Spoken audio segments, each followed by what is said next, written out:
everybody. Welcome back to Wappleville. Looky here. We're going to paint this one again because that one sold Adepticon, and then we painted this one Armored Wolf. So we gotta have these side by side Armored Wolf. We're going to be doing another one of these. So sorry about the delay. Yeah, gosh, it was probably 10:35 or 11:35. I was still trying to edit the video, but at least it's rendering now on the plus side. Now here we got fruits and veggies, so we're not actually going to have a glowy thing in here. I do see that we got here's this. So that's not a support that's part of the supports. It just got stuck in the primer there. So great to see you there, Landras. Sorry about the delay, but hey, Landras, you got yourself an army painting video coming up be uploading that after the stream. That ain't nothing. I do see I gotta get rid of a little bit of a support thingy there. I think that should probably take care of that. Nice to see you there, Busho. How you doing? Oh, wait a minute. I lied. I spy with my little eye. Again, some of that stuff just gets stuck to the primer. Now, where's your thing from last night? There you are. So there's our Merlin, our Cyber Merlin from last night. Oh, actually, So I decided this is the other thing I was doing today. These actually print out really good in FDM. Now, granted, this is the 0.8 layer height, but that's not nothing. I mean, again, is it perfect? No, but that's pretty darn good. Now, these, of course, printed in resin, but these are the tokens. So that was Nimue. That's a Guinevere token right there. There's a Lancelot. And, oops, upside down. That right there is for Galahad. Nice to see you there, Conrads. So Conrads, is this 101 then? It's kind of like 101 Dalmatians, but it's just a bunch of streams. So great to see you there, Conrad. Ah, boy. Now, Landris, I am hoping to print out some of these in the much larger form, too. Yeah, let's roll with this here. So great to see you there, Conrads.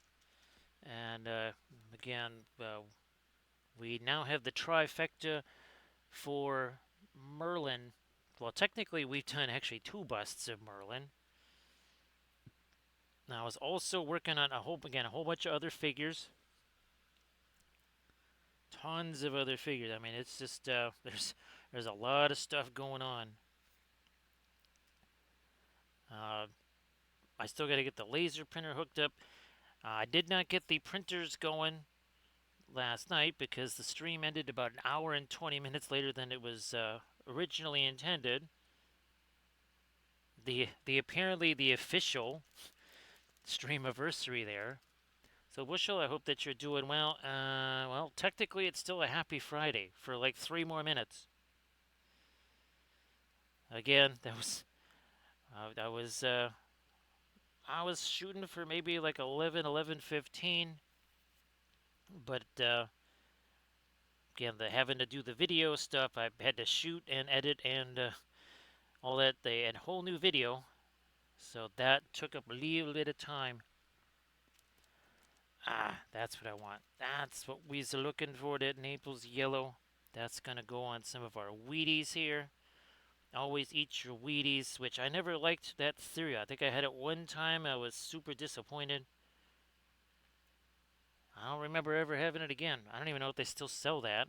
I'm guessing like they do. No idea.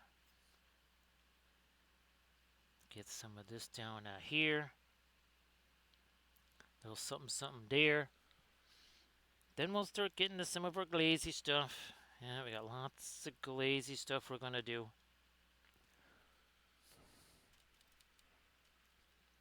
So yeah, we'll try to get the after the stream. I'm gonna try and set up the existing printers in the new area, which I basically have all set for them. At least I think so. I think everything down to like rolls of paper towels and the vats that I gotta use for cleaning stuff. Because remember, I need those for the new printers. That the old area is still going to be getting used just by different machines. So that's not gonna be that's not changing. Although I was able to store a whole bunch of miniature stuff in there in the new room, so actually that's gonna clear out a bunch more space. Get some more of this dry brushy stuff in here. There's only so much I can do with the lighter dry brushy stuff here, right, Lou? How you doing there, Lou? So, Luba, I hope that Friday was a nice day for you. Maybe a fun day. Great to see you, of course. And it's going to be really fun having our. I think this will be this will be definitely the first painted, uh, of the two goddesses. We got the. I don't actually have the Cyber Arianrod yet. We do have Cyber Morrigan. I printed out the regular Morrigan. Haven't done the Cyber Morrigan yet. Yeah, fine. We'll put a little bit of that lighter stuff down there. Whatever's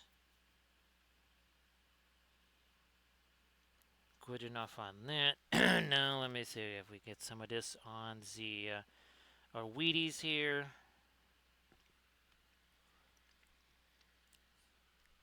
So Armored Wolf gets a hype train. 80, but we know what's actually really good. It's more like 700,000. That's more the action in reality right there. I think now it is time for some glazy things. There we go. So yeah, I was working on one of the Army Painter series. That was episode 3 of the series 47. That was the BFG stuff. I've got some interesting things planned for the next series because what I was gonna do, well, that kind of got nullified with all the Eldritch Foundry stuff. So we're changing gears.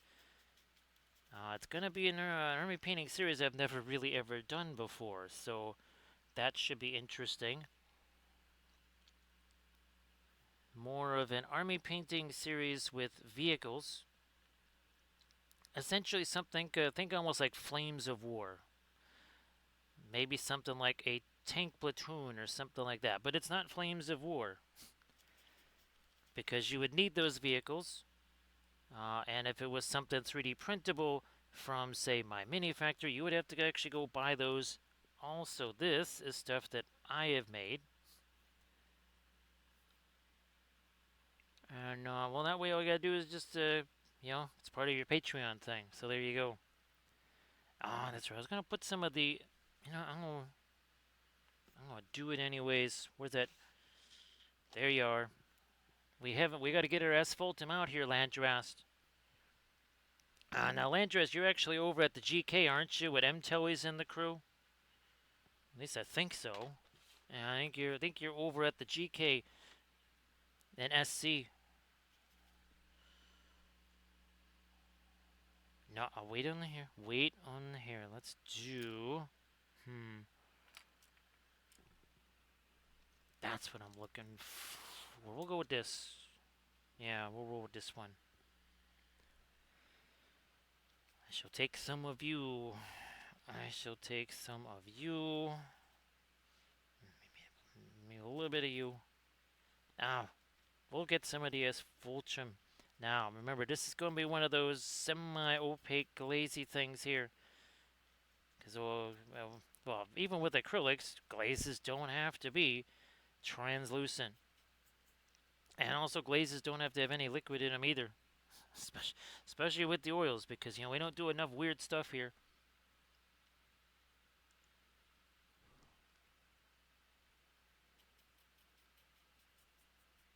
Now, I don't know. Well, I guess the crew could be there already. I thought you said Friday and Saturday there, Landrast, for this week. It kind of stuck out in my mind, though. That's interesting. Friday and Saturday, for some reason. Again, been a little bit busy here. Little bit busy. Well, might have been a little too dark. But howdy to all the crew at Shea Landrast.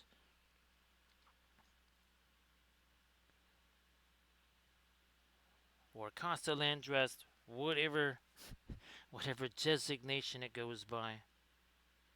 I wonders. Well, we'll just use you, because again, there's another one of those. Yep, as a support that just got stuck up in the primer there.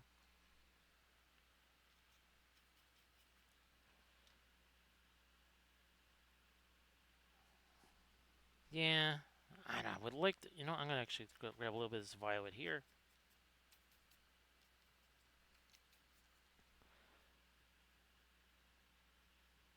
Maybe a little more.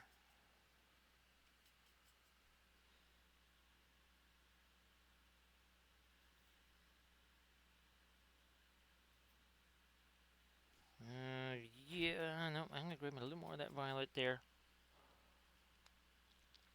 So, hello to everybody. Nice to see you there, Polygram. I hope that things have been good since you was last here. Appreciate you joining again. So Landrist, it was pretty freaky that those tiles. I think they have way more depth. That was the weird thing. I thought for sure what was going to happen. Now they did some of like that not work around the edges. Yeah, that got a little mangly or something like that on the FTM, but the designs themselves, it was like they were 10% deeper. Okay, yeah, I made them bigger than I printed them out in resin, but still, resin's supposed to have more detail, right? That was freaky. That was super freaky. I was not expecting that at all. See, the asphaltum, a little too much of the yellow. Where's that? That will solve it. Some of the violet. I mean, we're trying to get kind of a little range of colors in here. A little bit of a range. Got this. Gonna do this with this. I mean, there's gonna be a lot of browns in this here. Also, too, I've completely missed out on everything NFL draft today. I mean, the whole Ty Simpson thing yesterday, I mean, I'm not sure if that's like somebody sending messages or whatever. That was a little freaky.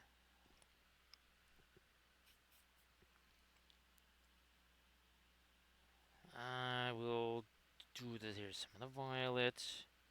Local sports team here did a very sound pick of basically got either like the 1A safety on the board, maybe 1B, maybe not 1A, but they got the 1B safety, which is something they super super super desperately needed. So yay for them, I guess.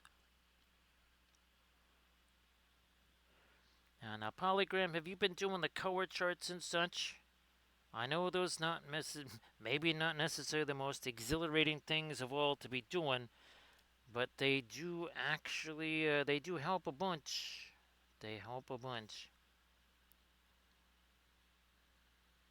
Wasn't sure if were you doing more like this here, the darker primer method with the glazy, the dry brush and the glazy, or were you trying to do more of a pre-glaze type of approach there?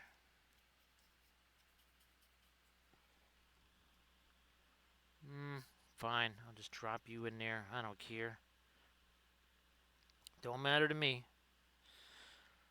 Gotta wait a little bit there before we get to the stuff in the hair. So I was just about to reach for the Perlene Black that was on there yesterday, but it ain't on there right now because, well, that piece of palette paper sitting somewhere else. So we'll have to manufacture. So manufacture some ourselves. How's about that right here? We got the black. We got the phthalo green. Sort of a Perlene Black. Maybe not exactly that, but it'll work. It shall be close enough. Gearing up some thinner here. Blammo, there we go. Might chuck a little bit of Indian yellow in it here and there. Of course, I don't have the fabulous Williamsburg Indian yellow out here. I got the diet version. I don't have the full on version here.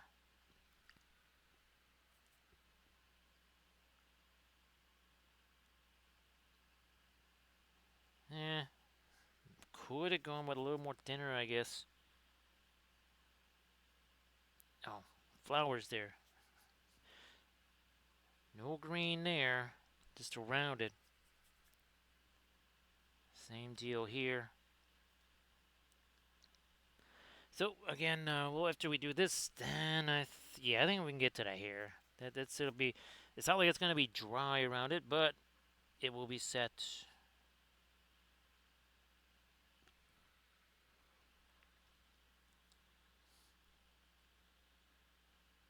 So yeah, polygram. It can be a little funky, especially at first. Kind of setting aside all the usual sort of acrylic stuffs. But it is kind of essential. It is. It's kind of essential going ahead with the oils there. Yeah, I know not necessarily the easiest thing to do.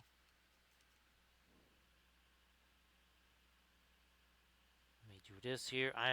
There's a couple of figures that I got to hammer out, like an hour and a half or so like that in acrylics here, because they have to be ready to rock and roll.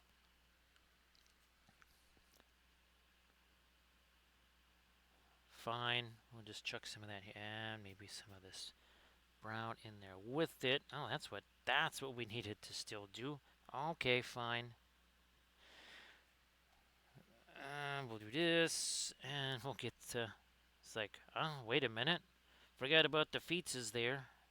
Let's get the feetses. I'm gonna do this bowl. Fine, give me some pansy gray. And that. Alright. Roll with those two together. Maybe more. Maybe a little less glazy. A little more of this. Is nice. There we go.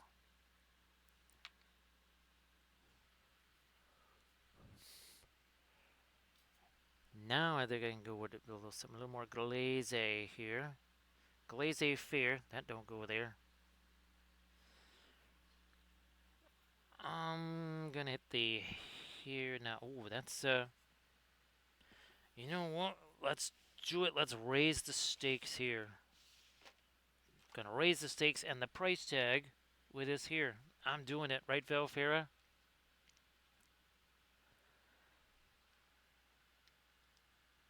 So did not get the new printers hooked up because I needed them. I'll show you what I was printing with them there, Valfera. The stream last night went at least about an hour and 20 hours. Like hour 25 minutes longer than it was supposed to because we had the fabulous late raid. I was actually looking for people to raid too, and all of a sudden about 70 folks showed up, and I went, well, okay, that will alter the plans just a smidge, Ola. I was gonna try to send you a picture of this here after the stream. Well, looky here. So printed out these in FDM, and man, they turned out glorious in FDM. I was so shocked. And then of course we've got our fabulous tokens. So this is the last thing. Oh, these are the corruption tokens here. That was a Nimue one. There's a Lancelot one. There's our Guinevere token right there, and again a Grail token for Galahad.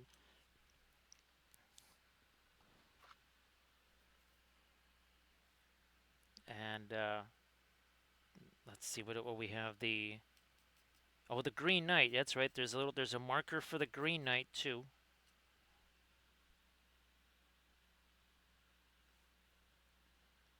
Our Onion Lady, Lady of Shallots, does not get one. And Mordred also doesn't get one. I think I was going to do a marker for Morgan Le Fay. That would be obviously more of a serpent motif. I actually have a corrupted Morgan Le Fay figure that, well, I tried printing it out. For whatever reason, supports did not work on it. So that's, well, that won't be one of the first things we print in the new location, but it'll be probably the second thing as we try to redo that one.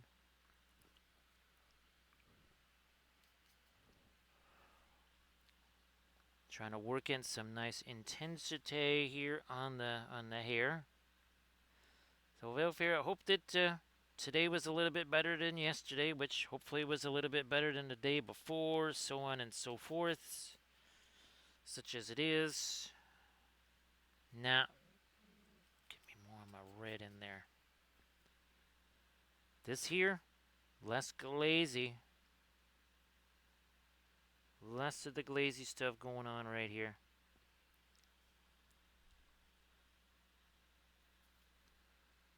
Ah, we already got that in there. Okay, all good.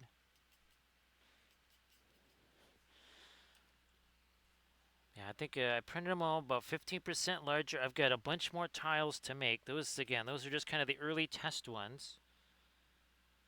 I need fractured versions of a bunch more. I only did one test fracture tile just to see kind of how that would look. As the rules get hashed out, sometimes markers change, tiles change. Sometimes it's like, okay, that would be too powerful. That would be redundant. There's been a couple of things where it's like, yeah, okay, that's a little too similar to what's already there.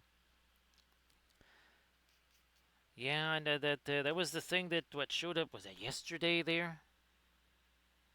And I know that you're an absolute fan of that, Velfair. You love that thing.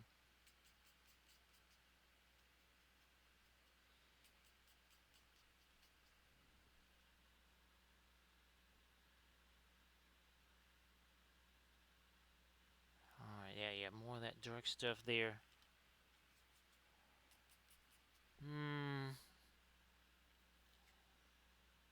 We're gonna follow gravity. Let's let this keep rolling on down this way.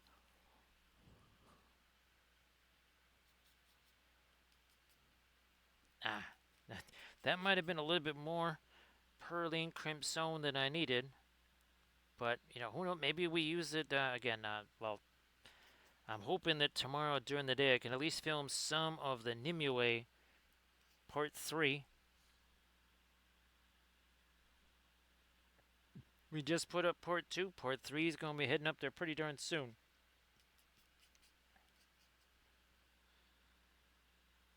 All right, there. Yeah, that works. So it's already starting to kind of take its form, taking some form here. Some of our Mars Black, some of the burnt umber, respect the umber.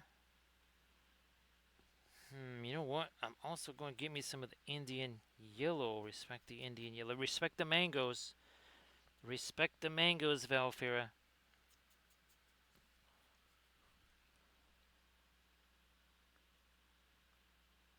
Let me get this in here. Now there was some success again.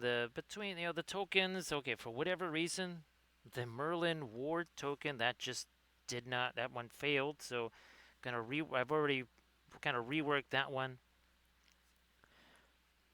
Actually, I have a very interesting miniature that I've been working on. It's part of our Throne series. I have this version of Guinevere sitting on the throne, so to speak. So there is the cyber version that we printed and painted. This is one of the very first things we painted after Adepticon was the cyber version of Bridget there. Now for even more Indian yellow.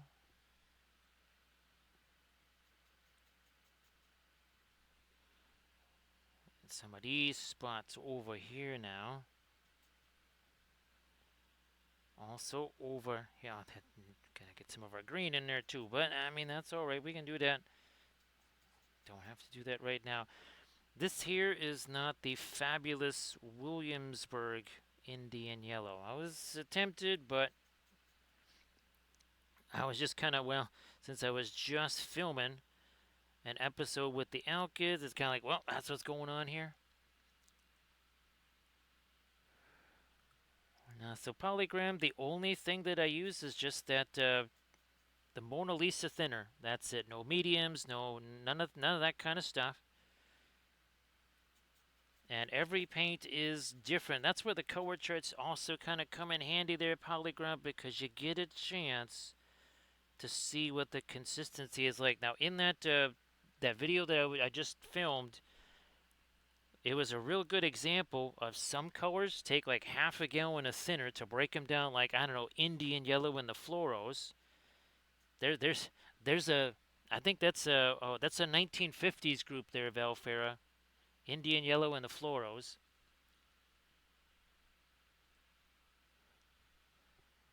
Now, Valfera, I was really wanting to have that one painted for Adepticon because we had this version painted, and I had it at Adepticon. Unfortunately, yeah, it was not painted.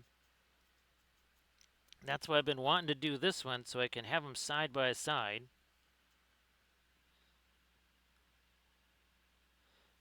Ah, I was like, wait a minute, there's an whole other place. It's up here. Yeah, there we go. Let's get that.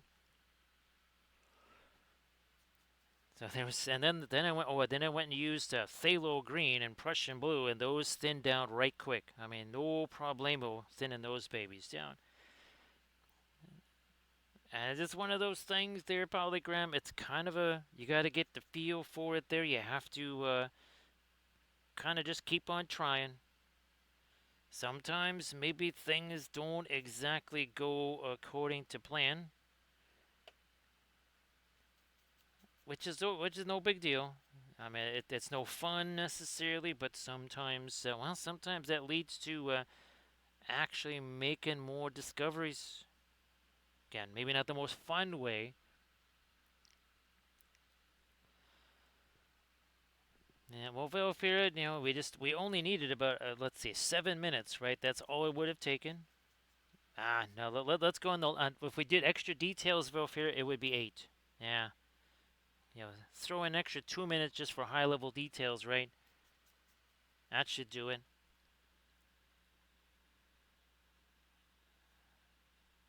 Yeah, let's hit that too.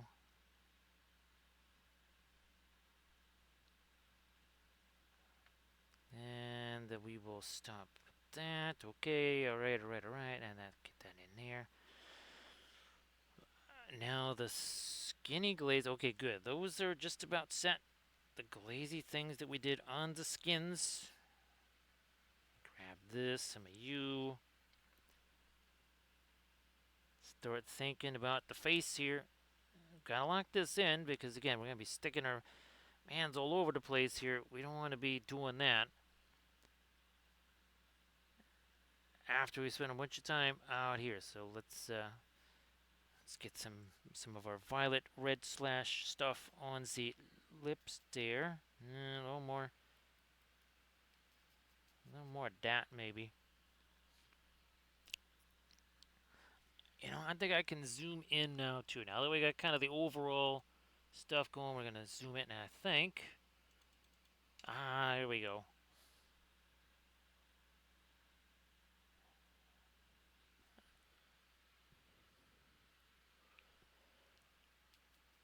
Believe it or not, Velfira, that was a topic of discussion in the video. I know all the cool kids. What a workflow, right? That's the cool kids word now, Valfera, workflow or whatever that is. Yeah, it works a little bit different. Yeah, this whole working on one thing and one thing only. Yeah, that ain't how it goes, right, Valfera? That is not even close to how it goes. It's more like, hey, this piece of Easterling terrain over here, that could use that same color. Boom, just grab the terrain. Yeah, it's that level of bonkers.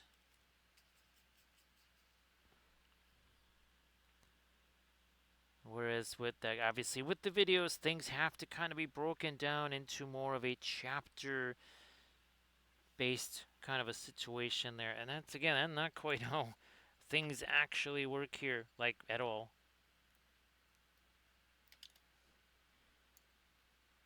Terra Rosa.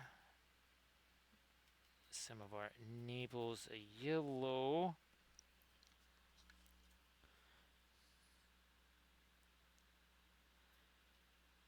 And of course, you also have to factor in there's might even okay we're not working on, we're gonna go and work on a print thing here. We're trying to make a new sculpt. We're trying to do a blender thing here, or we've got other renders going on of other things. So just kind of bouncing around, not even in the same room. It's basically marching up and down all around the house all day long. I know I said it on a stream a while back. I pretty much climbed the equivalent of at least a 50-story building every single day, going up and down the stairs. Lately, with all of the trying to make that new printing area down there, it's been more like a 70, 75-story skyscraper.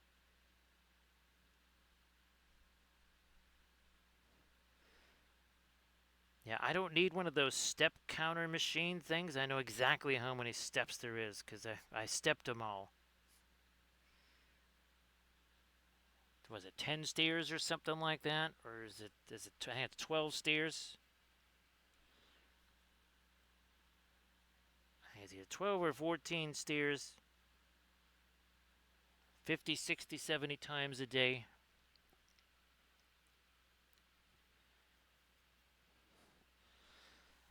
Yeah, Velfira,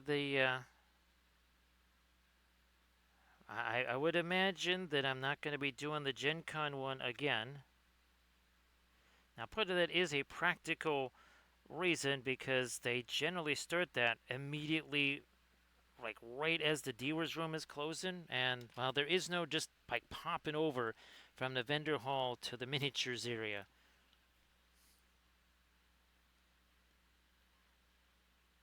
I mean, I've done it.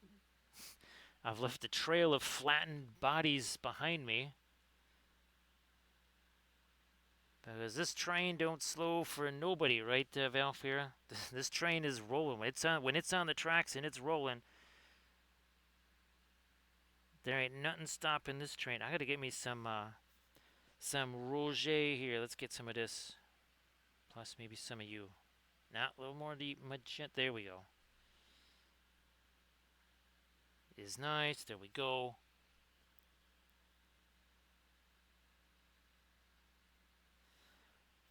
And we need to get some of that on the fingers here. The fun part, Valfira, is in the little skits and just kind of shall we say heightening the anxiety. I think that's why I enjoyed the what was that? What was that the electroshock speed painting thing or whatever so much? That was super fun.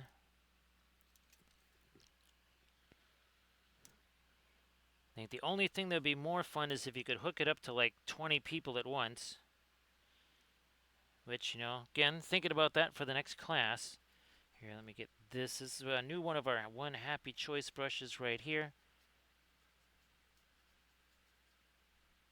People would learn very quickly not to put too much thinner in something or whatever's. Alright, let's get you, and let's get some lights in the face here.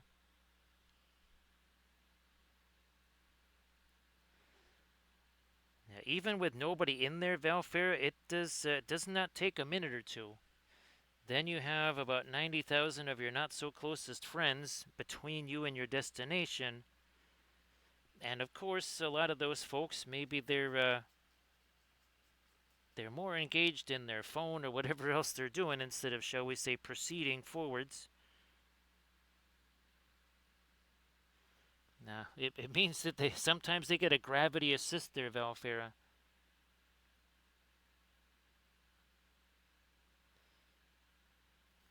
I do believe it's, I think it's Newtonian physics, right, that states a wapple in motion always stays in motion.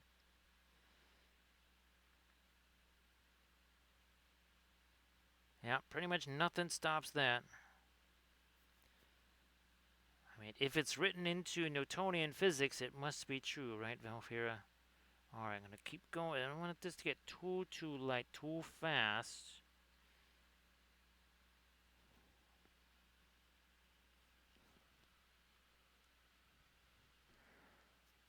Let's do some on the fingers now. Get these a little bit lighter. Here we go.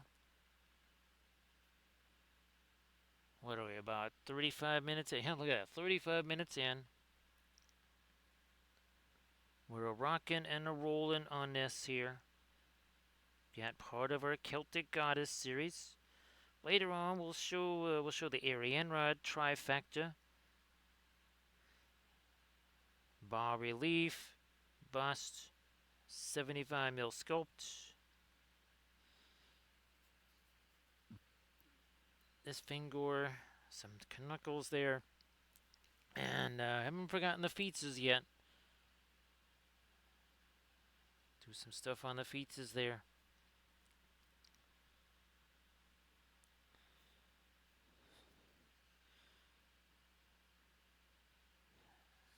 Maybe crank up some more of this.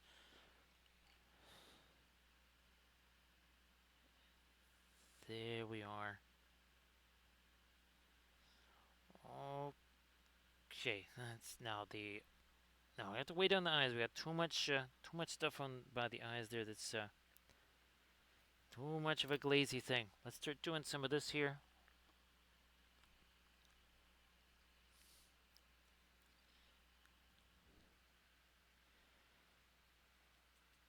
Get that. And oh yeah, that's the other thing. I'm still, I'm very much determined. I was talking about it on the stream last night. That Hyro, at least the Hyro Titan and the Colossus, that I did for the old Tomb King's army. Since those never got sculpted, I was literally the only person that ever made a Hyro Titan or Colossus. I'm gonna make one for me. I'm gonna again take the old sculpt. I don't have the old sculpts anymore, but I have lots of pictures of them. I mean, I even have the green stuff pictures of them.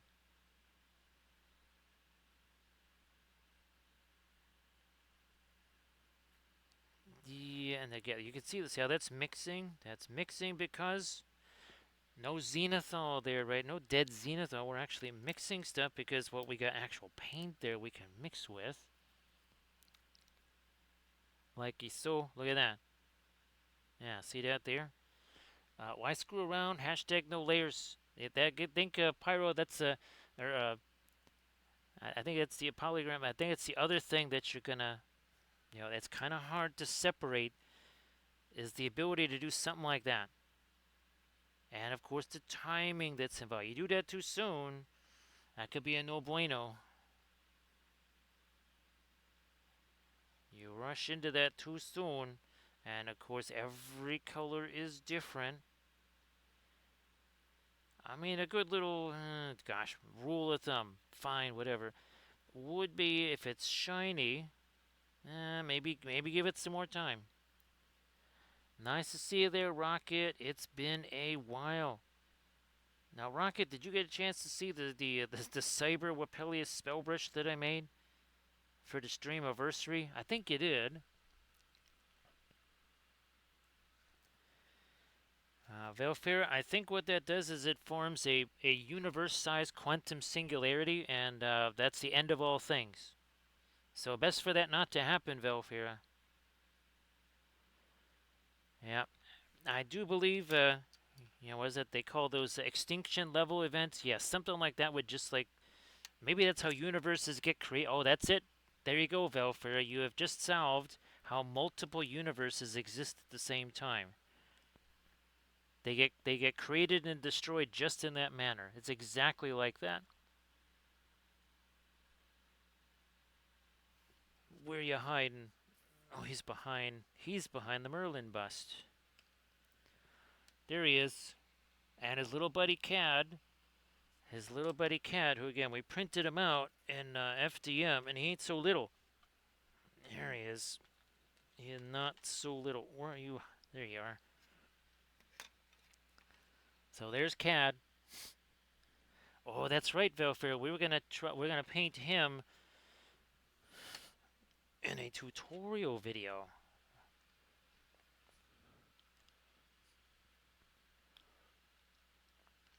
Thanks, Rocket.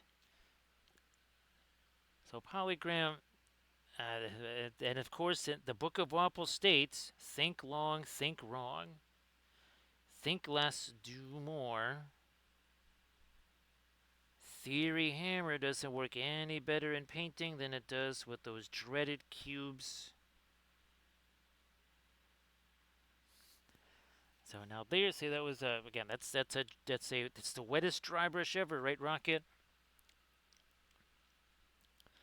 Actually, Rocket, if you wanted to share some stuffs in the chat there, maybe some things that you've been working on, you want to share some stuff, you know the deal. You know the deal. Go ahead, share that. And Rocket, earlier I was showing off again. Now we have a whole bunch of FDM style printed test tiles. Again, these were bigger than the first ones that I showed. Like this one here, for whatever reason, I printed it in resin. It almost was gone. There was like nothing there. Here, crystal clear. And then again, we have some of the tokens. I wish I could get. Where's one of the Green Knight ones? Is this one? There we go. Yeah, there's one of the Green Knight markers right there. Again, we have our Guinevere, Lancelot. That's one of your corruption tokens, and Nimue there, and that Grail. That's Galahad.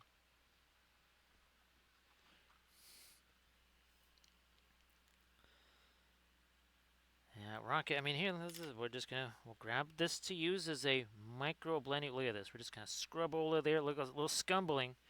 We haven't scumbled in a while, right, Velfira?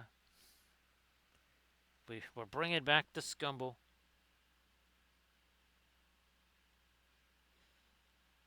It's about some more light over there, and a little something on the cloth here. Come on. And if that doesn't go where we want, I'm going to take big old... Where's that? Well, there you go. It's all gone. Issue solved. All gone.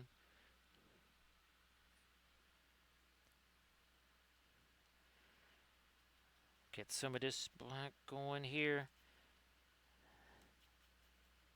Actually, I haven't had a chance to shoot Camda any messages there.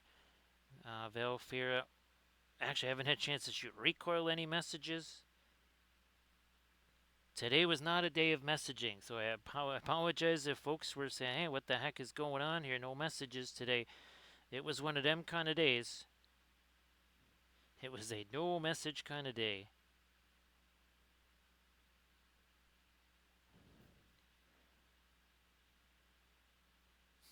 Because whenever there's streaming and also a video on the same day, there will not be any messages. Because that is not how it's supposed to work. Those are supposed to be on separate days. But there are times where, well, you don't get to choose. It just has to be.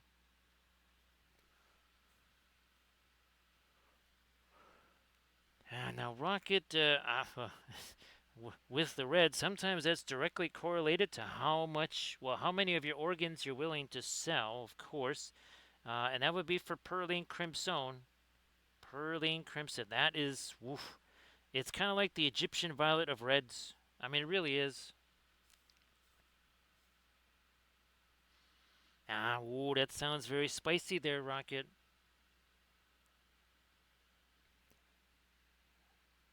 That sounds very spicy indeed. Darken you down a little bit there too. Okay, now I can finally start fooling around with the eyes there, because again, there was some shiny stuff in there. So I've been kind of doing some of this peripheral stuff out here. We shall now try to do some stuffs with the eyes. Let's see what happens here. Yeah, then I put out some of that Perline Crimson well, let me get a little. We'll do some thinners sitting on some of these guys here. Maybe that too. All right, doing our weight here. I'll get that in the eyes.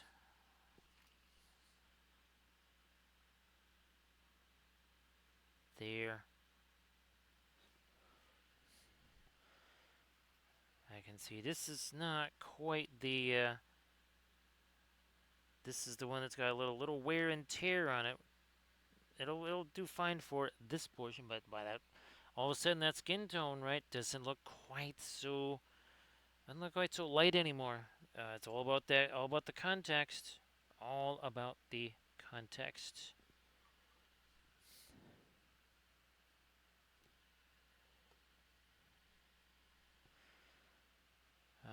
Now I did manage to make that dump cake the other night. I think I've had it. This is like at least is it the third day of having that? So that's been super yummy.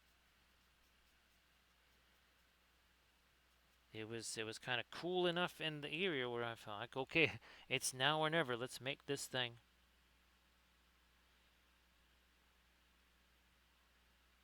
Let me do this. And again, we're still gonna go lighter than this too. It's nothing like a Listerine Crimson there, Rocket.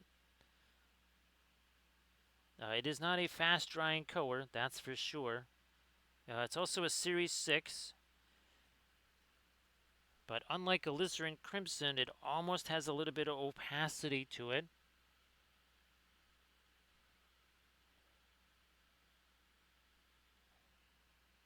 It's almost a little bit like Puro Orange. Oh, and also too, it shows up on the infrared scale. It's one of the few paints. There's Indanthrene Blue, that shows up on the ultraviolet scale. That is the pigment itself, and then Perline Crimson. So those are two very rare. That's one of the reasons why it is so expensive, because it does some very rare things. Do I have him here? Ow. Okay, that's not him. That's not him. Where is he hiding? I thought I had my guy with the blood effects here, but apparently I do not. Oh, well, I got Stiggy. So actually, you've seen the Perline Crimson many times. Mix it with the alchemy. See that? Seal the red. That is actually Perline Crimson. We use that for blood effects there. So there's Perline Crimson, all Series 6 of it right there from Williamsburg. Nice to see you there, Camda. I must have summoned you. As I said, Camda is not here yet. So Camda, hopefully everything kind of worked itself out yesterday. I know you were saying that there was some good fortune involved. It certainly could have gone in a different direction, mostly like his finger. But he did not get the golem treatment, right, Camda? He got the partial golem treatment. That's what he got.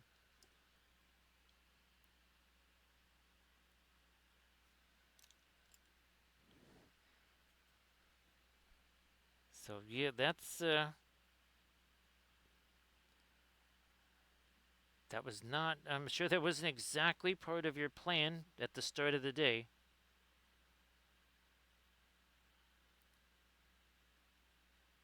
I'll send you pictures there or later on the stream cam. I'll show you the tokens and the new tiles that well, they're the same tiles, but I print them in FDM, and I was shocked. I was thinking there was going to be less detail, less resolution.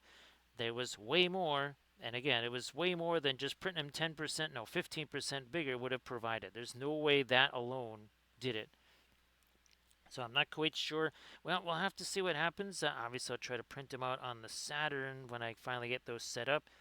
Again, the new printer's not set up yet. That will happen some other time, which is not right now.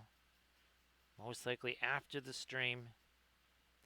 Let me get this light, a little bit more light here on the flowers is here.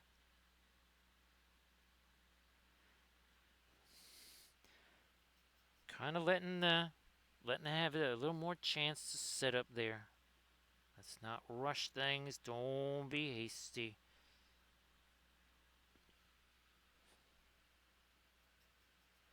Don't want to get too much thinner in there. Yeah, when you see the new tutorial video, polygram, there's a lot of it is trying to balance how much thinner and then the timing. Okay, has it been enough time? There was actually one point where I changed what I was going to work on because I said, you know what, if I do this instead, we'll give this another 5, maybe 10 minutes tops to have a chance to set, and that was all the difference in the world. Again, the voice is going to be kind of rocky here because I just literally finished filming a tutorial maybe 35 minutes before the stream. And that was what, 2.5 hours of filming there. So technically I've been streaming for about 3 hours. But not really. There you go. Probably going to get me another cough drop here pretty darn soon.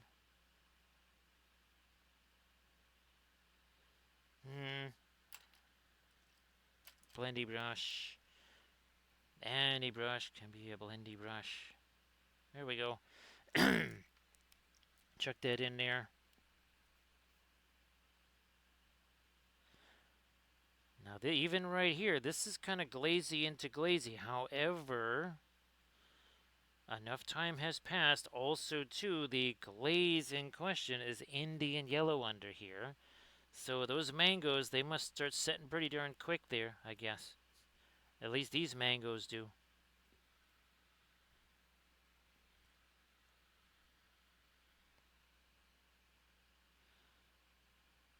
So yeah, Rocket, the Pearline Crimson, what's interesting is if you mix it, say, with something lighter, let's say, just say you do a white, and it's actually, it's in a few of the tutorial vids there, Rocket. You mix that with the white, it looks real dingy on the palette. And it's the same thing with Indancer Blue. Oh, yeah, that's right. At Camda, I was telling Rocket there about the infrared spectrum there, and then the ultraviolet spectrum of the Indancer Blue. So that was something that Camda discovered. Oh, hey Camda, why don't you while you're at it, why don't you share your Insta link there? Hey, there, Inganes reaches 85. But we're gonna be adding some more members to the 100 Club here. More members to the 100 Club. Where's my hype train? Where'd you go? Oh, no wonder I went right past it. There we go. A little bit of hype train.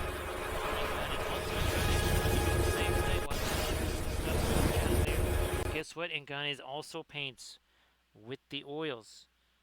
Now, of course, Inganes, that the streaming is entirely dependent on how many more members of that orc army that you're adding.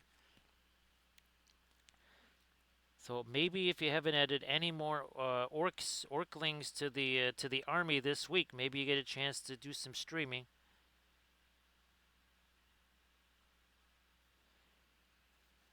I mean, again, they're very handy for conquering the Westfold or something like that, but they are a little bit of a stream impediment, aren't they, Inganes?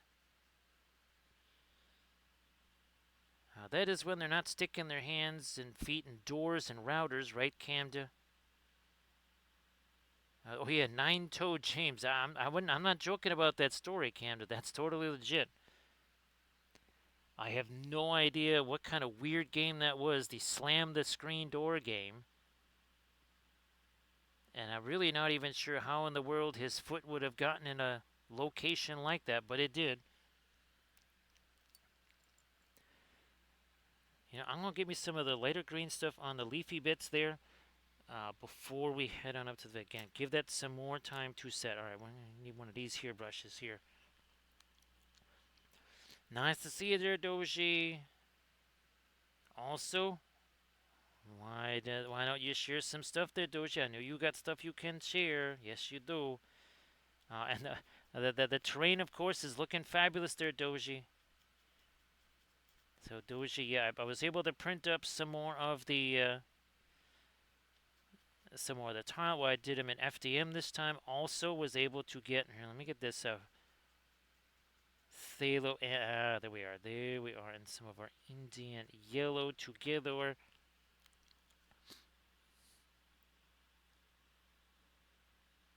Start getting some of the lighter greeny bits here. So Doji, why don't you share some fabulous stuffs in the chat there, of course. And now that we're starting to get the greenery, and so go there you go. There's your cyber and non-cyber version. There you go, Doji. The some free acupuncture treatments there.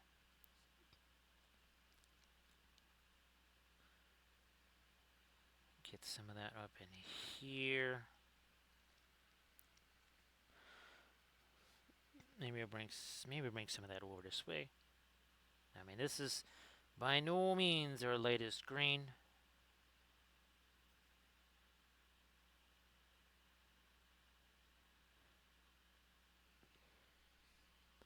But check out the Discord link that Doji just shared.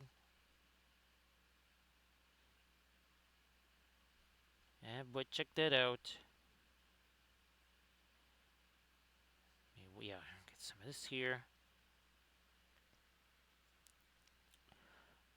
Some more up there.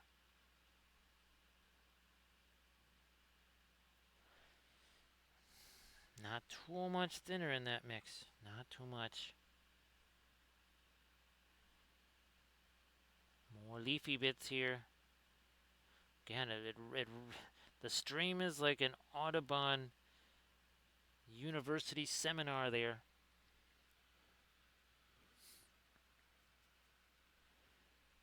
Leafy bits, also cratery things.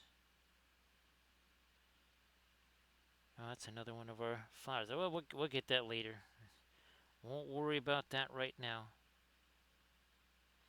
Are we even an hour in? We're not actually technically even 1 hour in yet.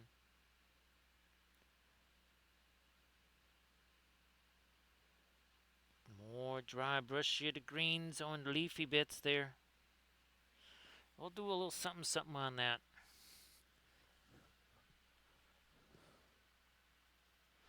On that base there.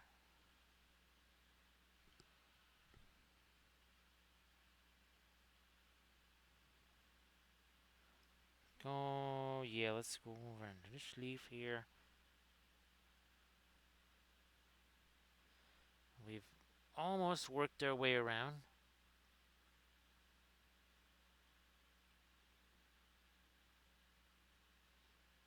Almost there.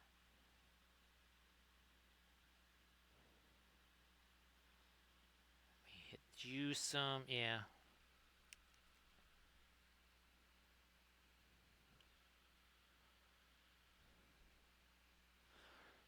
Man, Doji, it's been a long time since I've had a chance to do terrain, but I am actually, I'm trying to do a little bit of, actually I'm trying to make some more shadow boxes. That's the other thing I'm trying to do. Actually, oh, gee whiz, I meant to ask you this question here. Do you think that a shadow box could be counted as a diorama? Or would that be more like an open sort of thing? And we're not talking about like one of these little shadow boxes here either. I'm talking about one of the big ones, like the like the 10-inch wide Galadriel one. I mean, this would be like a whole scene. Essentially, it was some you might have even seen some of the old images. It was actually Guinevere, who was essentially walking through the digital palace. And it was something I was trying to turn it into bas reliefs, but they were getting super complex. I mean, they were really gigantic, very complicated. Nothing that I don't even know if they would I could fit them on camera for a stream. But it literally is like a diorama, just in a frame, I guess.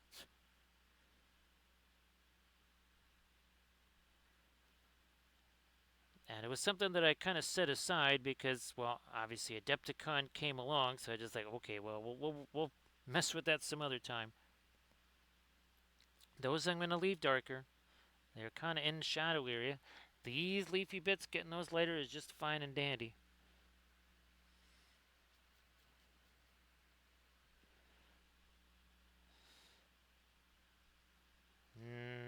That might be a little too much thinner in there.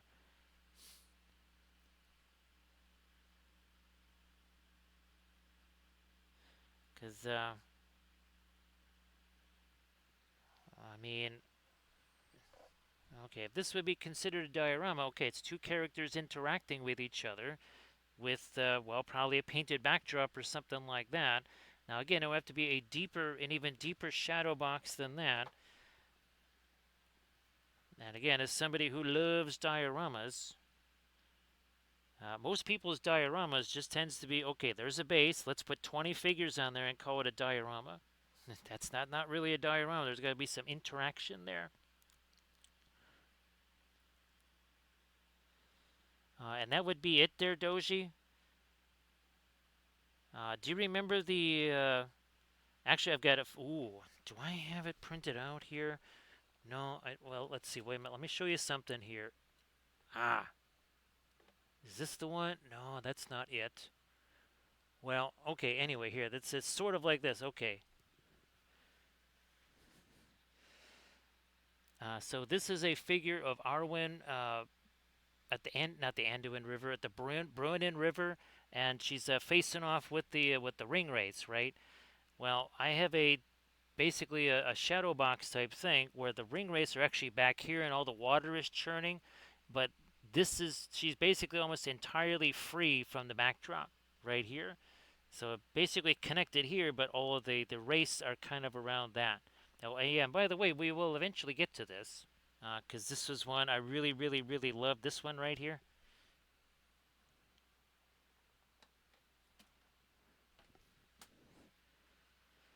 And remember the Galadriel one there, Doji, where she's walking down the stairs of the mirror pool thing, and that's she's completely 100% separated.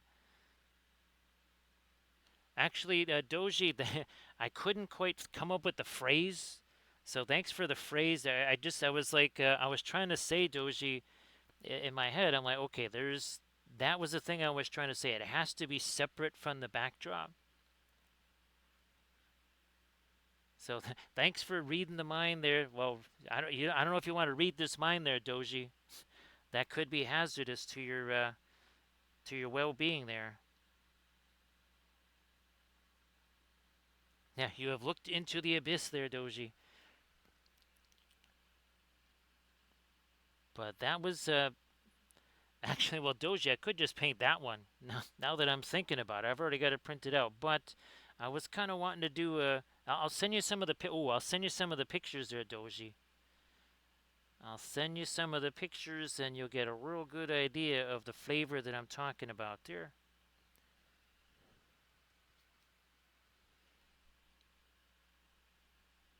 There was also another one with Arwen, kind of at Aragorn's, tomb there.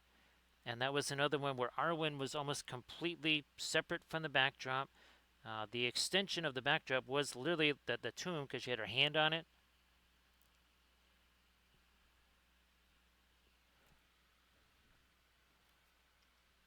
So yeah, Doji, thanks for putting that into words. Of course, I can also just ask Lynn. That would be the faster way. I'm gonna do it anyways, cause well, okay, then it just goes into open, like you say. It's like whatevs. Either way, don't matter. It wasn't so much about I'm trying to do a diorama. It was more like I'm trying to find a category for it because I want to do one of these shadow boxes, and I mean like one of the big ones. I don't think I'll have the Maven Kuhalin shadow box ready. Well, besides, that one's going to be a little too big.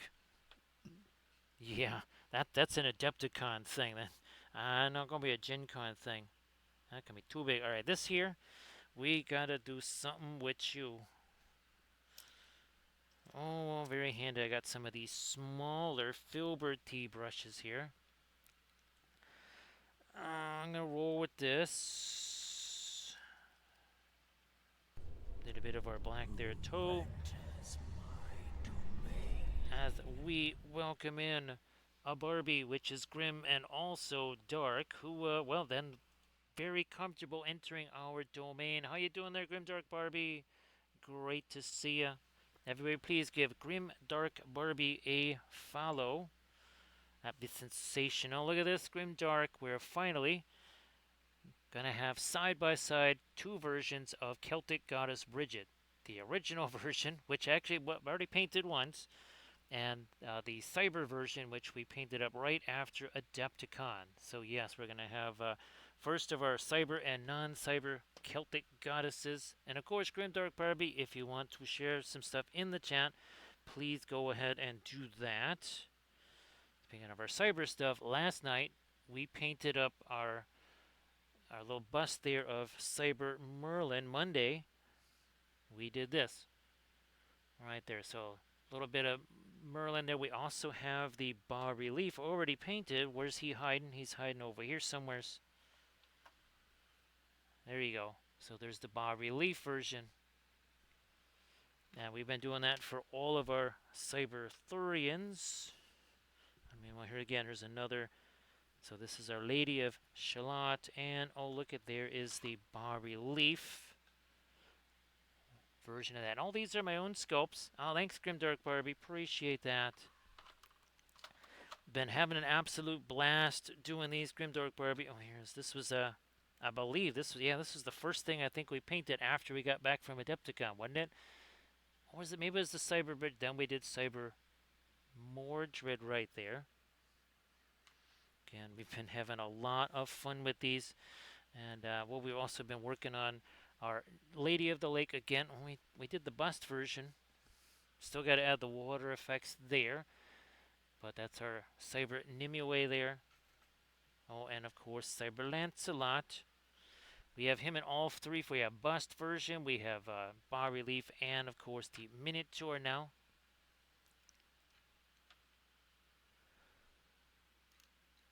Oh, that'd be fabulous there, Grimdark. Yeah, it's like people, they ask me, oh, why don't you post that on the... I'm like, it's going to get posted to Instagram probably in a week or two or something like that, right, Grimdark Barbie? So yeah, if you want to share your instas, let people kind of see stuff you've been working on, work in progress thing. Those are just fine, right? Like Doji says, please go ahead and share those. And again, everybody, please give Grim Dark Barbie a follow. And again, all of these are all my own sculpts.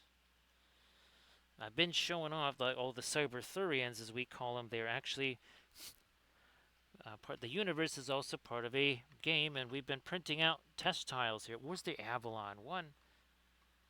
Where can I find the Avalon? Well, here's one of the node tiles right there. And then, of course, we also have ourselves little tokens that go on there. And again, that kind of different characters. That's a Lancelot token. That is a token for this guy. That's for Galahad. So, because the Grail code is written directly into his armor. So there's those are basically protective tokens. So characters like Galahad and Lancelot, they try to protect the Grail code. Ah, that's fantastic, Grimdark Barbie. Those were always kind of my favorites, and that was before they ever started making figs for them, Grimdark Barbie. So it's got to be nice now to be able to actually paint up the figures. Oh, thanks, Barbie. Appreciate that. It's been very... I now have... actually, Grimdark Barbie, I had to buy a laser printer because I have so many pages of documents. of notes and everything else, because it's not just the game, it's also the story itself. I, I actually, that the inkjet printer couldn't handle the size of the files that I had to print out. That's how crazy it's getting.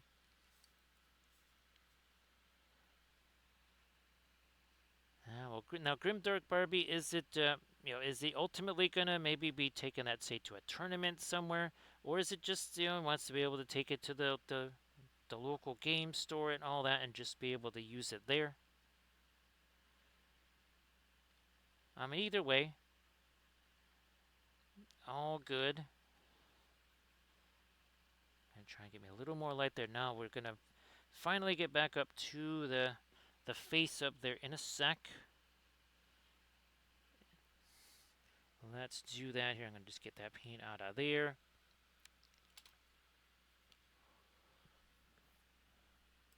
Now, Grimdark Barbie, I'm sure it's gonna look fabulous. I'm sure it will look absolutely sensational. Oh, that's right. I forgot one of these should already be out here, because I was filming a video earlier. All right, let's start doing some stuffs here around the eyes. A little bit of the green, a little bit of the yellow. That might actually just be the brush that we want to. Now this version, unlike the Cyber version, that's what we're going to be doing there with the face. Something a lot like that.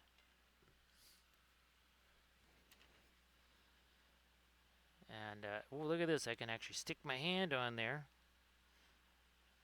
See, and not a lot of paint. So this is all wet paint. We're working with oils like always.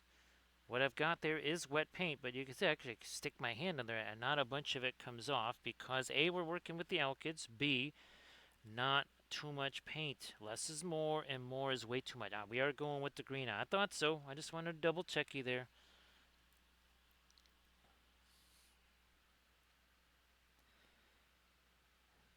And Doji, geez, Doji, if you would like to maybe share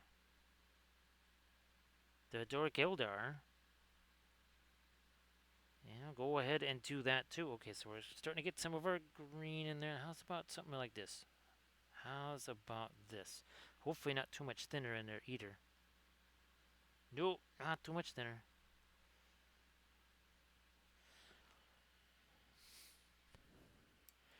Good to rock and roll. Now the Army Painter series that I was filming earlier, that was essentially Battlefleet Gothic. There was a whole bunch of teensy little ships. Actually, I think I got me a picture of that here. Yes, I do. I do have that here. Where are we at? There it is. Again, this was episode 3. So this it was a couple hour long video there. We took these basically from primer to this. The bases had already been painted in the first episode, but yeah, this is what we were just doing earlier today, right here.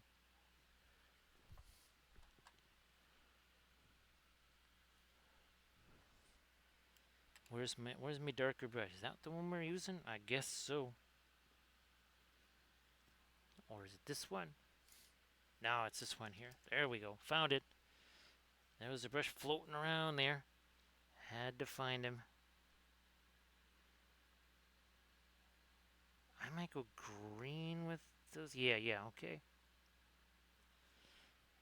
We have got to get some darker. I'm going to actually infuse a little bit of phthalo green in here. Nice to see you there, Surface Tension. Surface Tension, why don't you do the thing? Why don't you share some oil painted stuff in the chat?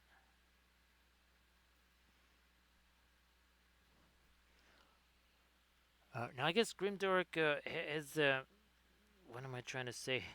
Has the list changed at all? Like, what you started painting, has he kind of said, well, okay, that was kind of how I was thinking this was going to go, but then the meta at the store kind of changed, so, well, we know now I need to add this, or maybe not use that and do this instead.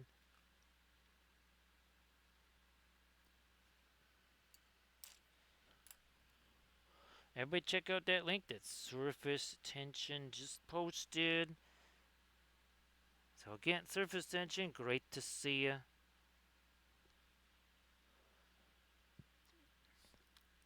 Well, okay, well, there you go. And I guess, too, vehicles is one way to do it, right? Right, Grimdark Barbie? I would imagine, you're looking to build up some more points. That's one way to do it. All right, where's my Indian yellow? There we go. Okay, some of that. Sort of forgot about this right here. That is something there. Okay, there we go. Got it.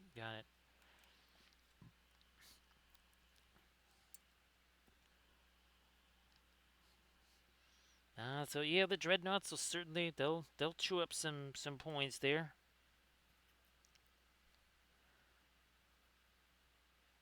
And again, I'm sure he'll have a lot of fun playing those. And again, everybody please give Grim Dark Barbie a follow.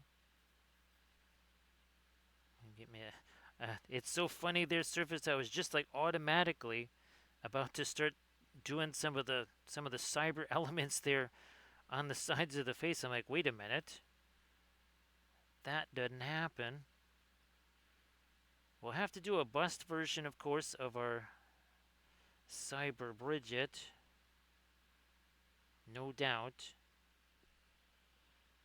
So here now we're just this is a little bit of almost, let's say, a bit of brushstroke management here. We're just going to take some of our stuff here. It's just kind of start meshing some of that together. Well, Doji, here's hoping that I got some one-to-one terrain scale pics to show you also.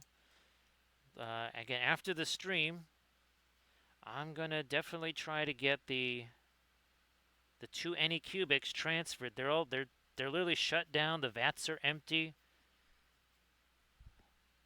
They're as ready as they're ever gonna be for transferring.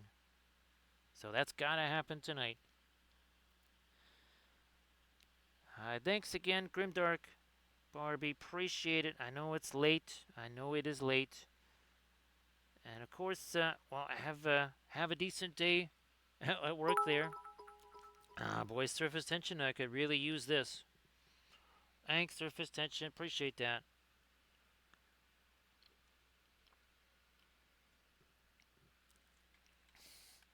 Thank you so much, dear Grimdark. So Surface Tension, much to my surprise. So this tile, now again, these are printed out 15% larger than the resin ones. But this one, there was almost no texture on it. And here, it's like, wow, looky all the texture there. I was like, that's pretty sensational. Again, of course, our tokens here. Is this a Lancelot? Yeah, it's a Lancelot one right there. And he's kind of the Boromir character, basically. Oh, and there's your Guinevere. I actually have been working on a brand new miniature of Guinevere on a throne, and that would be that all blue and gold Guinevere, because that kind of represents Guinevere at the height of her power. So that's why I thought that would be pretty neat. Oh, also, too, Surface Tension, we were having a little bit of a convo about some of the shadow boxes, where again the character is entirely separate from the background. That's the caveat. Has to be almost entirely 100% removed from the background. Does that count as a diorama? Especially if that character is interacting with other people or whatever other characters in that particular scene. No, I want this to be the warmer green. Again, everybody check out that link that Surface Tension just posted. Some fabulous oil painted miniatures.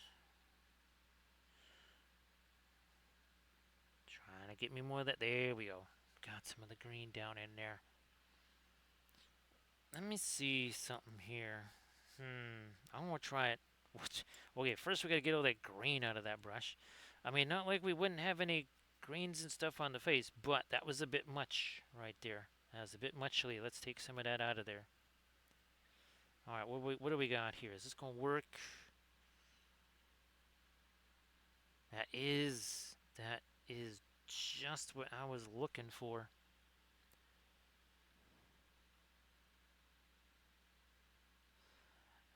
It's just a primer zone then, right? Surface tension. Yeah, it's a primer zone only. And again, everybody please check out that link that Surface Tension just posted. Some super fantabulous oil painted stuffs.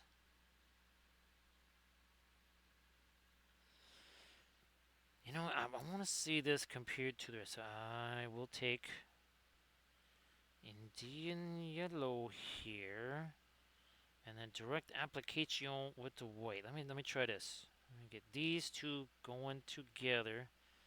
Boy, that Indian yellow, that's, even though it's just the alkyd version, that's still got some pop to it. That still got some zip. Look at that. Yeah, I needed to see a little something separation from the hair. We'll also get some of the red in the hair. I think we'll be probably doing that next.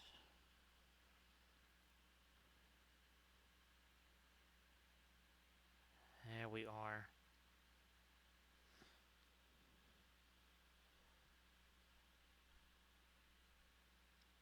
Yes, the 1-to-1 terrain scale or 1-to-1 scale terrain projects abound now, don't they? Surface tension. And I'm pretty sure this week coming up, and I still haven't done the stupid seeds yet, but that 1-to-1 terrain scale, that project is also looming there. That would be tilling the soil, but I'm still thinking that's going to be easier. And I think you heard me saying, right, on the last stream, surface tension, that I'm pretty sure I dug up enough bricks.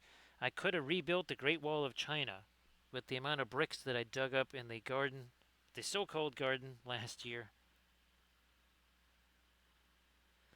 I mean, unless maybe the people next door had a hidden brick factory that I didn't know about,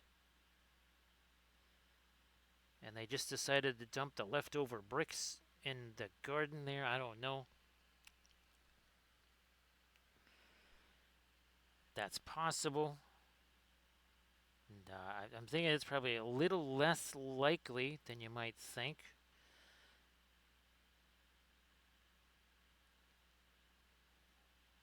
Going to get me some more of my... a little too much there.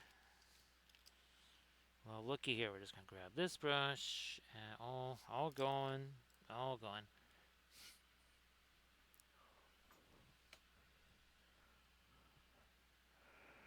There was also pieces of ceramic pipes. Essentially, surface tension that was left over from about 1961 or something like that when the house was first constructed. So that's what that stuff was actually doing there. It's just I hadn't, it had been 20-something years since I had last tilled that soil, and this was also a much heftier tilling of the soil as well.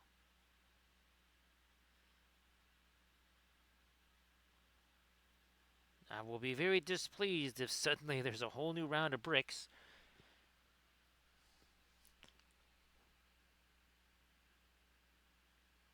And I'll still blame Jose, Minerva, and Delilah, even though they only moved there like 2 years ago. I'll still say, hey, why are you guys putting bricks in my yard, in my garden there? That would be a little bit of self-sabotage there because they're counting on some of the stuff that's coming out of that garden.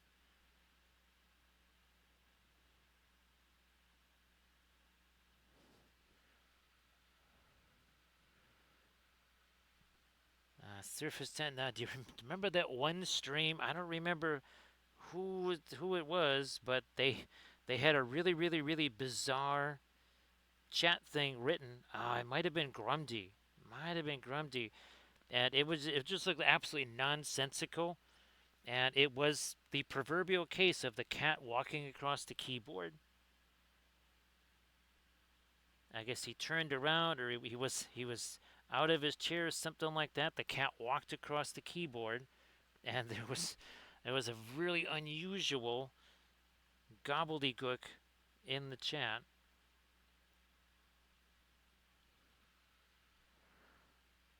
Of course, now surface tension, you combine cat walking across the keyboard with autocorrect. Yeah, the cat and the autocorrect monster combined together their surface tension.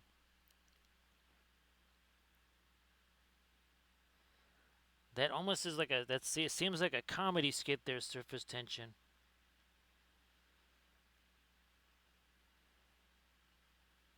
There'd be two cats having a conversation, walking across keyboards with autocorrect enabled. That would be a very unusual conversation.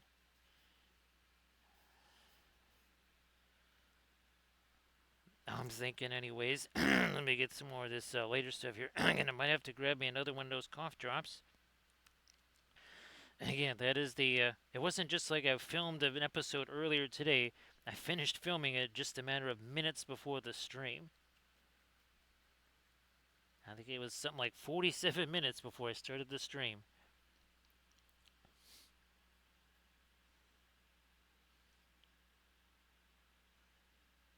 Let me do some of that in here.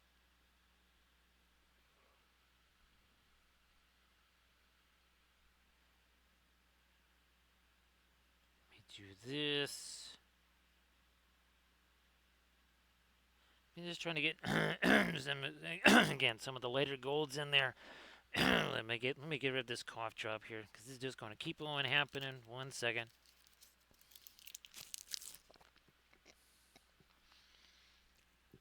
Because technically we're starting to pull up on a 4-hour stream right now, even though it's only been an hour 37 minutes of actual stream time. I'm gonna have to let this set here. This stuff we're doing right now, and then we'll drop in a little combo maybe of some Indian yellow, mixed with maybe some of our violet. That would be a nice little darkening there.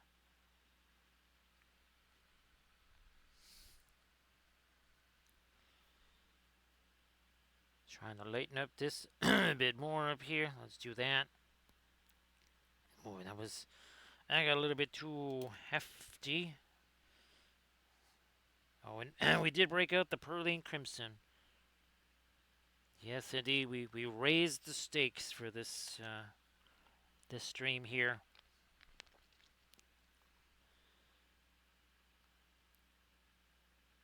There. Over there too. Okay, well, we're getting there. Extra little bit of light on the upper lip there, on the chin. We're going to try and resolve the entirety of all the stuff on the face so that we don't have to be sticking our hands on stuff that has so-called final painting on it. We don't want to be doing that.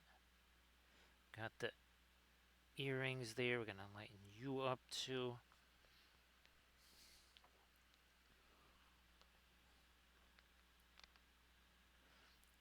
One more hit there.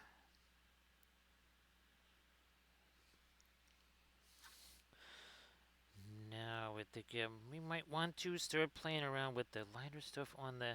Yeah, let's start doing some of the here. We're gonna get the Terra Rosa. Some of our Mars Yellow Deep. Yeah, let's have those two.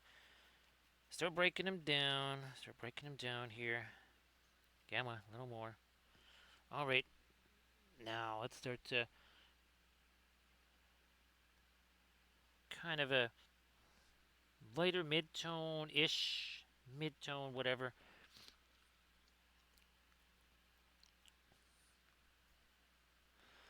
It's funny, surface tension. The Winsor Newton Terra Rosa is the closest of all the what the Richardson what is that called, Venetian Red, the Gamlin Venetian Red, I don't know if Williamsburg has a Venetian red. I think it's more like maybe Mars orange for Williamsburg. But the lowly Windsor Newton Terra Rosa, there's almost a little bit of nostalgia for it because it's the closest thing to the old Utrecht Terra Rosa that we had back in art school, and it was the only. There were no other Terra Rosas to be had, and since the oil painting class was effectively a portrait painting class, but needless to say, Terra Rosa was a very popular color. As in, there were brawls in the art store over Terra Rosa when they get a new shipment of it. Hey, Led, how you doing? Happy Saturday there, Led Logic. Oh, we're gonna. That's right, we're painting the Green Knight. Yes, we are painting up the big old Green Knight on the Saturday stream. So, Led, looky there. Two versions of Bridget, Cyber and non-Cyber.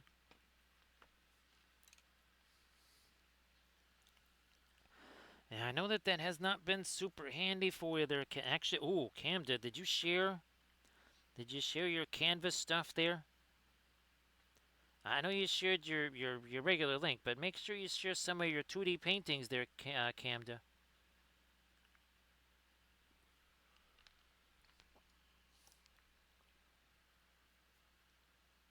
But yeah, good old Winsor Newton Terra Rosa. Now this here is the Alkyd version. Now it's funny, Camda. Oh gosh, what was it? I think it was. I think it was this. Yeah, I was using like the Mars Red or something, which is kind of a deeper version. Oh my god! Again, talk about something that blots out the sun as far as its opacity. Man, the Winsor Newton Terra Rosa by comparison is almost Indian yellow, like transparent compared to just how insanely opaque that Mars Red was.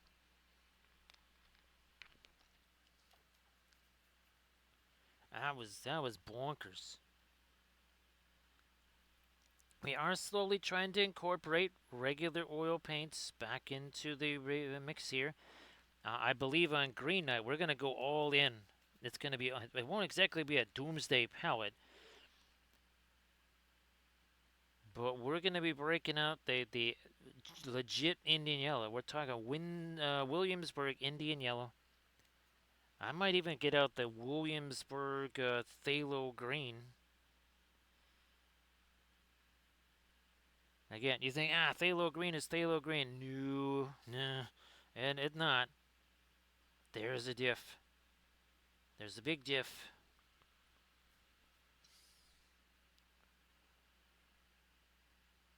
There's a monster difference between the two.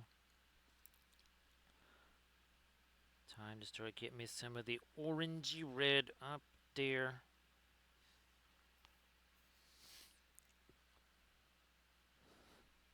Gotta do this side now.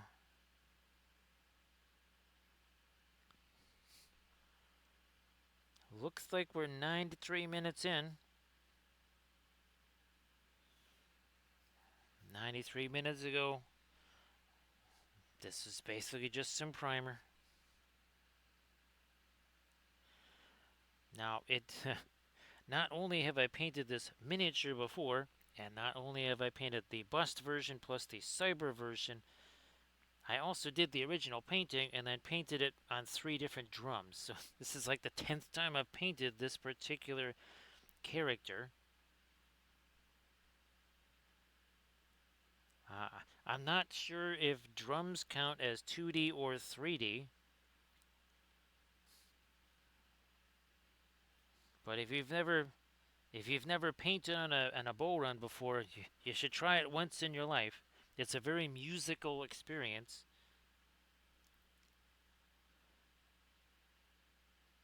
Because depending on just how rigorous the brushstrokes are, you can hear every single brushstroke on the drum. It sounds like a little bit of tapping on the drum.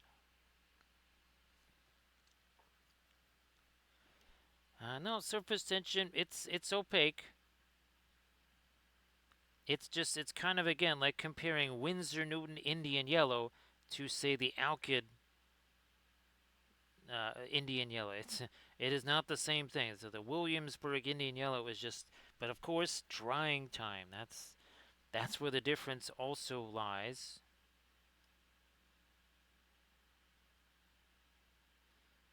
Get some of this in here too. Yeah.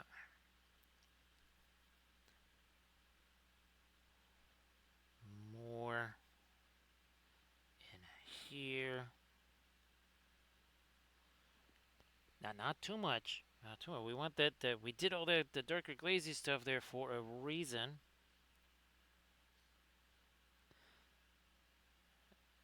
And again, we did break out the Perline Crimson for this one here.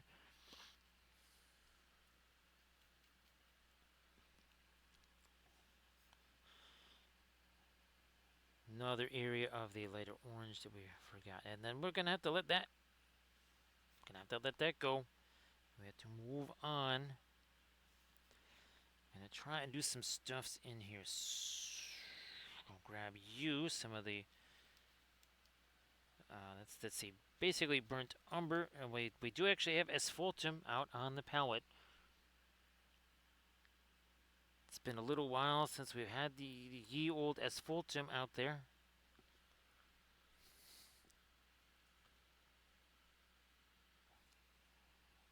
Yeah, it was really wild to see.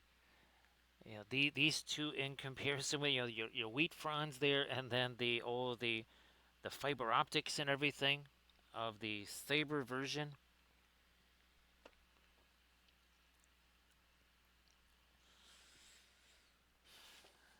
I believe is this Venetian red? Yep, there you go. So there's Venetian red, and that's kind of got the orangey stuff. There's a Gamlin Venetian. That's not it. That is not it. Or is this it? There it is. Yes. Straight from Venice. That's the only paint that they make. This Pigment Red 101. Yes, the Venetians don't make any other paint colors except Venetian Red. All the other colors have to be imported.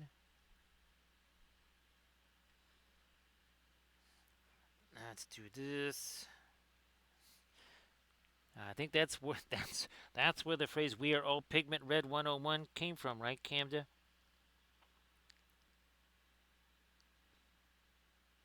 Going to try and incorporate some Indian yellow into that now. Yeah.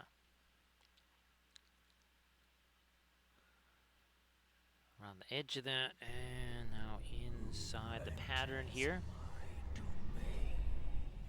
Hey there, Souls. How are you doing? Thank you so much for the raid. Everybody, please give Souls a follow. And of course, Souls, if you want to share anything in the chat, like always, please go ahead. Well, that's where we're opening up our new ski lodge, right? Surface tension. That's where we're opening up the brand new ski lodge. It's going to be a huge hit. I mean, we've been testing it for a while, surface tension, and so far nobody's ever come back, so they must love it. I mean, they never leave surface tension. So everybody, please again give Sauls a follow. Hey there, Daddy Kelton. Nice to see ya. And of course, thank you so much, Daddy Kelton, for the sub. Appreciate that. So everybody, please give Daddy Kelton a follow and give Salzburg a follow. So say we all. Now we are painting up the regular version of Bridget here. We already have the cyber version of Bridget painted. So this is just a really super fun thing to have these two in comparison. Liked it so much, we're actually doing the same thing with our Cyberthurians. We're kind of backtracking. So there is the bust version of Bridget right there. So again, having a lot of fun with that.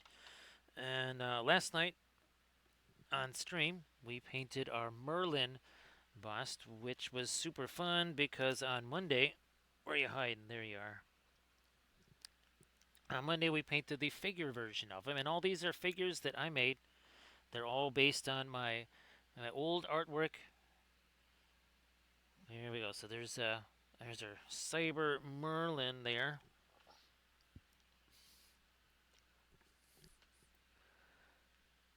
So Daddy Kilt, I don't know if you did the color charts. Oh gosh, they're not really easy to reach here. Well, this will have to do.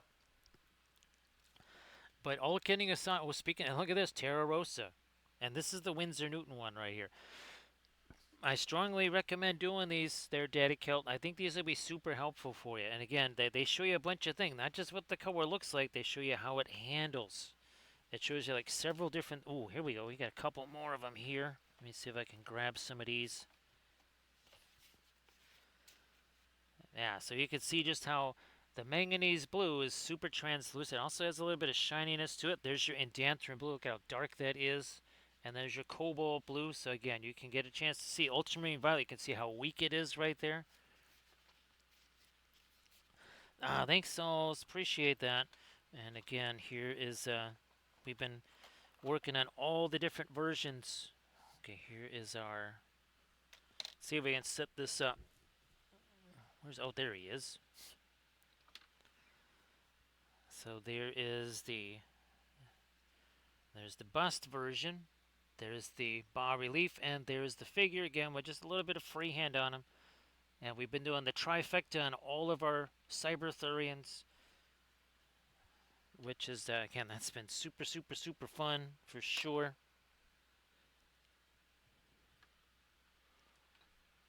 Let me do this. There you go.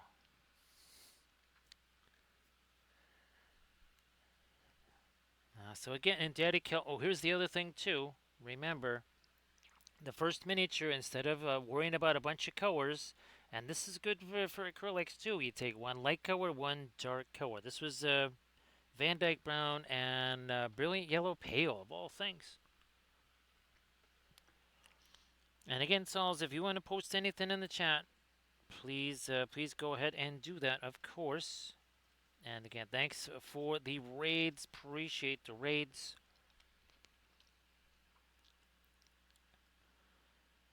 Here we get. We're gonna try and get some of the red and these gemstones over there in a sec. Let me get some lighter stuff on the lips over here.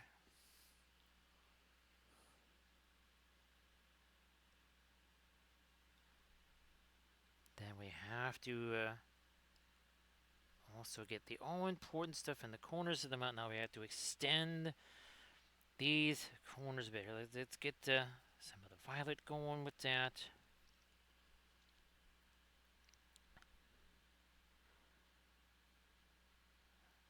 Up there, and a little bit more on that lip there. A little less of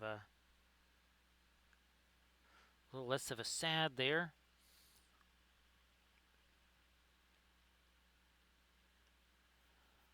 I'm gonna try to. We got some wheat fronds in the way on that side, so we're gonna turn this over a smidge there. Do that.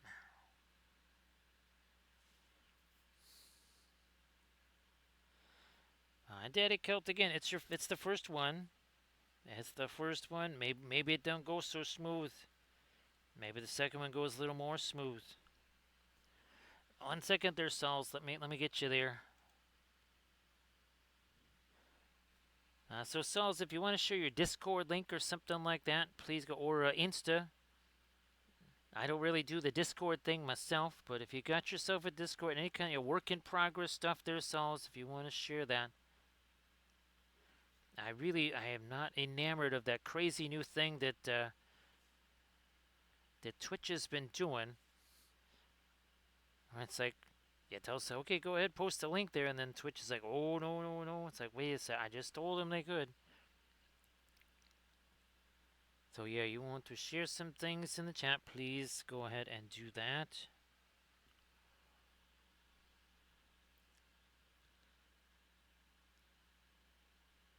Let me drop that there. Okay, there. I needed some skin tones there now. Also, too, this might be a little too late for this part, but we're gonna try it anyhow. Also on that side, and then On the lips is there. Okay, now we're getting there.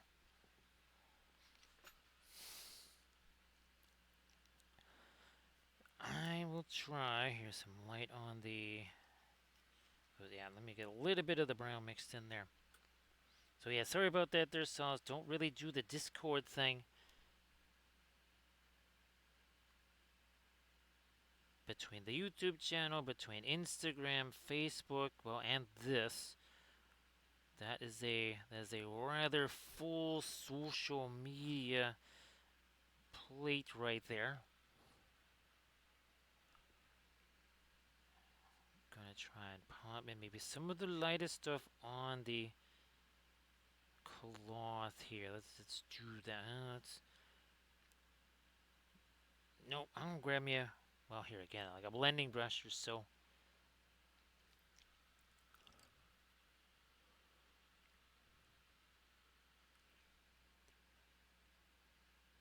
And again, Daddy Kill, don't be too hard on yourself. I know you want to be able to make like instant progress and all that kind of stuff. That'd be fabulous. Nah, believe me, making all the figures here and stuff, that was not instant progress. There were points where I'm like, maybe I just can't really do this. There were points where I'm like, maybe it's just not gonna work the way I was hoping it was gonna. Had to kind of keep hammering away at it.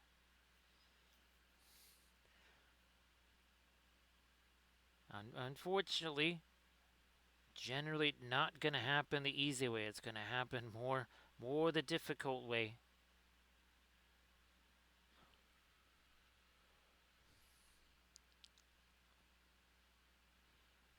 Let's do this.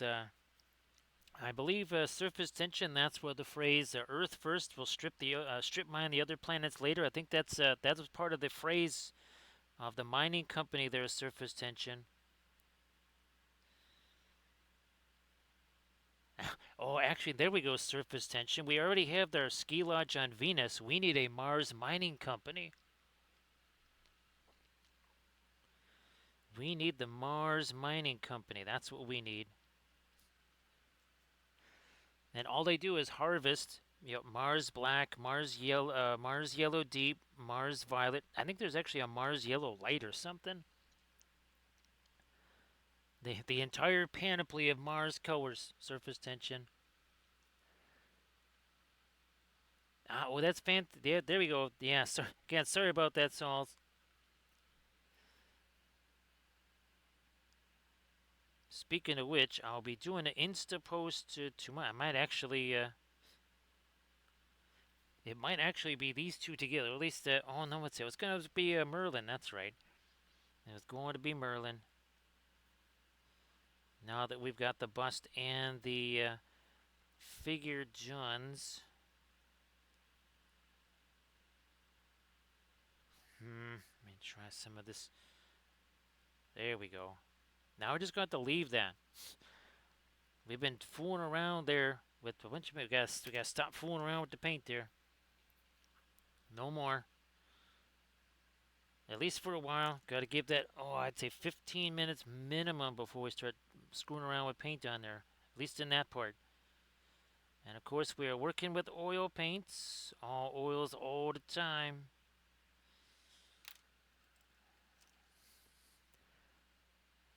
Got ourselves our blending brushes here too. Gotta have them.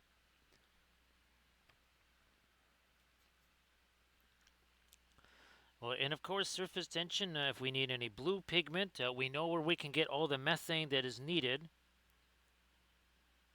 We know where we can get all of the Indian yellow, the mangoes required for the Indian yellow, right? Surface tension. So we'll have quite the paint factory here. It'll be very healthy. Chocolate-covered raisins, mangoes. Just think of all the pigments that we'll be able to create. We'll be a world supplier yet. Surface tension here. Let me get some more of this light over here. Come on. In you go. Now let me get this paint out of here. Well, Those alkads just sitting on there. All right, grab me this. Man, that paint is already starting to kind of get a bit gummy on that brush. That's happening fast. Let me tell you. Ooh, you know what? Fine. Speaking of Mars Red, now that is not the that's not even the Williamsburg Mars Red, and even that is super intensified.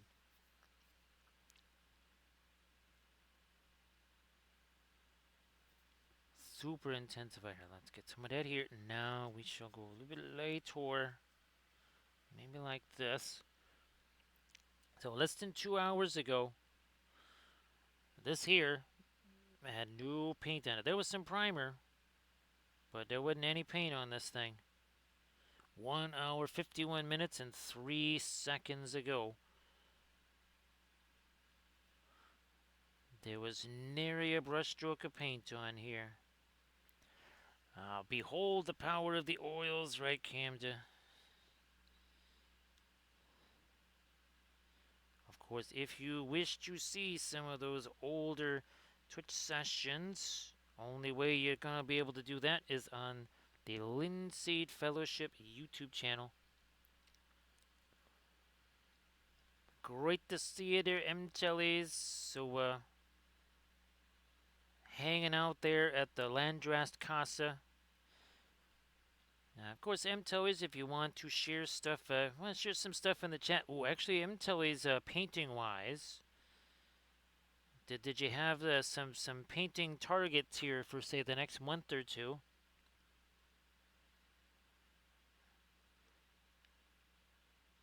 And actually, M-Tellies, I wasn't sure if you were going to start doing the live stream stuff again.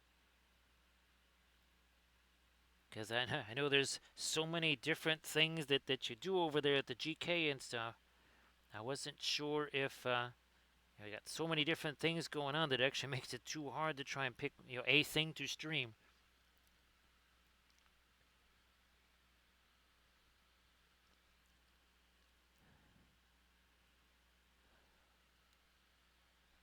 I think it's I think we got to make some images of that surface tension.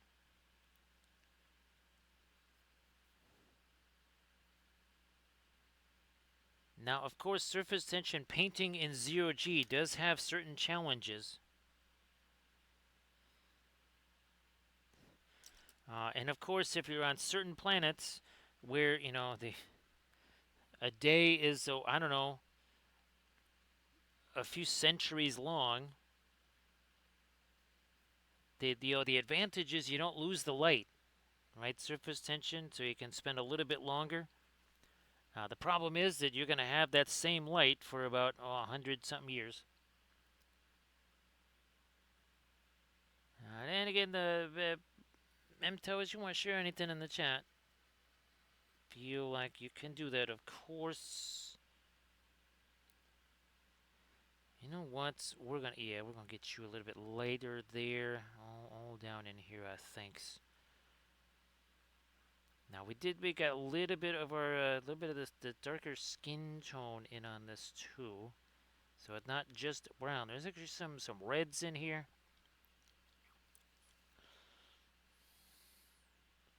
That's fabulous there, M-Tellies.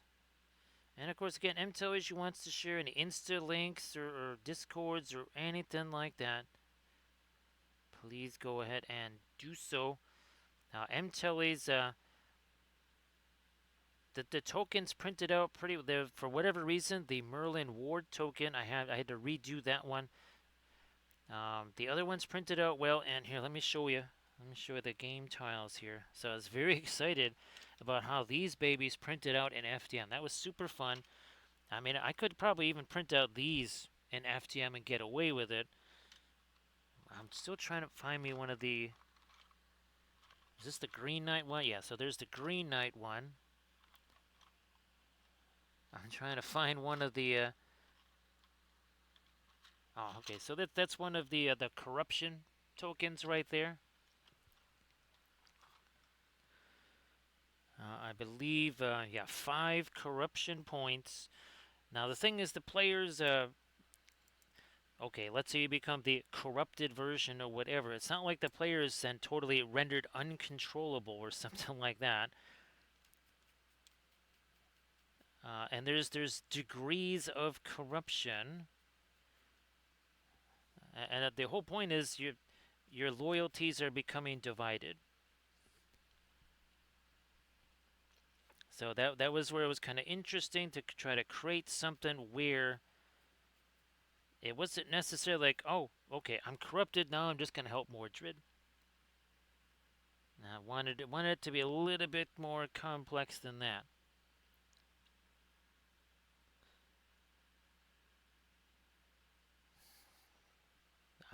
This doesn't really have any kind of weight in it. This is the Mars Yellow Deep pretty much provided any sort of opacity here. We were talking about those Mars colors, right? Surface tension.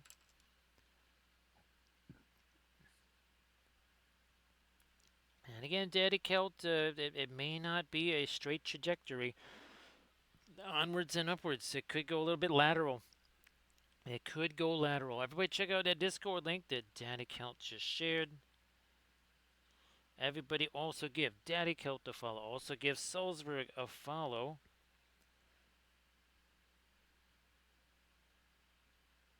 Boom, there we are.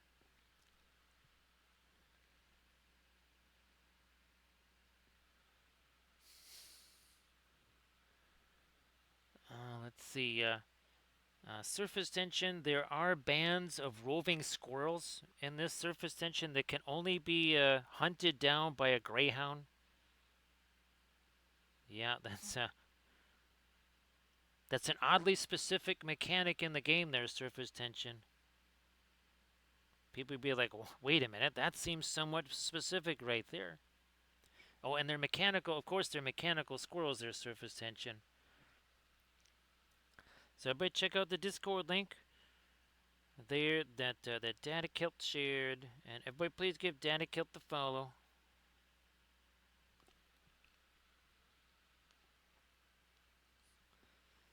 So yes, beware those squirrels there. And again, the only thing that can stop them is a greyhound. It's specifically written into the game. Don't know how it got in there. Surface tension. I blame the squirrels. Okay, don't want to get again too much of the light stuff down here. And there is no white in here. Why? Because that would start turning this a little bit pasty, a little bit chalky. Well, it would turn it into basically skin tone instead of kind of having this nice little orangey bit going on here.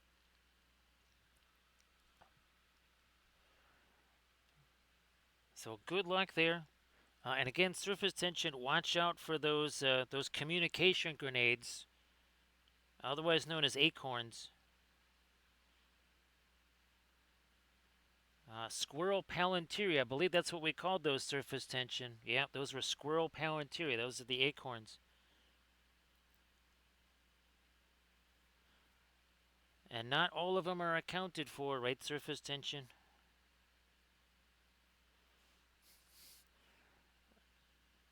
Fine, I'm going to use that to stick my hand on for right now. So again, everybody please check out that Discord link. Daddy Count posted there.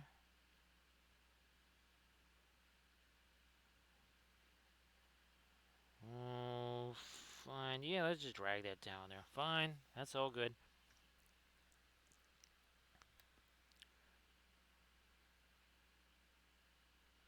Yes, you never know there's surface tension. A hasty hobbit grabs hold of one of those a squirrel palantiri there, and you never know what's going to happen.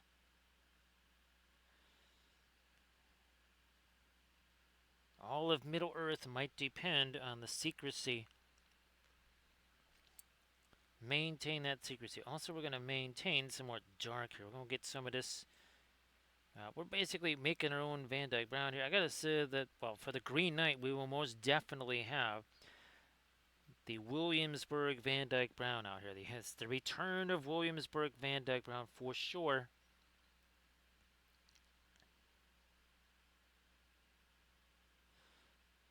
Bit of dark there, bit of dark there. Some there, okay.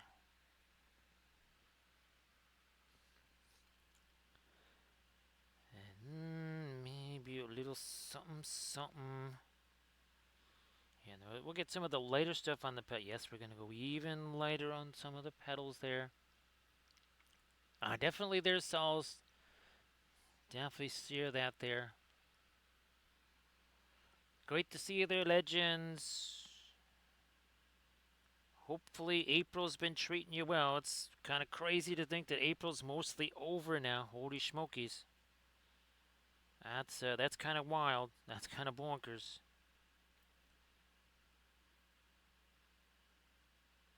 Scary to think it's going to be June. We're going to be May. Then we're going to be June. Then it'll be Christmas time. And we have to start painting planet ornaments again. It's going to be almost, yeah. Just think it's only a matter of months before we're painting planet ornaments again. Nice to see you again, Primus. Happy Saturday. Hopefully Friday treated you great. Hopefully Saturday's going to be very fun. Everybody check out that Instagram link that Saul's just shared. And give Salzburg a follow too while you're at it.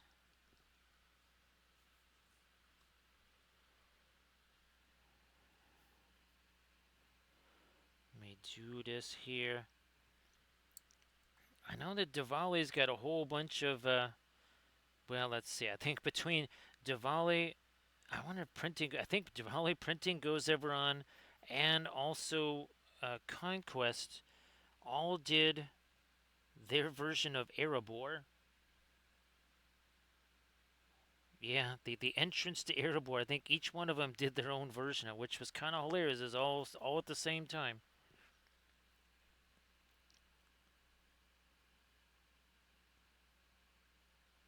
More of our green in there. There we go. Like so. Cut you off up there. Yeah, like that.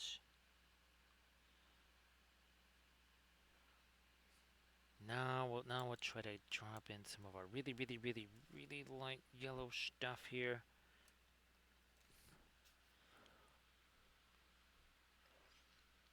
So again, everybody check out that Instagram link, and of course, well, there's the link to the Wapelius Instagram. Thanks for posting that, Armor Wolf. Also, again, the Linseed Fellowship YouTube channel. If you want to, well, again, watch. Where's our Merlin here? So you want to see the stream last night? That's also we got the Lance. I think the Lancelot was no. We have the figure version. That is the latest one. So I think this is already now on. That is on the Linseed Fellowship YouTube channel right there. And again, all of these are sculpts that I made myself from my old 2D artwork from years and years ago. It's been very fun.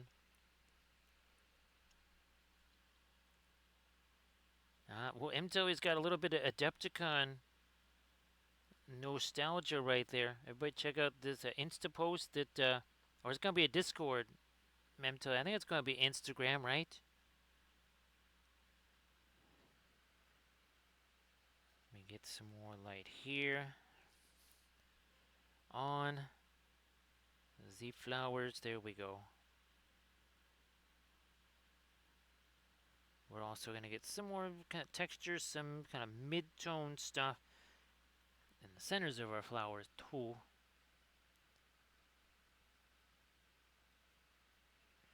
By the way, light as this is not white. We haven't even added fast matte white onto the palette yet, so I mean it is only hour 2. That's typically something we do in hour number 3 is break out Yeo fast matte white to really zonk in some bright highlights.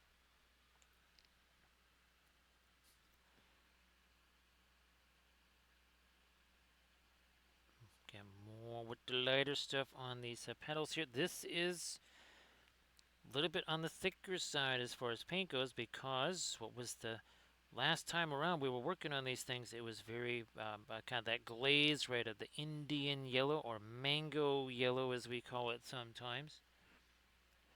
Nice to see you there, Abakar. And a happy Saturday, of course, to you. Appreciate you being here. And of course, that now we'll have ourselves a lovely pair of cyber and non-cyber Bridget. We're doing this for all of our characters. We're doing it for all of our Celtic goddesses. We're also doing it for all of our Arthurians. Actually, Arthurians, oh my gosh, they're getting like there's like 3 different versions of every character. You've got the standard, you got the corrupted version, and then you also have then the non-cyber. Ooh, where is it? That's here somewheres.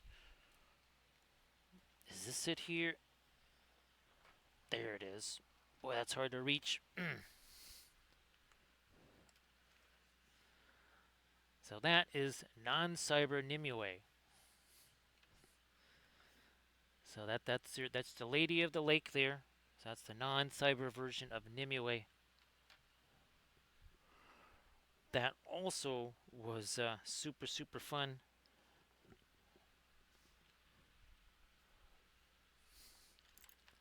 So great to see you there, Abakar. And I hope that everything goes well.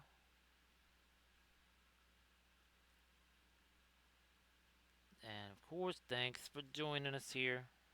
Appreciate that.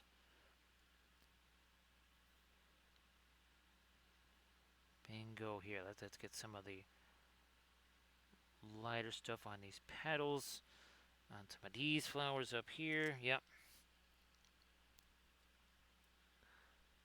In you go. Then we're going to get some of the lighter green on some of the leafy bits here. We haven't forgotten our leafy bits. Also, there's no cratery things on here. This here going to get some, speaking of some glazy stuff, I might do that after we hit the flowers here. Might do some glazy stuff in this down here.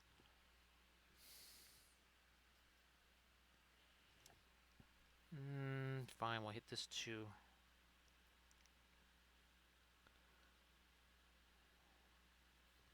That might have, maybe not.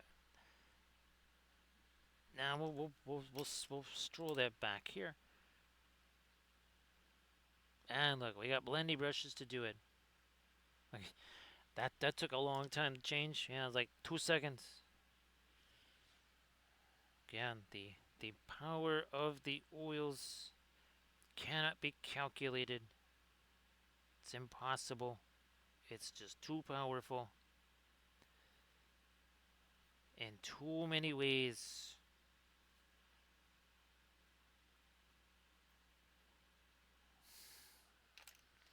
Take you a little bit of an adjustment on that.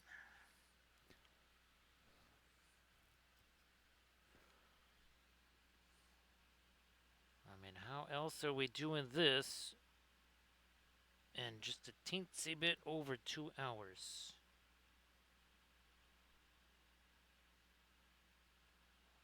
Again, the caveats that we offered earlier.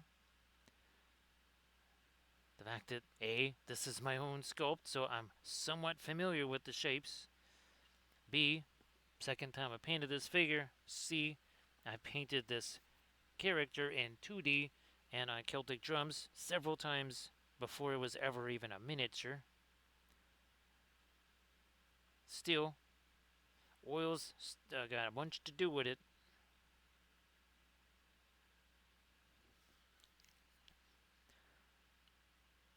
There we go. Intel is I wasn't kidding about the the walkie-talkies there. Or would they be wapple talkies? I don't know. Our own special communications channel. Either that MTEL is, or we got to get Palantiri. They're a little bit more cumbersome than a walkie-talkie, I will admit. But I think that we have to put in submissions for our own private Palantir there, MTOEs. Now, some people might say, well, why don't you just use your phone? We would say, nope, that is not adequate. All right, I'm going to get some of this in here. Okay, a little more of the violet. A little more of the violet. That will go in the shadow. That's what we needed. That's what we're missing. We got lots of the brown. I want to get me a little bit of violet here. More of this. Perfecto. That's what I wanted in there.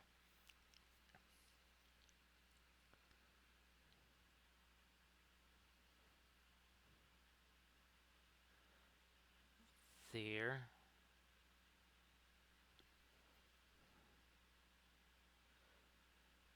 Well, Camden, I think some might also state that their phone is also possessed. I mean, well, what would you call the autocorrect monster there, Camda? I would say that every phone possesses that demon. Yes, it does, Camda. For sure. Yes, it does. Now, again, getting this little bit of violet in here. We don't want to wipe out all of the brown there, but that just makes the shadow is a teensy more interesting. That people aren't going to say, oh, look at that violet in the shadow. They're never going to see it. They will not see it, but it'll be there and it'll have that influence. It will make it more interesting. No doubt. So instead of a spelling bee there, Cam, it's a spelling demon. I don't know if they still call him that or not.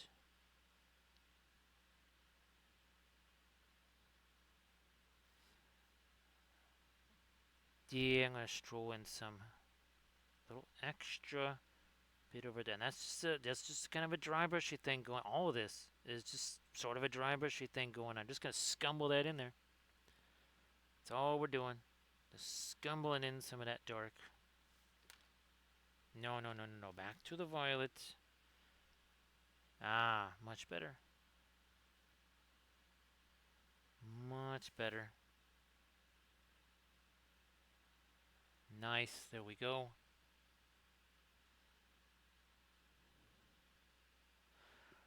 I'm gonna. We got all this sky blue sitting here that we haven't used yet. I'm gonna use some of that on here, just for the heck of it.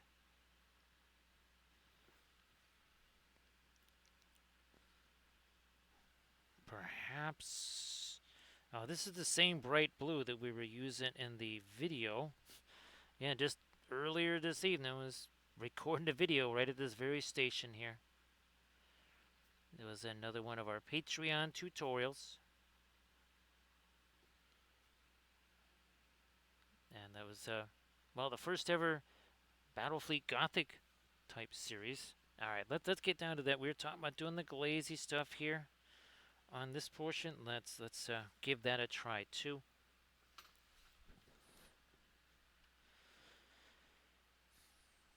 Thinner. Fine, we just drunk a bunch of it right there. Fine, a little bit of the Painsy Gray gets into that. And that's the Williamsburg stuff too. That's the high octane stuff. That's not the unleaded. That's the high octane. And that's got to be a super light touch there. If we start doing brushy stuff, all that's going to do is just wipe away what's there, create a mess. That's all we're going to get. Which means we just kind of touch the brush there and then we leave it alone. That's it.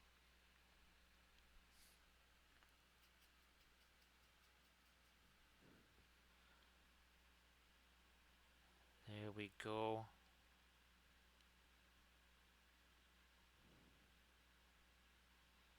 Alrighty, here.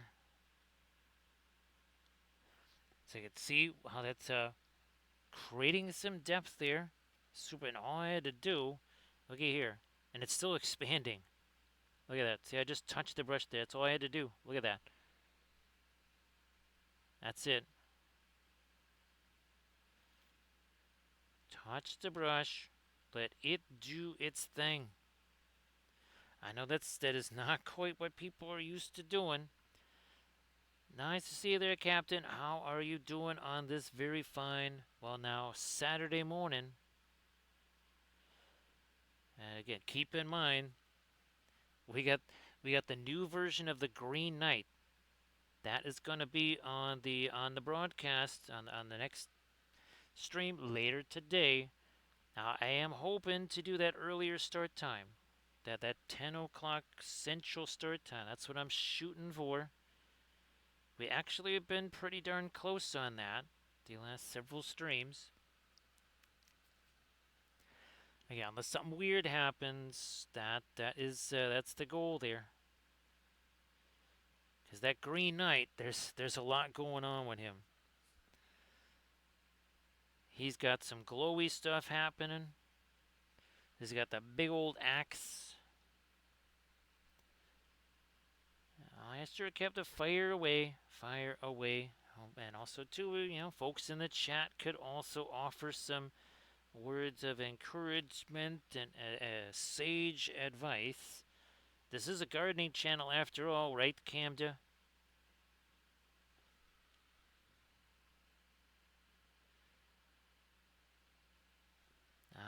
Size, I never prime anything white or black. It's always got some kind of at least a color to it, and it is more on the neutral side of things. Now, you don't want the blue to be too dark, too overpowering, but it kind of makes a nice little underpainting for you there, Size. Having that bluish primer there. And sometimes, too, let's say, okay, if it's going to be a Smurf Marine, you say, I'm going to prime it blue. Well, sometimes maybe priming the opposite. You go oppo with the primer. Might be the way to go and let that show through. But yeah, letting the primers show through is always kind of a nifty option there, Captain. Now, it depends on just how, obviously translucent you're fixing to be painting over the top of that, too.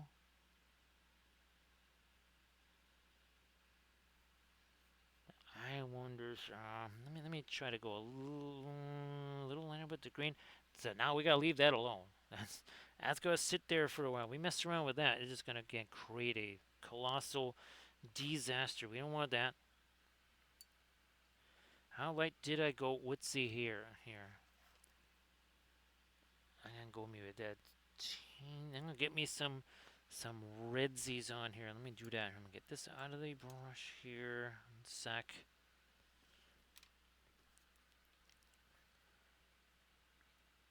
Some of this red, a little bit of our pearline crimson, and maybe some of our Indian red here.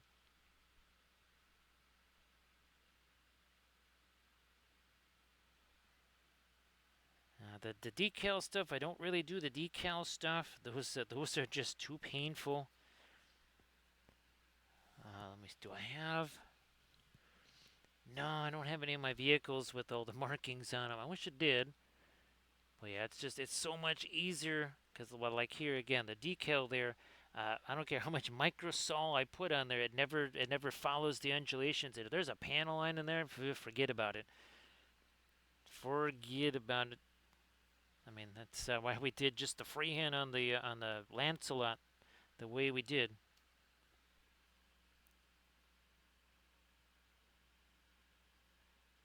Me too. Again, I'm just gonna get a little bit of the. This is that Mars / Indian red,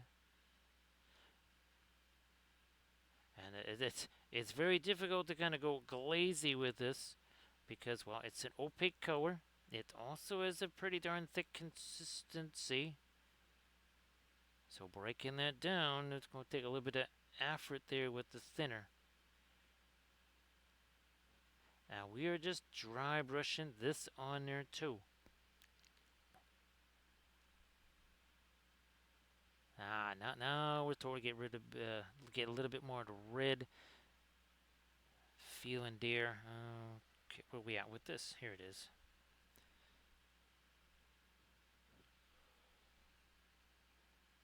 2 hours, 20 minutes in. I think after we do this, I think we'll mess around with the leafy bits down there. Ah, thanks, Salt. It does. It's super. I wish. Oh, let's see. I don't know if it really shows up on this one here. So you can see that it's a very different type of reddish hair tones there. That's more of a peachy type because this was we only had like 8 colors for this one here. We didn't have as much of the orangey stuff. Didn't have the Indian yellow. So you can kind of see the impact of say Terra Rosa, Indian yellow, the Mars yellow deep. Didn't have that here. So again, that's what we were saying. If we added white here, right? That's what happened here, and that ended up being definitely much more of a kind of a peachy hair tone. Again, this was super fun. This is the one we were using those those Italian colors on. Oh, and that also, by the way, is the non-cyber version of Our Lady of Shalott. So there's the cyber version of Lady of Shalott there.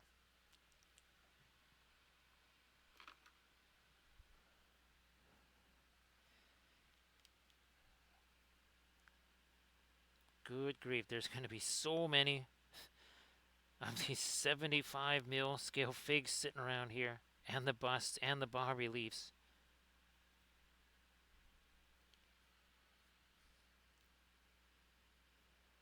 Get that. Here we are. Ah, now in here too. So now again, this is much more of a reddish tone here, not a radish.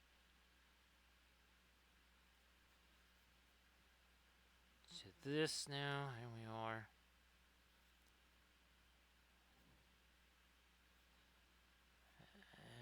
Yeah, let me get a little bit more of that in here. And remember the Pearling Crimson, that was part of the bit of glazy stuff we did there. Maybe a little bit of that into this, or weedy fronds there. I want to go.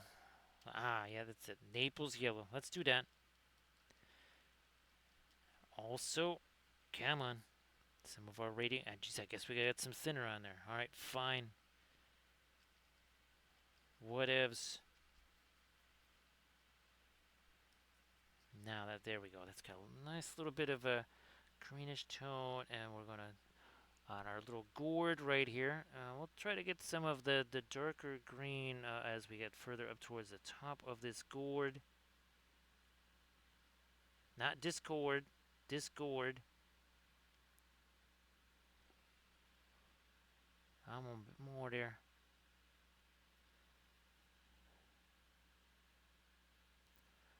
Also that, and now some of that up here in the wheat fronds. Touch more there, and now these guys too. We need some separation there. Again, very different from here where we did the flamey stuff. Very different, and you can see how that also influenced the lighting on the cloak there. Ooh, that's right.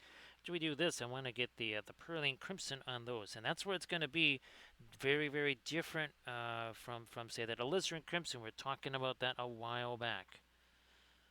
Huge difference between the Pearling Crimson and Alizarin Crimson. Those are nothing alike. I don't really use the Alizarin Crimson too much. Now that is much more of almost like a magenta by comparison to that Pearling Crimson. It'll probably be cheaper though than the Pearling Crimson. That's no doubt. I would think that it would be.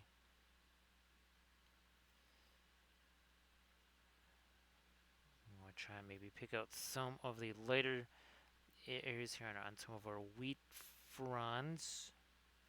Not too much of that green out because I'm saving that for out here. Let me get a little bit more of that radiant green. Smush some of this into the brush and then into here. Let's see what we have now. Okay, fine. I'll go a touch lighter than that then. All right.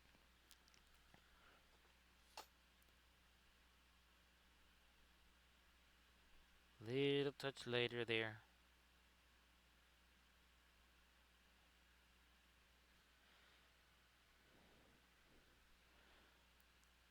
Then we'll probably come back with some of the dark to get some of the veins in there. And now this is set, so I can start getting some of the lighter things here on the side of our base.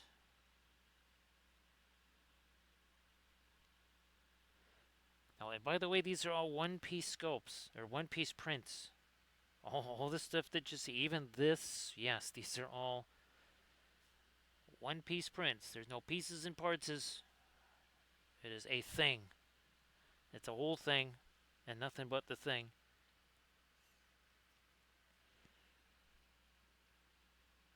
It does mean that removing the supports is kind of a dainty procedure, and there's a wee smidge of it to do. But there's also no printing a whole bunch of parts. Hopefully, hoping that they all print and that none of them have distortion. If it is all one piece, if there is a little distortion or something like that, it doesn't matter because it's, well, all one piece.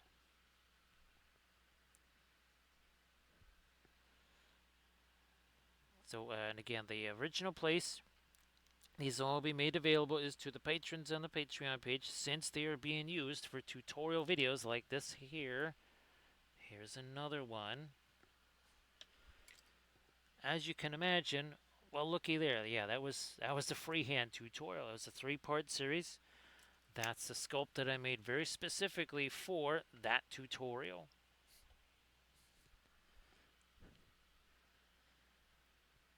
And also, again, the hope was to maybe save folks on the Patreon page some coin, where you won't have to go buy, sit there on My Mini Factory, Coats 3D, wherever, buying a whole bunch of files or doing a bunch of different miniature Patreons. It was when I realized, it's like, yeah, if you want to play along with all of the videos, you got upwards of 17 different Patreons and tribes you got to be part of. I thought, nah, that's probably not something that everybody wants to do. So what if I was to just make the sculpts myself, and you get them as part of the Patreon page? There's going to be a special pledge level for STL files for various reasons.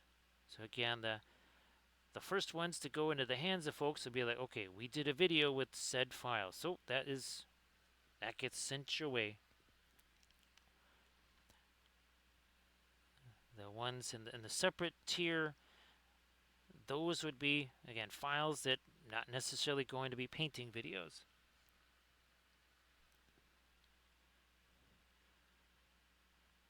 Because, well, now the other thing, like the Galahad sculpt and everything, I can make sculpts for the specific tutorial instead of like, okay, I'll just find the closest thing. That takes a tremendous amount of time. Also, guess what? A lot of dough. And none of us has those things in limitless quantity. Well, I guess if we do, then we own a miniature company or something like that. We don't need to be buying them. More lighter green on the ends of the leaves there.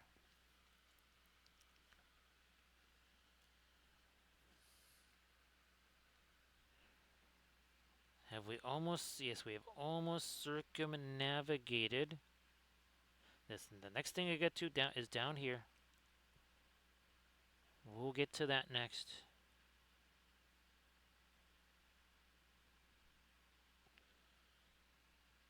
As we now are almost 2.5 hours. 2.5 hours on our fabulous non-cyber version of Bridget here. I think this might actually be. Let me get all the paint out of here first. 1 second. And there is a link to that Patreon page. There it is. You do the army painter links there. Well, be ready. Be ready with some snacks because you're probably now close to 3,000 hours worth of videos. I know it's at least 2,700 now by this point. Since, well, I'm adding somewhere close to 20 hours of new vids every month. You'll be busy. You can pretty much ditch Netflix and all that other stuff. You won't need it. You just be Gym TV all the time, and nothing else.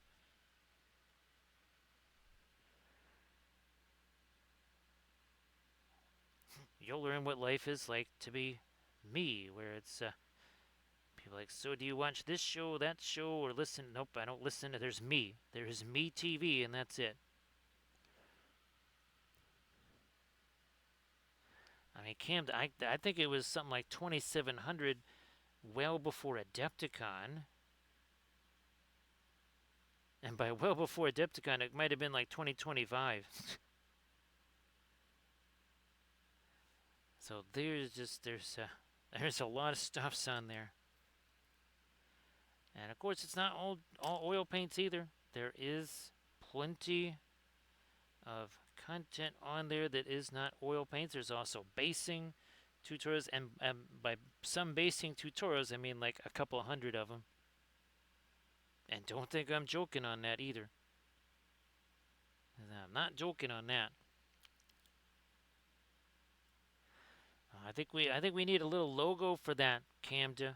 I think like one of those was it Panavision logos or something like that.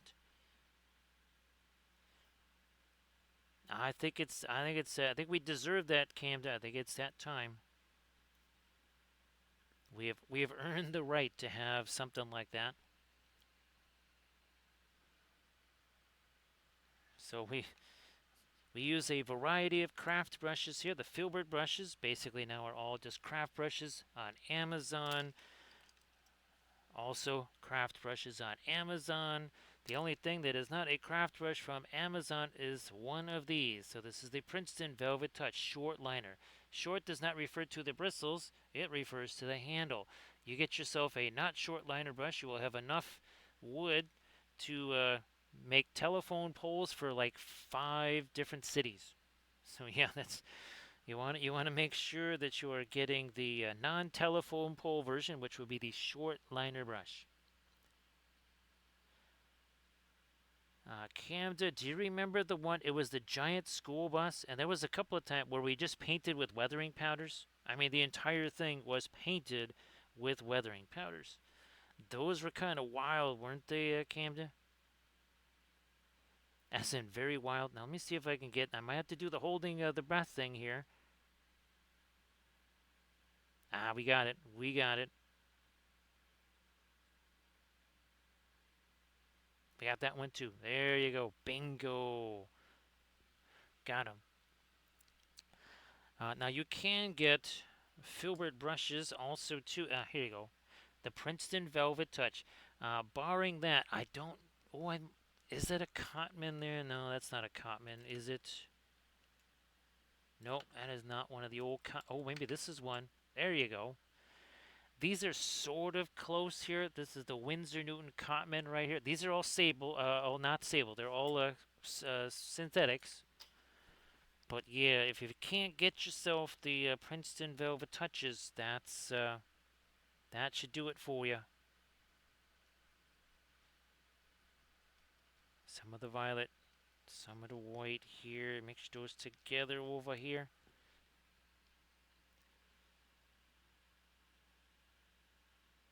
On Dick Blick, the Velvet Touch. Well, this one like I got in my hand here. If it's on sale, somewhere around $4.50. If it is not on sale, somewhere around $5.50. Something like that. They generally kind of bounce around in that range.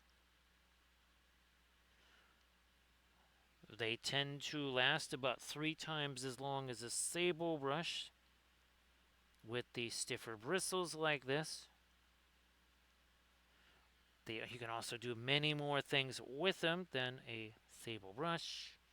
You team those up with all of our fabulous crafty brushes. You've got yourself a very inexpensive way of preserving the one frontline brush you got for a rather extended period of time.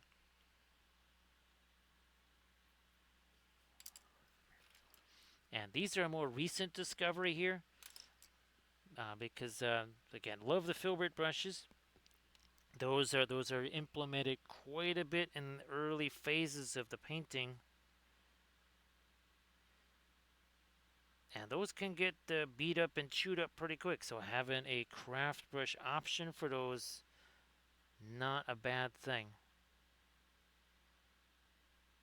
And those actually, I mean, they can take some hits. I've been surprised at just before they start fraying there.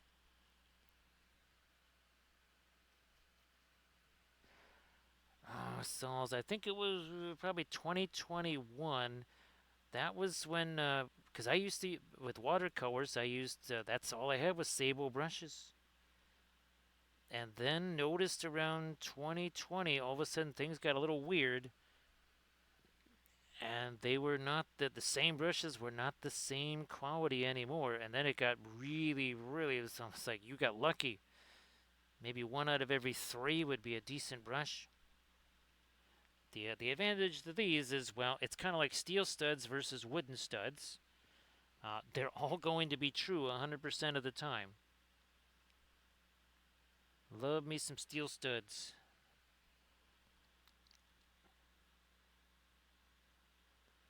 And again, Sauls, if you wanted to share your link again, it's been, gosh, probably an hour or 2 or something like that since you last shared your link. Why don't you share that again? Everybody, again, please give Salzburg a follow.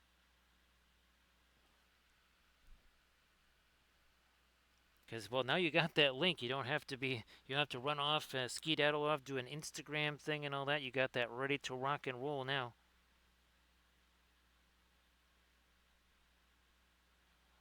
There we go.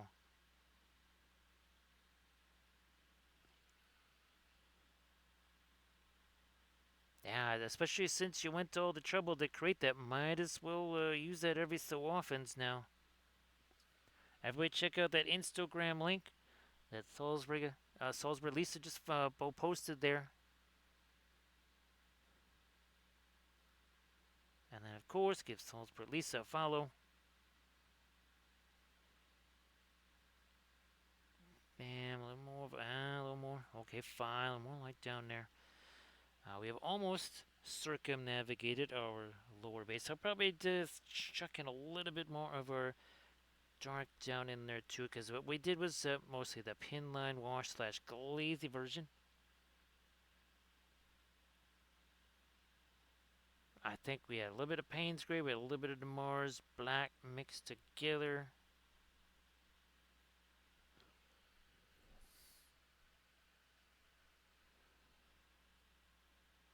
Light in there too. And now we got to do some stuff in the center portions there of our flowers. We got to get some in our leafy bits there. Again, this is it's almost an Audubon-like accuracy to our botanical knowledge here. Leafy bits.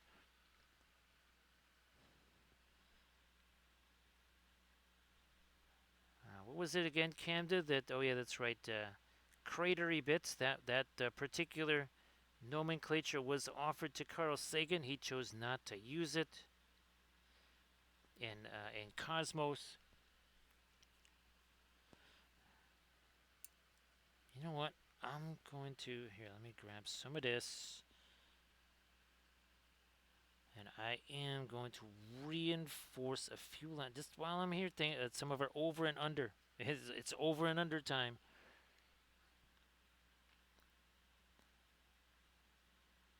Oh yeah, that was it was Merlin. I think that was the last one with the over, and then that was the figure version. Yeah, with the overs and the unders and the unders and the overs everywhere. Look at even on the base itself. Yep, there was a little bit of that.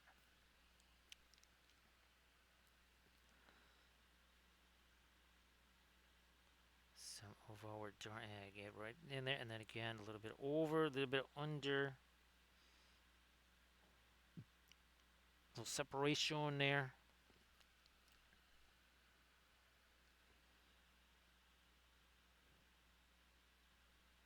More here.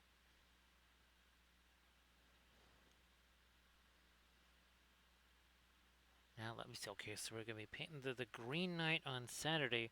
I believe this coming week I would like to get all three of the Ariane rod pieces all painted up, which would mean the bas relief, the bust, and the large scale fig. So I'll probably be doing the bas relief maybe as a tutorial video, either that or the bust, one of those two. Oh no no, we'll save the bas relief for Flat Thursday. Okay, we'll do that. So maybe we will paint the figure version on stream. Yeah, we'll paint the figure version on stream. Paint the bust on a Patreon vid.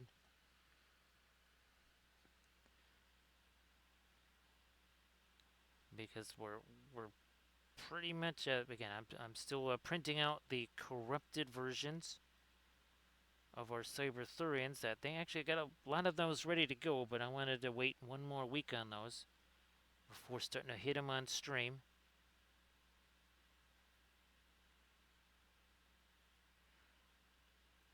Because we've got Arianrod, we've got the Morrigan. We also have Branwen. A lot of these have been ready to go since before Adepticon.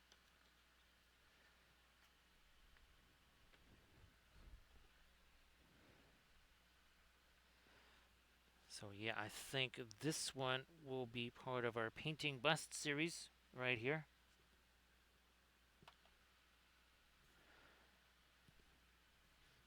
And of course, well, thanks alls. We've got again the bust version of that. We also have the miniature version, a 72 mil version, and we also have the bas relief version.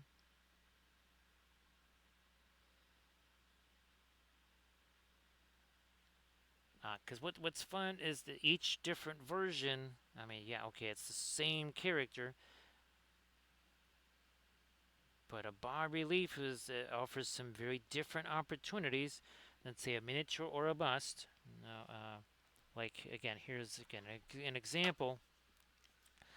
So you have basically a painted backdrop in your bas relief there. You don't really get to do that with a bust. You don't really get a chance to do that with a figure, right? Unless you like stick a piece of cardboard behind it with a painting. This is not a piece of cardboard behind a painting. They are integrated together. I mean, even here on our Morgan Le Fay, it's the same thing. The figure, the side panels, the backdrop, all of that is one in the same.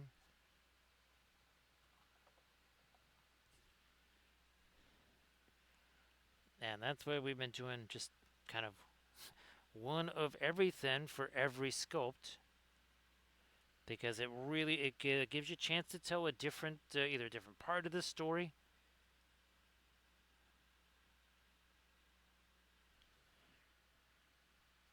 Like our Lancelot bust, he has the spires of Cyber Camelot behind him.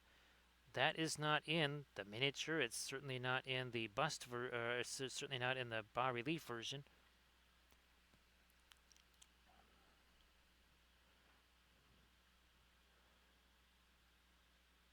Hey there, Switchblade.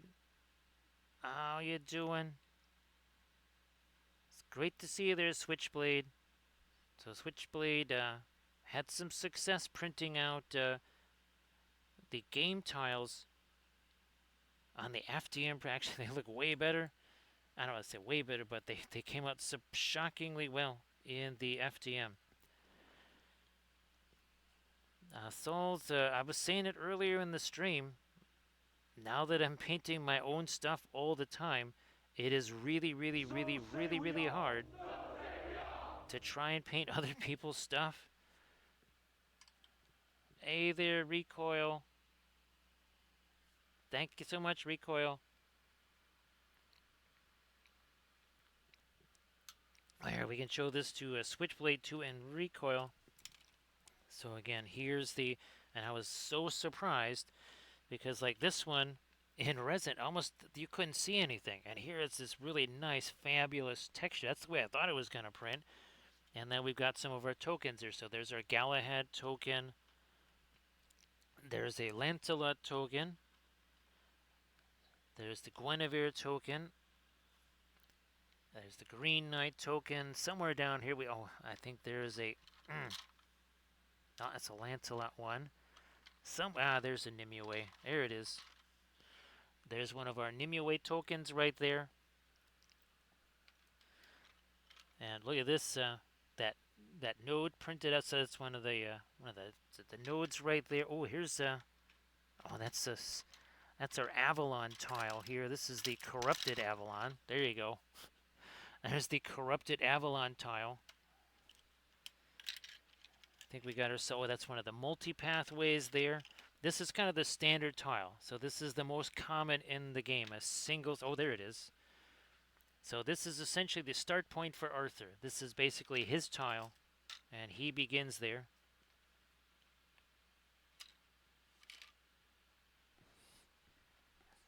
Oh, and here's again, there's the bas relief version of Arianrod. That's going to be very fun.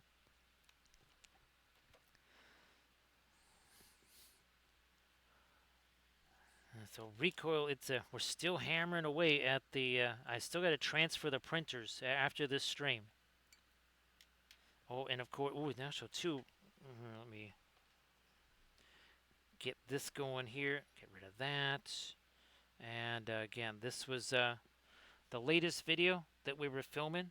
A little bit of Battlefleet Gothic stuff, except not Battlefleet Gothic. So this has been super fun getting back into the army painting series again.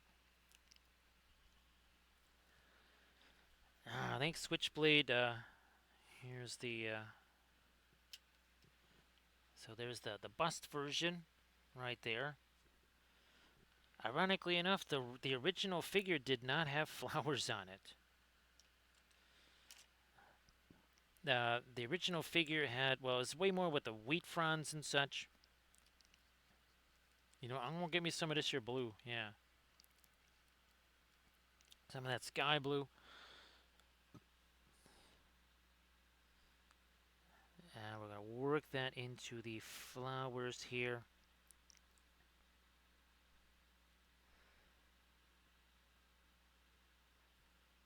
Now I will be reworking the dice.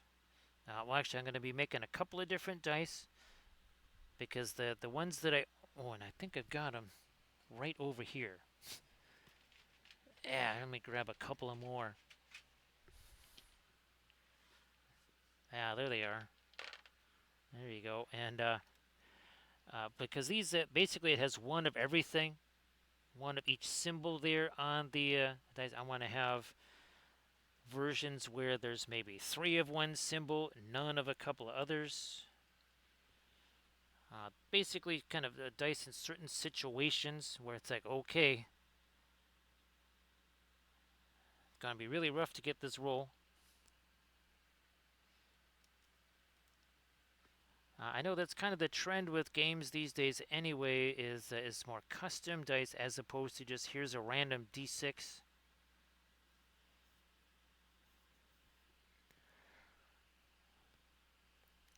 Hey there, Artemichael. Artemichael, why don't you share some stuff in the chat? Why don't you do that?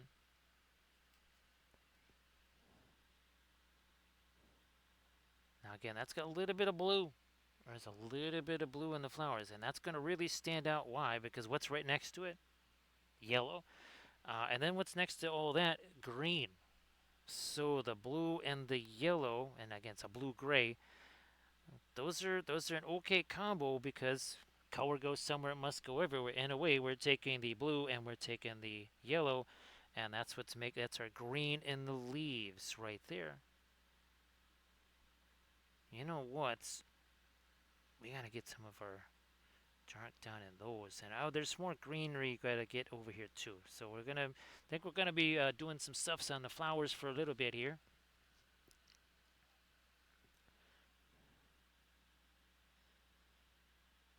And again, recoil, glad that you've been able to kind of make some of those adjustments there. Again, the printer transfer happens after no matter what, we got to do that. That has to happen after the stream here. Somehow, some way, those two Anycubics got to be in that new printer room that we just created. And most likely, the first thing I'll try to print on those will be another version of the tokens. Well, and hopefully some more tokens, because there's more tokens that are needed. But I think it's going to work recoil as far as the game being entirely printable by folks. Especially since right now the only cards in the game are the character cards. Which, I mean, it doesn't matter if they're double-sided or whatever. Who cares? Just print them out. That's all you need. Everybody check out that Instagram link that Art and Michael just shared. So again, that's some of our radiant, not radiant colors mixed in there. And then we're going to maybe do a little more texturizing too in the center of these. We'll do that with our liner brush, our fabulous Princeton liner brush. So again, check out those links there that Art and Michael just shared.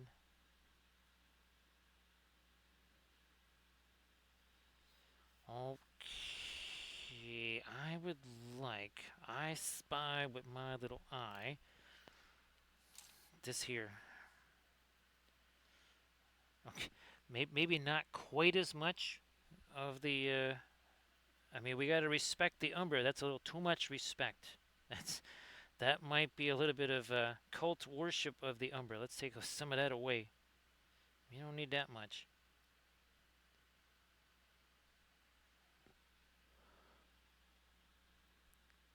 And now we'll just do that. Those got to be some more of the green right there, but maybe a little more thinner. All right, break it down some more. Fine. There we go. Now we got it. Sometimes with the oil paint and the consistency, maybe it's a journey. You have to kind of poke your way around and say, okay, the miniature says that's too much thinner. The miniature says that ain't enough.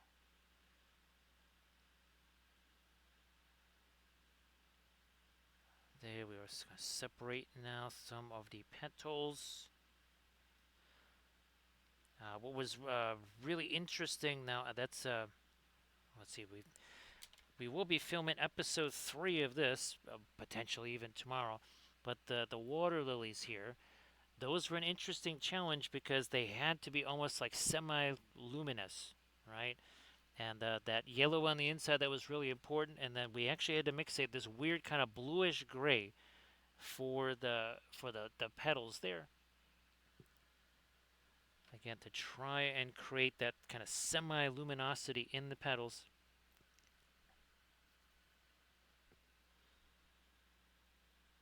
These, not really looking to do that. These can be much more opaque, so a very different, a different thing that we're trying to accomplish here. Again, as opposed to what we were doing on the Nimue there. Again, that is a couple of the most recent videos were that's one of my pledge levels. That also is one of my sculpts, which is going to be part of the Patreon page. I do believe that's the second time I printed that one out, and I think I've got the supports much more locked in now that it's the second print. Again, some of these are just, you're seeing the very first test print. Like this Cyber Bridget here. This is the one and only print of this. For the vast majority of these things, there is one and only one print of them, and it's either me painting it or it hasn't been painted yet.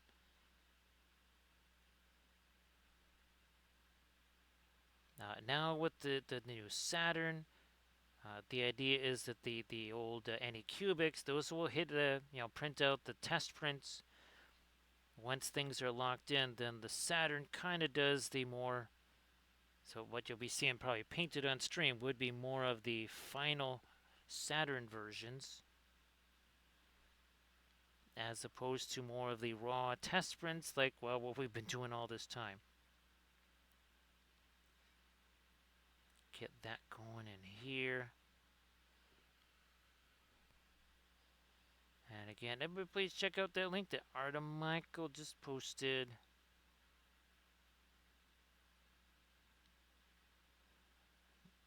Doing that. Okay, did we do? Nope, we did not do that back here. We shall do that now.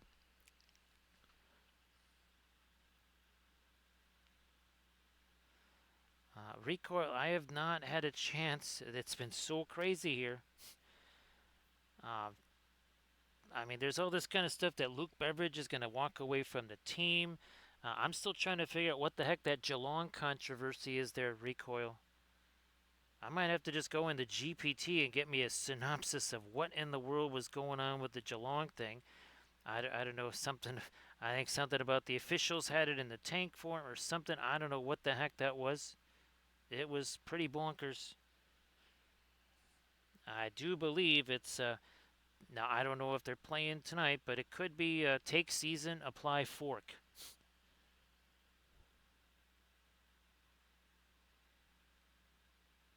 All I know is recoil. I saw something on my Facebook thing. My Facebook feed is a little bit different than most people's Facebook feed. It was Luke Beveridge getting into some kind of a tussle with some old, I don't know, a retired, obviously a long time, either retired player slash announcer on some TV show or something, and he got into a verbal brawl with the dude or something. No idea what's up with that now. Okay, here we're talking about with this little Datsu. Now, gotta be later. Fine. We'll do that. Let's try this.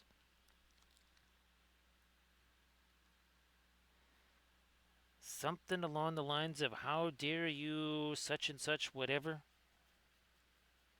Don't remember what it was, but yeah, there was some kind of fracas. There was a fracas going on.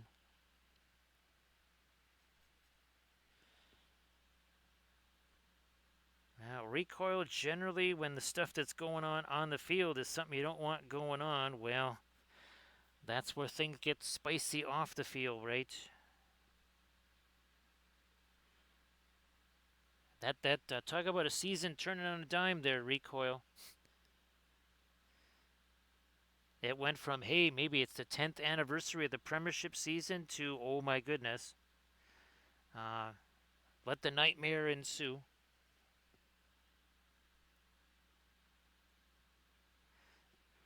And of course, all things Aussie Rules football covered here on the Wappelville Sports Network, where we report the news before it is news. Yes, the finest in the NFL draft coverage. And that it still makes not a whole bunch of sense. The Ty Simpson thing to the Rams, don't know what's going on with that. Had they not signed one certain veteran quarterback to an extension, that's what made that choice a little bit weird.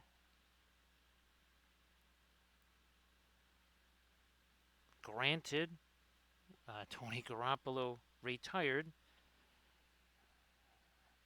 And, well, that's an aged quarterback with multiple injuries in his past. And I believe Kirk Cousins also said thanks, but no thanks. Pascal says hello, and we say hello to Pascal. Also, we say to Pascal that he should post Post some links there in the chat. sorry there, sorry there, Pascal. We were also going to welcome in Sled Gilp. Sled, thank you so much for entering our domain. Nice to see you there, Lost One, and Yin King and Pitsu. So, Sledge, thank you so much. We are painting with our oil paints, one of our own sculpts here. We are 3 hours in, almost exactly 3 hours. There was no paint on this thing 3 hours ago. Everybody check out that Instagram link that Pascal just shared. Looky here. Look at this. We got two versions of the same figure. This is the original Celtic Goddess version. That is Bridget, the Harvest Goddess. We painted this one a little bit ago, maybe a week or two, a couple weeks ago. That's the cyber version. So, what's the deal with the cyber stuff? That's because all of our cyber Thurians here this week, we painted this Merlin figure. Again, another one of our sculpts. We painted this on Monday. We painted this one on the stream last night, right here. So that's a fabulous Merlin bust, cyber Merlin there. Thank you so much, Yeen. Appreciate that. Now, of course, there's more Dread, and here is one other version of our Cyber Guinevere. So again, a little bit of freehand on there, and we've been trying to do the trifecta of bust, bas relief. Here, I think it might be a little bit easier to get a hold of these. This is the Lady of Shalott, also known as the Lady of Shallots. I think it's a little bit easier to do it this way here. There we go. Move you off to the side. So there's the bust and the bas relief, and there is the figure. Again, all our own sculpts, all painted with the oil paints. Oh, thanks, Sledge. And as Sledge, if you want to want to share anything in the chat that you've been painting, please go ahead and do that. Here's our there's our Cyber Excalibur. We love doing these bas reliefs. Here's a couple of more. Again, well, there's the Merlin one. There's our Lancelot one because, oh, looky here. Here's Lancelot. There's the figure version of him. Again, a little bit of freehand. We painted him up last Saturday, I think. Something like that. Yeah, something like that. Yes, we got to have our onion lady. It's, oh yeah, LOLO. That's it.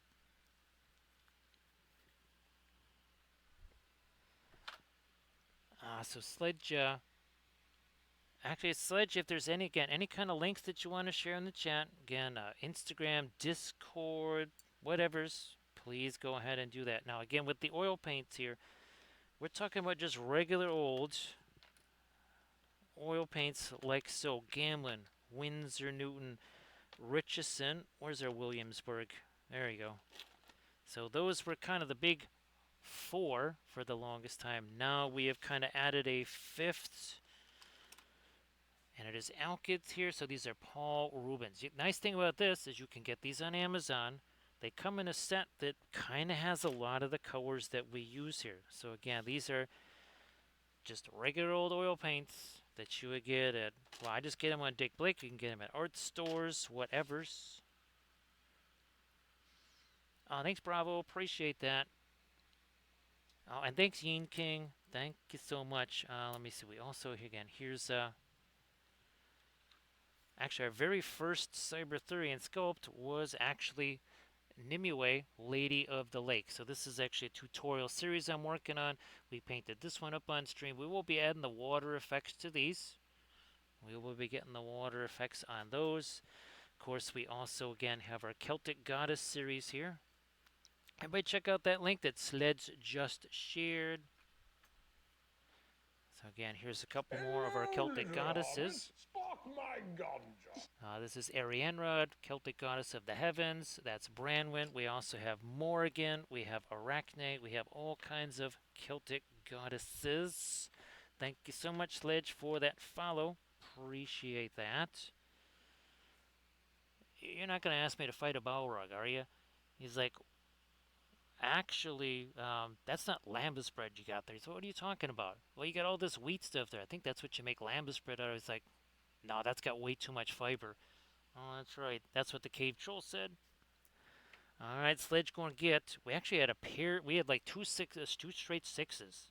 I don't. Can we get a third one? I don't know. I might have just jinxed it.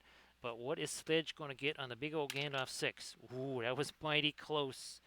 It was like, and it kind of toppled over to a four, but still a decent roll for Sledge. Now, of course, well, oh, we don't have our other Lord of the Rings gummies, but there's Gummy Gandalf right there. We we have any number of Gandalfs. Yes, there are limitless Gandalfs. It's like, oh no, not you again. He's like, what? Oh yeah, and I get. You don't like that I complain that I have no arms. Says the lady that's got two arms. Also, too, I wouldn't really let the hobbits get too close to you because they get really hungry. So see you later, Sledge. And again, everybody, please check out the link there that Sledge just posted. And again, the other alkyds that we use. Whoops, wrong shelf. Here we go. So Winsor Newton also makes alkyds. You're like, what the heck is an alkyd? Basically, it's an oil paint that is going to dry significantly faster. And by significantly, I mean some of these paints they've been on the palette for 3 hours. They're kind of, if I don't keep putting some thinner on them, they're going to get a little bit gummy. And not the good kind of gummy bear gummy. Oh, thanks, Bravo. We like doing, well, object source lighting is kind of a thing here. It might be a bit of a thing. So again, we did a bunch of our sneaky snakes, and of course, we love doing our source lighting. That is very fun. I think we got ourselves. And of course, we like our shiny stuff. So this is Cyber Galahad right here with his wings. Lots of shiny gold. Thank you so much, Ian King. You shall not pass. So that's a lot of armor for you to have no arms. It's like, well, yeah, I never got sculpted with Eddie.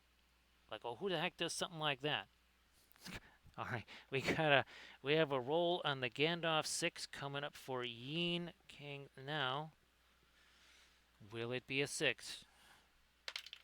Oof, well, it's another 4. We were talking about having multiple 6s. We had multiple 4s. So thank you so much, everybody. Appreciate everybody coming in with the raid. We will be streaming again, well, later today. And we are going to be streaming a very large, massive sculpture of the Green Knight, who also plays a significant role in the game. And yes, there is a game around this universe. We've been showing off some of the tiles. We've been showing off some of the tokens. Oh, that's right. We've even been showing off. These are some custom dice that I made, which are printable right here. Yes, look at that.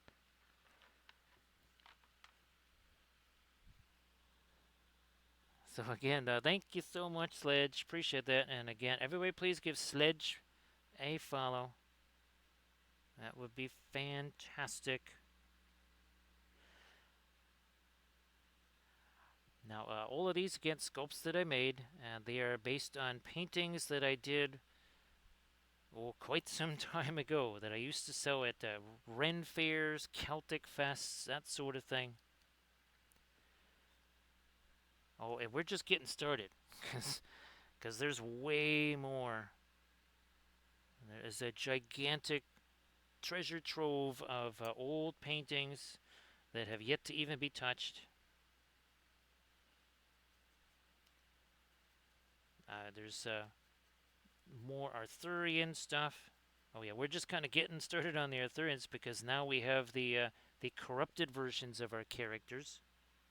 I'm gonna drop in here some of our red, some lighter red there. We also have some of that going to happen here, right there. There we go. A little bit of it there, and now on the our onion here. I like red onions. This here's going to be a red onion. That's what I was just putting in the last thing that I made was a nice red onion. This is, of course, the Omni channel. It's a cuisine channel, so yes, that's totally legit. It's also a gardening channel. We know that it is a sports coverage channel. Again, covering all things Aussie rules, college football. This is your place to go. If you want the info before it happens, the Wobbleville Sports Network got you covered. Now, we were speaking of this darker green. There we are. We're just kind of reactivating our little homemade version of Perlene Black. We gotta get ourselves some veins on these leafy bits here. We did all the lighter stuff. Now we gotta start getting to some of this here. Now we're talking. There you go. Typical stream days: Monday, Thursday, Friday, and Saturday. Now, of course, sometimes on Thursday you might see something that's even flatter than a bas relief. That was about a big old stack of these. Yeah, so, yeah. Yeah, there might be, and this is just all we got left over from Adepticon. So yeah, we might also be doing stuff like that on a Thursday. In fact, I might be painting 2D versions of our Cyberthurians soon. We also do terrain. We also do, where are we hiding there? Yes. This is something we like to do on Monday. We call it Armada Monday. We have 1/1800 scale ships. We're also making our own 1/1800 scale ship. There we go. Look at that. A fabulous Harad flagship. Yes, indeed. A sculpt that I made myself.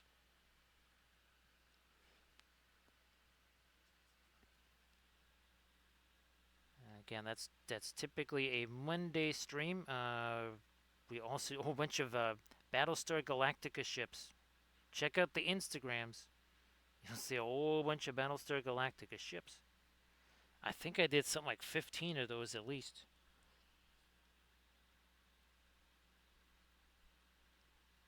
Getting in some of, again, our darker green here. Like you do. This is the only, shall we say, snazzy brush that we're using here. It's a liner brush. It's synthetic, not sable, just a synthetic brush. All the rest of the brushes are a variety of craft brushes. The synthetics they last a whole bunch longer. They cost less, and especially here with these longer, stiffer bristles, makes it much easier to do things like this freehand stuff. I think, yeah, Morgan Le Fay is a good example. So this here, so that freehand, that's a whole bunch easier to do with one of these liner brushes than it is, say, with one of the softer, smushy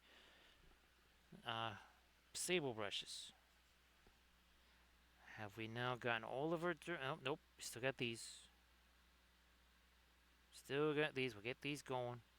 Alright, here we go. That gets to be too much. We can also cut some of that away. Now, there was a couple of these petals that were not petals. They were actually supposed to be greenery. And we got the darker stuff going here. We gotta get some of that lighter green now. Yeah.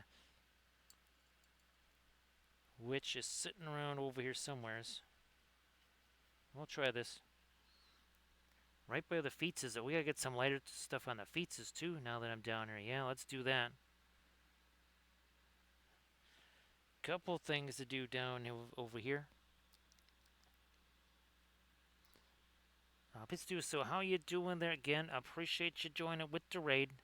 And again, appreciate the follows. Appreciate the follows too. Obviously, Ganov loves all of his little hobbitses.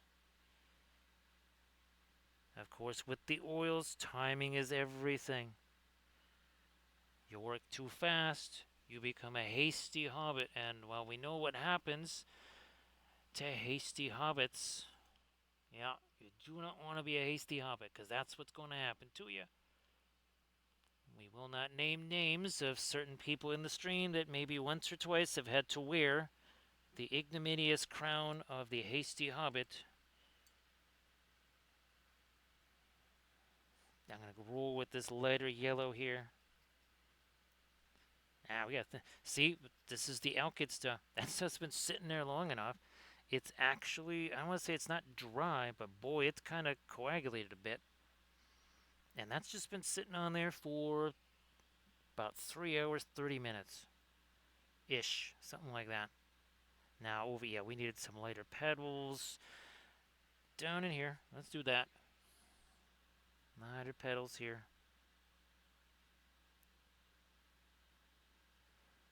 Now, that, see, well, might come back in there with some greens. Might do that. I think we're solid now on this flower. Oh, yeah, here's one down here. Still got to get. That was there one over. No, we did get that one. All right, we're good on those. Now, we need ourselves some lighter stuff down there. Not too late, though. Also, we want that to be a little bit more of a, not quite as intense of a skin tone. So we're going to use the Mars red instead of our Terra Rosa for that. And in we go. I mean, this is down towards the bottom here. It ostensibly in some form of shadow. Yeah, that's as highlighted as her face. Well, that kind of doesn't make sense. The instinct, of course, is to kind of highlight the bejesus out of it, but probably not something we want to do. In fact, I will take said Mars red. I will take some violet here. We're gonna go darker. In fact, we will make things look lighter by making things darker. I think we've done that. Now over here again, this is an, ooh, good thing I got that yellow still freshly mixed, because that was another one of our flowers that I spy with my little eye that we did not get the lighter petals on there. Better late than never.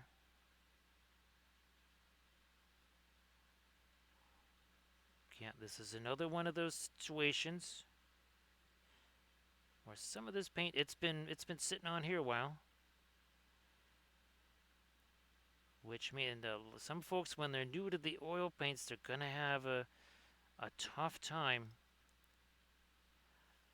because they're thinking layers, they're thinking acrylics, they're thinking layers, and that, ooh, they immediately kind of run into a bit of a buzzsaw.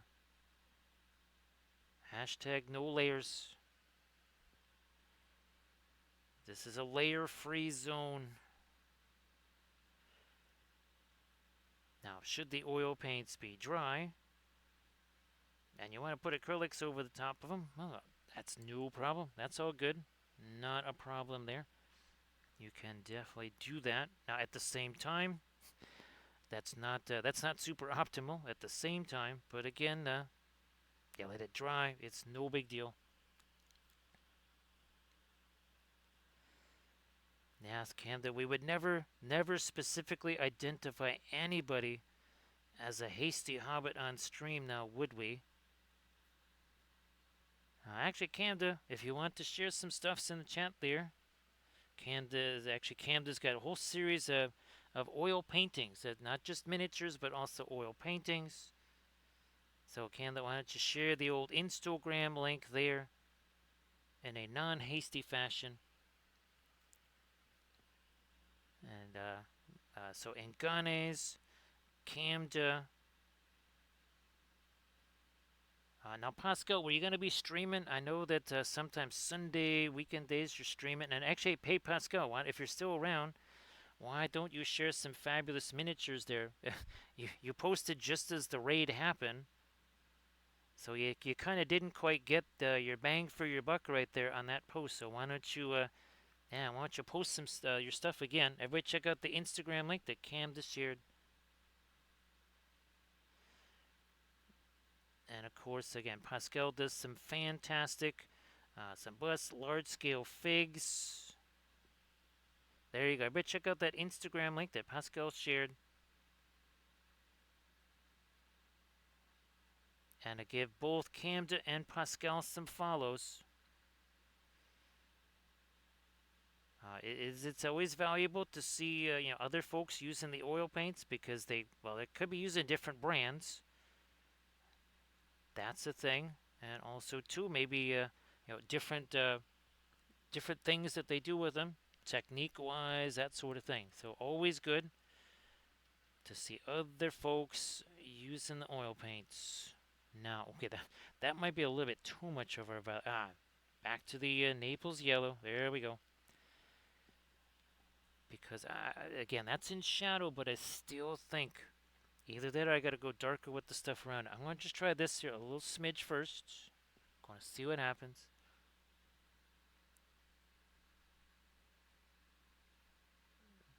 We'll roll with this for now.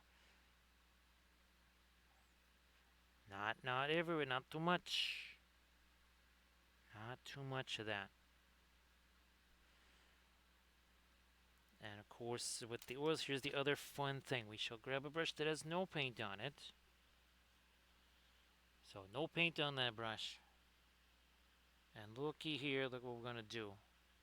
We're gonna take that paint. So right here, see that? Can't really see that brush stroke anymore. So we have managed to do blending, right? No layers though. Hashtag no layers. We said it. No layers. Now I would like to. We're talking about maybe doing some darker stuff, and also I'm thinking maybe some more of the violet here. Let's grab the violet.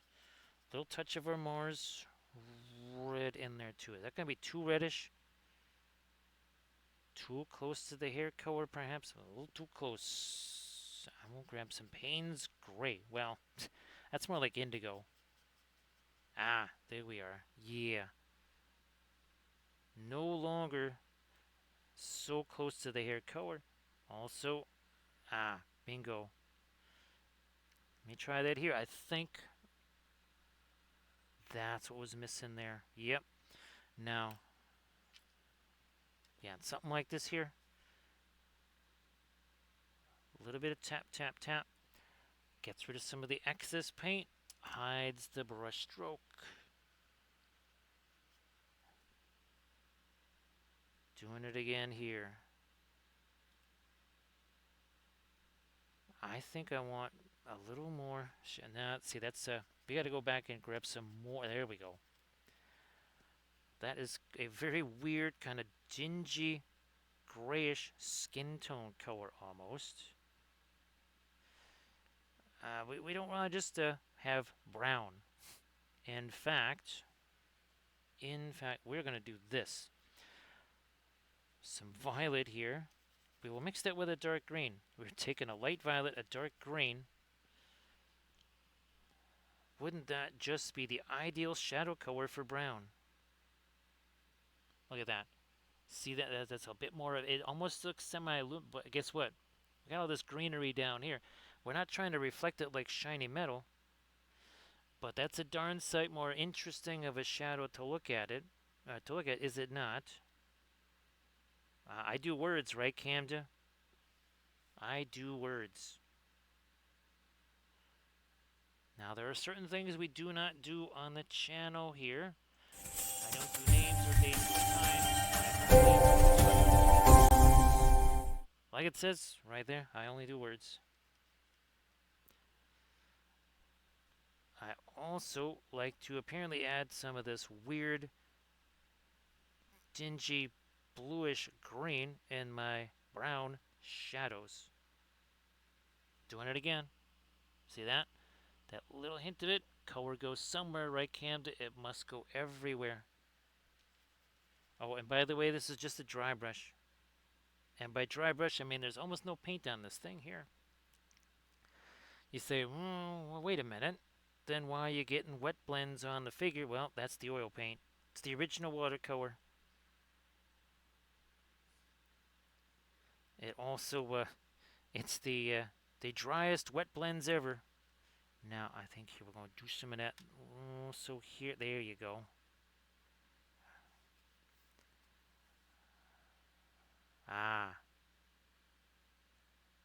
Some of that greenish gray in the shadows there.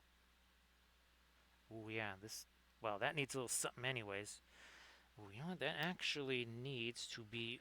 Sorry about that. Some of this, because there's a little bit of design there, a little bit of knot work.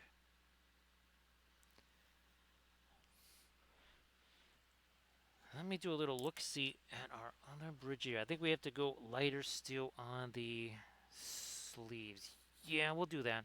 And again, this is the cyber version, and here is our non-cyber version. Very fun. We'll be doing that again with all of our characters, cyber and non-cyber versions. We'll leave that alone in the face. I was tempted to do something lighter up here. I might just do that. All right. We'll take this yellow and we're just going to mix that Terra Rosa. A little more Terra Rosa. What have we here now? Just enough. We're going to do a little bit on some of the, also to this tiara. We might have to chuck a little more of our light on that too.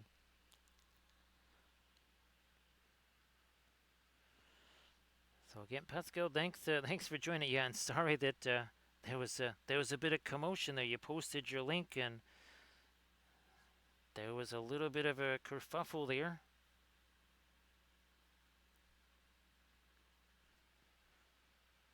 No, there is no white in this.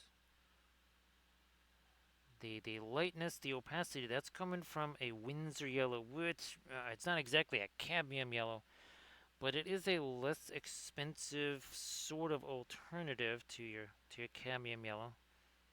I mean, just because cadmium yellows tend to be on the pricey side, also on the slow drying side, as in super slow drying.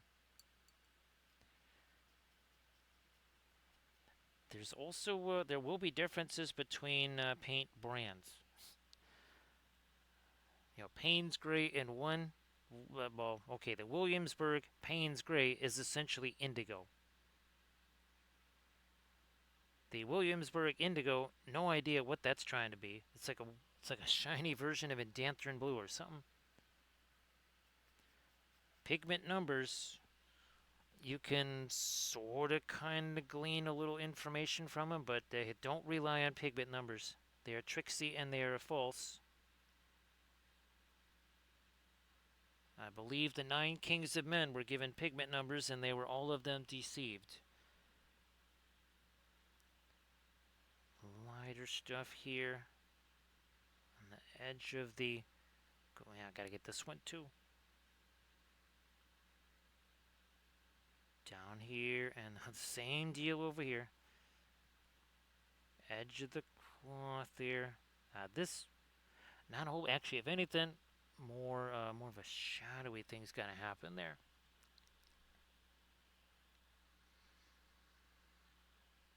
Everybody, please give Eridican wife a follow. So, Erid, I hope that the stream was sensational. Everybody, please give Eridican wife a follow. And of course, Erid, you know what you gotta do. You gotta share some fabulous jewelry and also some Gundams in the chat, because that's what Erid does.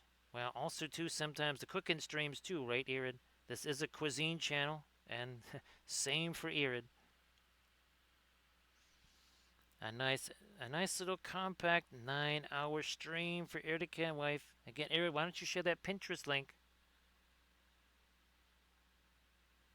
Go ahead and do that. I might take. Let me take some of this. So that's some of our. Do I want it to be? No, I want it to almost be.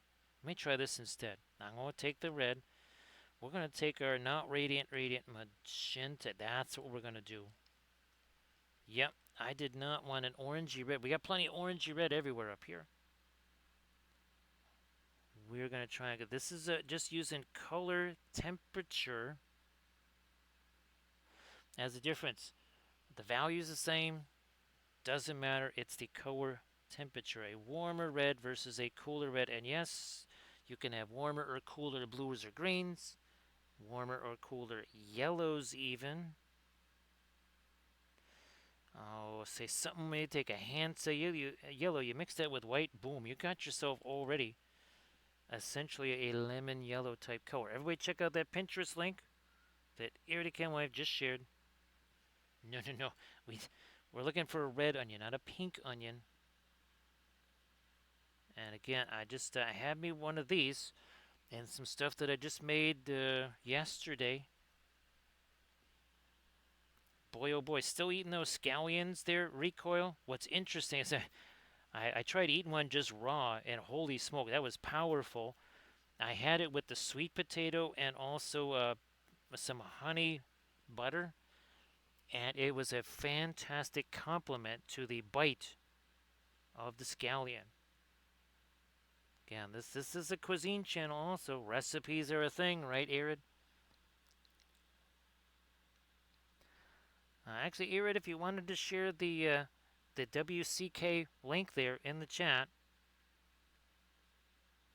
please go ahead. So that's the World Central Kitchen. Arid was trying to do a little bit of fundraising for that. So how's about you post that in the chat there, Arid?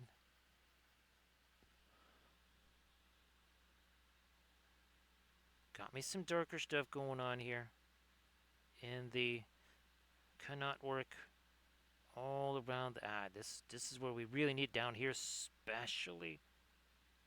We got mid-tone. We maybe even a little bit light. What we don't have is some of our dark in there. So let's do that. So everybody check out that World Central Kitchen, right? That's what it's called. Yeah, World Central Kitchen. And of course, thanks for doing that. Thanks for doing that, Arid.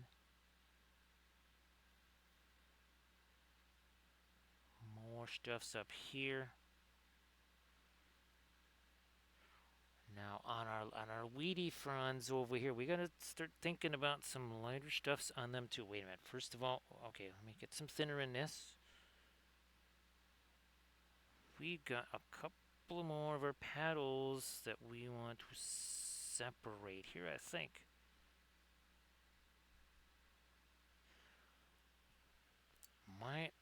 Let me see some here. So we got our radiant green still. Oh, there's the aforementioned Windsor yellow. Okay, that's almost the same level. And I'm gonna just bring in a little bit of our white here, not too much.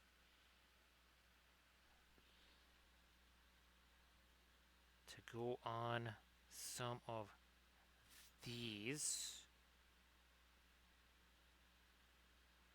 A little much there. Take some of that away.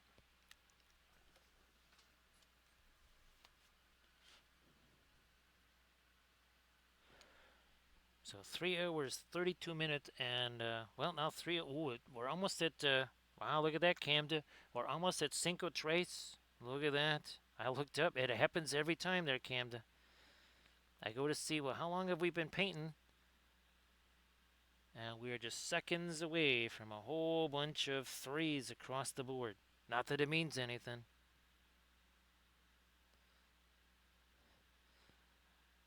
Yeah, okay. This is kind of as light as we're going with the green on all of these leafy bits here. There it is. Camda has officially marked Cinco Tres. Thanks, Camda.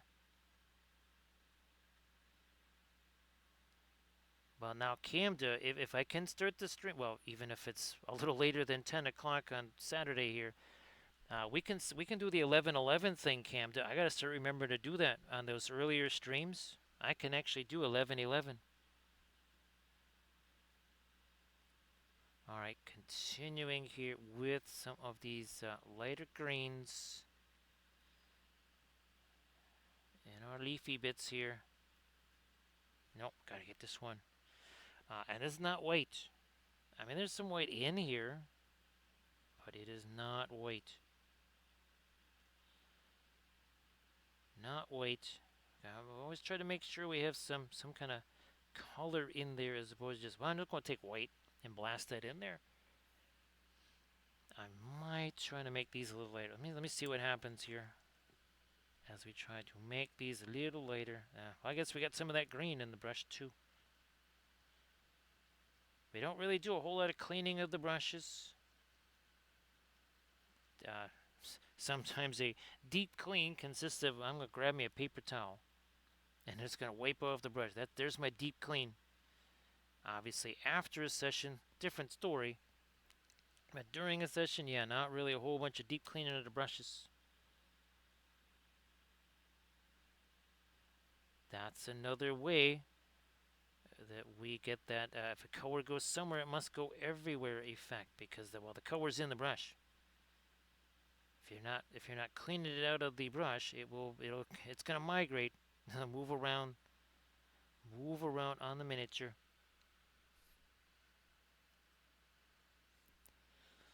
So looking forward to the Green Knight there, Camda, and that big old glowy axe. I think I sent you the concept right of him with the glowy axe, or maybe I sent you the raw printed figure or something. Come on, light. There we go. A little light on the edge of that bowl. See how it brings it forward. Even though this is three-dimensional, we still need to give it a little bit of a gravity assist. Little boost of light, or we make an edge seem a little more significant.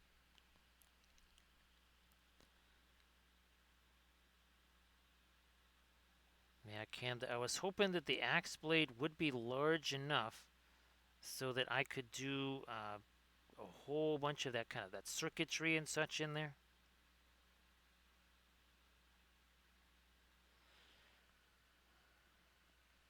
And he is again an interesting character in the game. I really do enjoy because initially it was kind of a static character that just kind of shows up, renders judgment, and he goes away. Now it's again, it could be plus or minus to either side. It's not just your your Knights of the Round Table all of a sudden are getting judged by the Green Knight.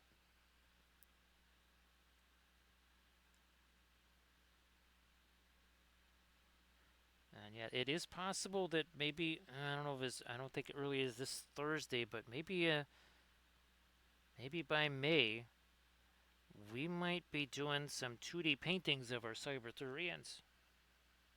The problem is, all of my compositions are vertically oriented, and on stream they tend to be horizontal compositions, just work better.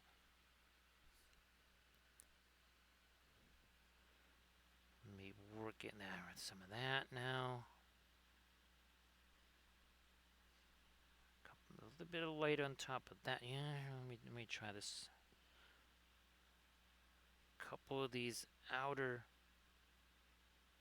flower petals here. Trying to do a couple little got dots of texture there in the central portions of our flowers.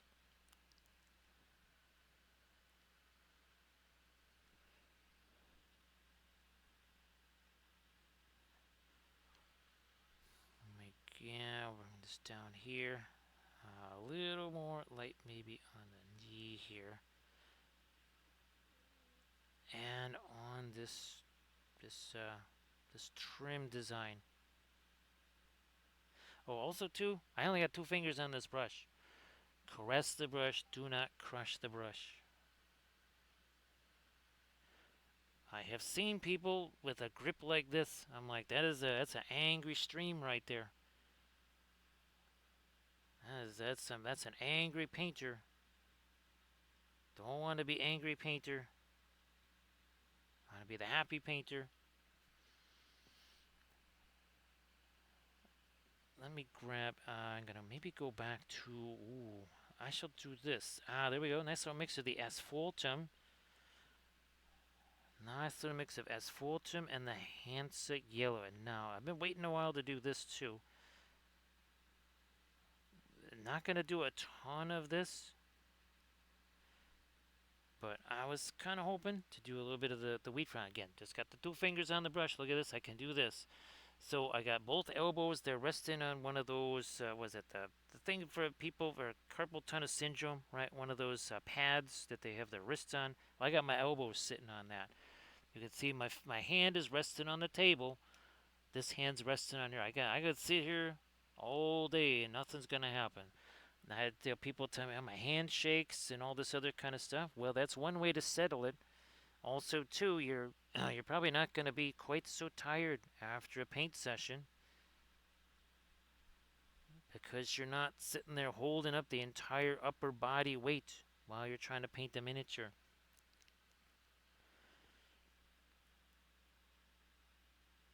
So the way more support like this. So again, here's that. We might do a little bit of a darker glazy thing too, because I mean this is pretty darn light what we got here. I don't think we can go too much lighter than this. So that'll be another thing that we're gonna do here is probably break out something like that. Asphaltum tends to be more of a translucent color, like mostly with the oil paints. Darker colors typically are going to be your more translucent ones. Lighter colors, they're almost always going to be opaque. Well, because they got weight in them. That's why your cadmium yellows can be on the pricey side. Because again, a lighter color like that with that sort of opacity, that's where your cadmium comes in.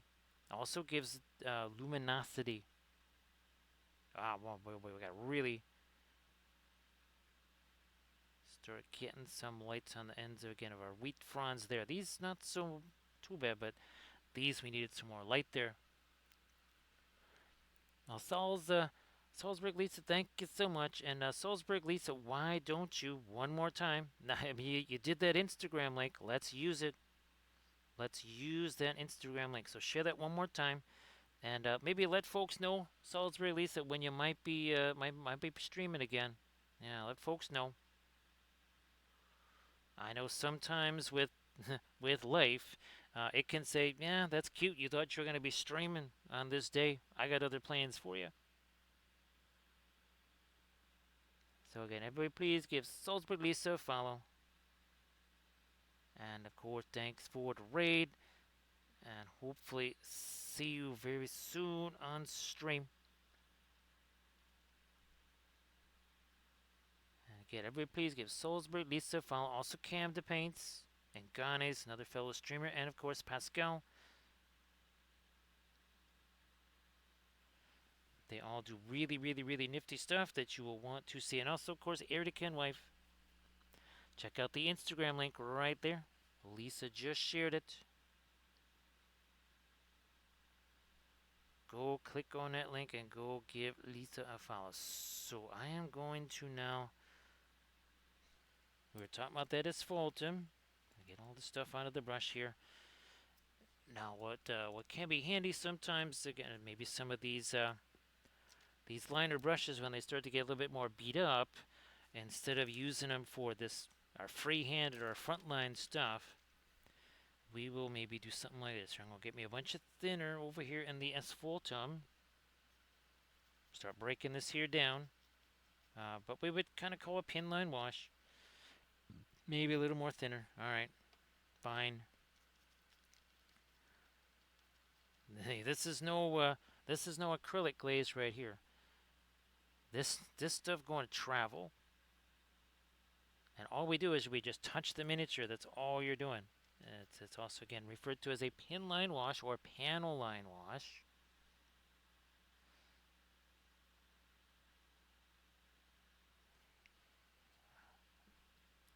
Kind of rock this onto some of our wheat fronds here.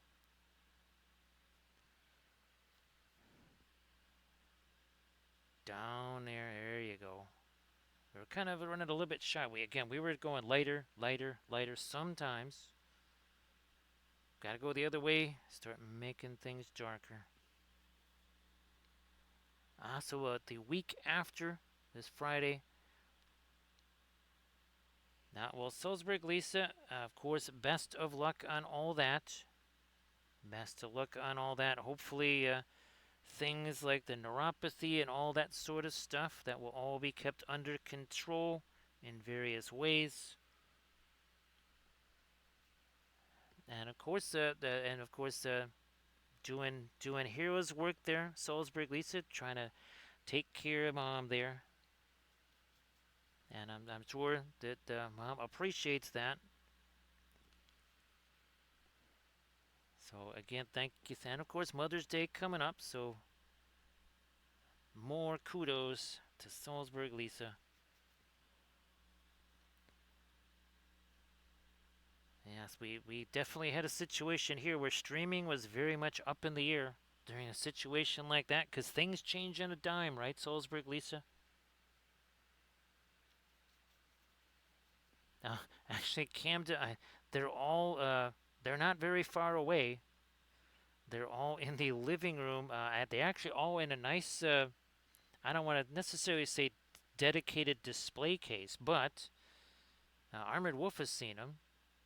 They are out there. Unfortunately, that is in a different section of the house. Yes, Lisa. I mean, and sometimes, and I don't mean like okay, in a couple of weeks or even like hourly. There will be times where it's like okay, things are going great, and then 90 minutes later, it's like what happened? What happened? Back to our again. So this pin line wash happening here. Let's put it this way, Camden. I'm kind of hoping that this coming Monday, maybe a little bit of a panel line Galactica. Well, it would not be Galactica type ships, but maybe the first of the Wappleville shipyards, Camden. Yes, indeed. Again, it wouldn't probably be anything too snazzy. It would just kind of be like, I'm going to take some hauls. I'm going to kind of like what that thing you saw in the video there, Camden. So something more like that. Something, again, a basic kind of ship pieces and parts together. And again, best of luck there, Lisa, with everything. I'm going to do this. Is that dark enough? Yeah. Now see, this brush is way too beat up to do that stuff. It was really good for doing that glaze stuff, but is not good for doing that. So we'll be going back to our other brush for that stuff. For right now here, let's continue with glazy stuff here. No problem there, Salzburg Lisa. It's one of those clubs where you're like, membership doesn't have its privileges, right, Salzburg Lisa? Yes. Like we'd like to be members of a different kind of club. Who knows? Maybe even the lawn dart club there, Camda. That would be a little bit easier. Yes, to be in part of the lawn dart club. Or well, I'm not so sure about Denethor's hang glider free hang gliding club. That might also not be super fabulous.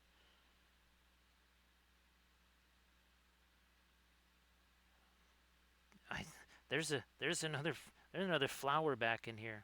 I'm doing all this other stuff. And I'm like, wait a minute. There's a flower hiding back there. Now, and again, Lisa, just to kind of keep the stick on the ice and just keep hammering away. Ooh, we know, gee whiz, all right. Somehow, there's a whole bit of trim right there. It's got a whole bunch of nutting on there. We don't want too much something. We need a little. And that might just do it. Again, that paint down there, it's still wet. We can still mix with that. So best of luck, and here's hoping that you get to start, a little bit more normal of a sleep schedule too. That's somewhat impacted too, right, Salzburg Lisa? That also tends to be on a random setting. Is this? Oh, good. That is still functional. That green over there. That is still functional. We're going to use that. We're going to use it.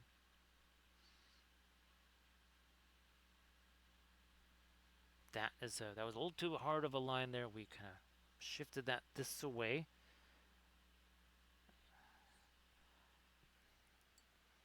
Back to okay. Here the maybe one of our brushes. It's not quite as beat up. Let's grab this here.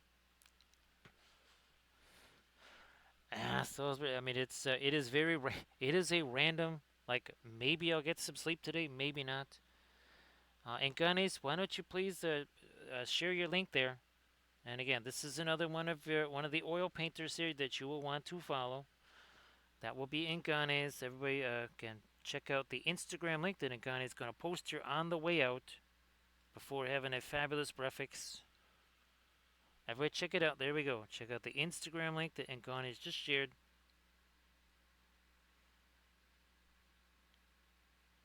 Some more of our, there we go. Yeah, okay. Yes, you can, everything again could be one of those things where you go to sleep thinking, oh, everything is pretty much rock solid, and then it is not so solid. Ooh, what's that? Oh, green. We're missing some over. We got another leafy thing here. Another leafy thing. That is not a wheat frond. That's a leafy thing.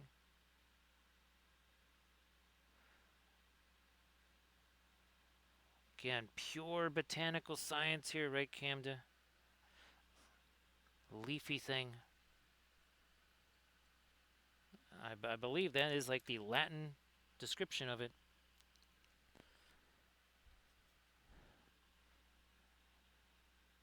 More of our light on the ends of all the little wheat frond thingies here. Again, I just got 2 fingers on the brush. This finger is on the base. Whoa, that's the other thing I gotta make there, Camden, is a different type of holder where essentially it's this with a big old thing on top of it that I can glue this more easily to. Because right now, gluing it in here where the magnets go, that hasn't been super. I think it would be better served where it was more well integrated. Because what has happened is that now this one doesn't have the little platform on there. The ones that do have the platforms, sometimes the platform comes off with the figure. So now you got a painted miniature with a platform hot glued to it. That's about as suboptimal as you would imagine that it is. That is very suboptimal. So have some sleeps there, Salzburg Lisa. Have some sleeps. And have some nice dreams there, where you just get to kind of stream, and there will be no other concerns.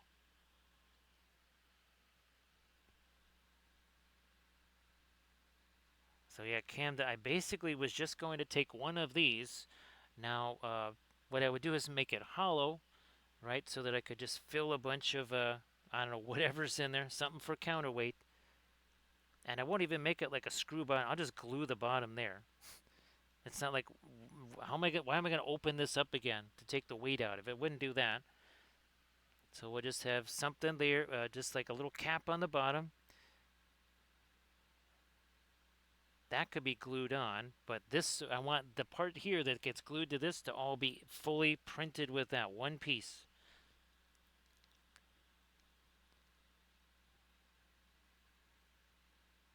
One piece only. And again, Lisa, have yourself at least one good night's sleep there.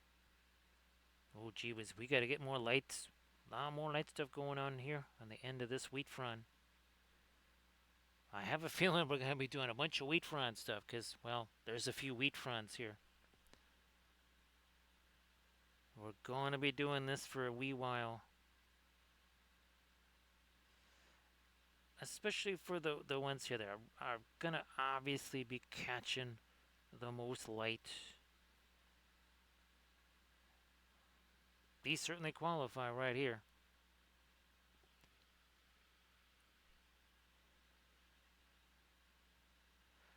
And if one of those brush strokes goes a little wonky, well, we grab some of our darker stuff and we cut some of that away. It's no big deal. Yeah, with the oil paints, very easy to if something doesn't go quite where you want it or the way you want it, real easy to make a change. What are we doing here? Yeah, oh, this needs some light over here. Yeah, all of these, all these wheat fronds. Well, looky here, we're just about to hit hour number 4. So again, less than 4 hours ago, we had some primer on here. We don't really do the zenithal thing. Tend to be primer colors that are not really all that much of a color. Usually a mid-range brown. We started off with the lighter dry brush. Then did some darker glazing into that. And even that some of those original colors, those are still active here.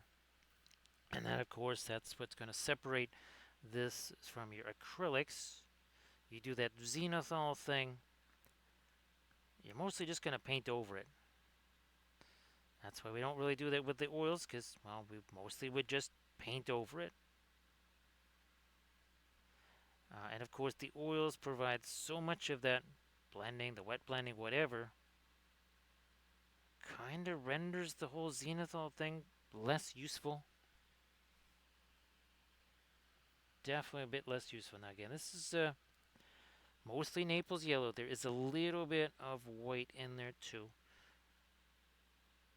Naples yellow is an interesting one because it actually has pigment red 101, which, well, Terra Rosa, Mars red, Indian red. Well, Indian red tends to be pigment red 102.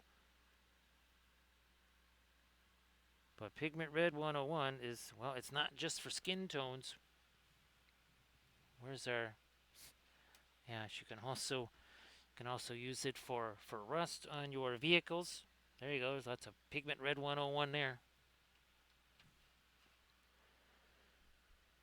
And of course, thank you, Armored Wolf, for posting a link to the Patreon page. We have, we're not joking when we say close to 3,000 hours worth of videos on there, because you do that Army Painter pledge thing.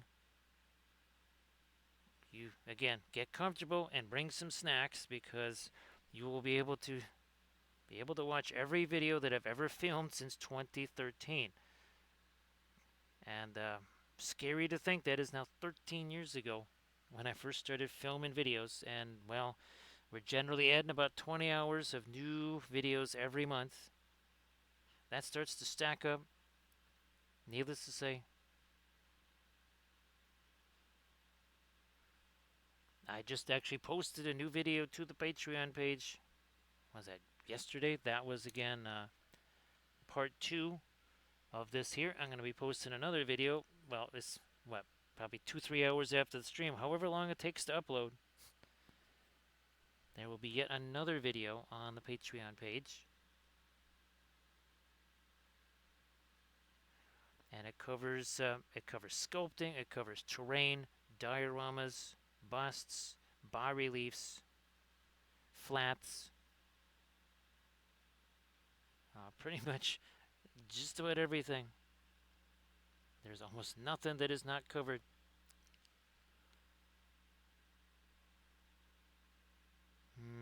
Do this right here. Bit more there. Oh, geez, recoil. That's the other thing. I think I've already missed Anzac Day. Actually, did they already do the Anzac Day Derby there? Recoil. Typical Collingwood and it's usually Collingwood and Essington, right? Recoil for Anzac Day. I completely spaced on that recoil, sorry. Oh, it's today. It is today, so let's all join with our Australian friends, and again, remembering Anzac Day.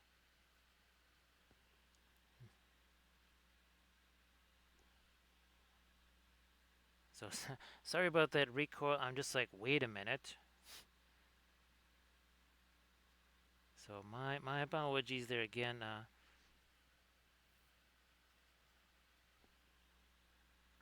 A very important day again for Australia. Advance Australia Fair, right, Camda?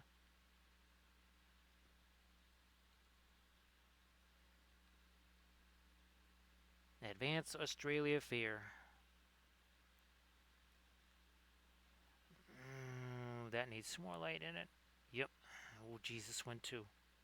And we're going to keep saying that a lot on these wheat fronds because there's a whole bunch of them.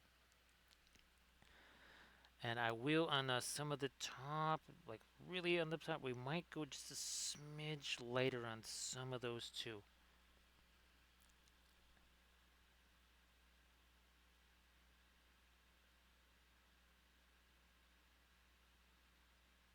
And of course, not those familiar with Gallipoli, Anzac Cove.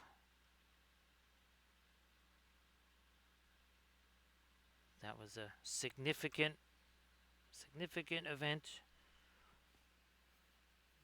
and the course of two nations there. Now this is a little bit of the green in there. I'm gonna roll with it. That's gonna get mixed together. We're gonna lighten up our Naples yellow here.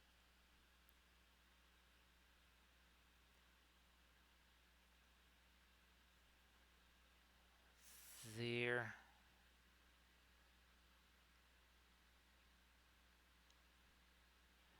And then let me try this again here.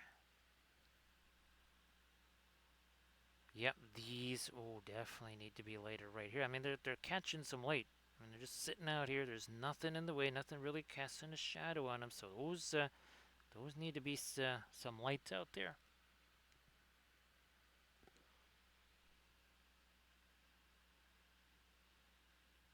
Dropping in some more this way.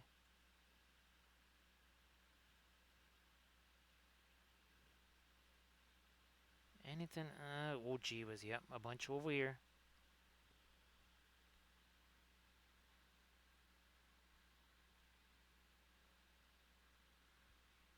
Bingo. I wonder. Nope, I'd have to do some typing there. Unfortunately, I was gonna try and get to, gonna try and at least get to the fixtures there.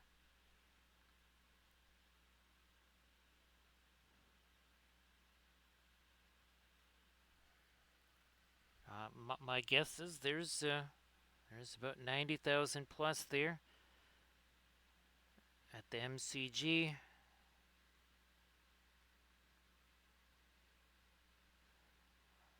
Right, there we are. We're bringing this.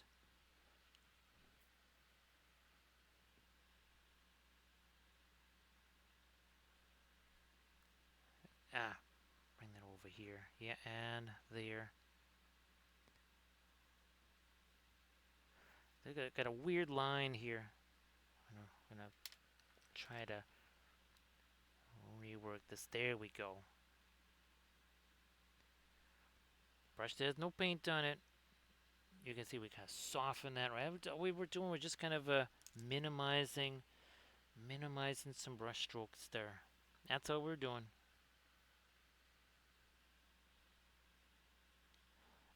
I spy with my little eye more areas here where we need this latest light now. Can you see what we're doing? I think so. I think we'll do these front. Yeah, same thing on these front. Again, there's nothing casting shadows on them. We need to drop in some light there.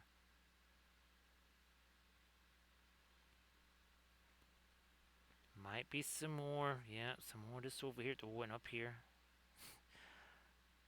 Like I said, this is the stuff I knew was going to absorb an awful lot of work time and not necessarily show up a bunch. So have a good night's sleep there, Aaron. Uh, After the 9 hour stream. Now, you got to do all of your post stream stuff there, Arid, right before you came in here.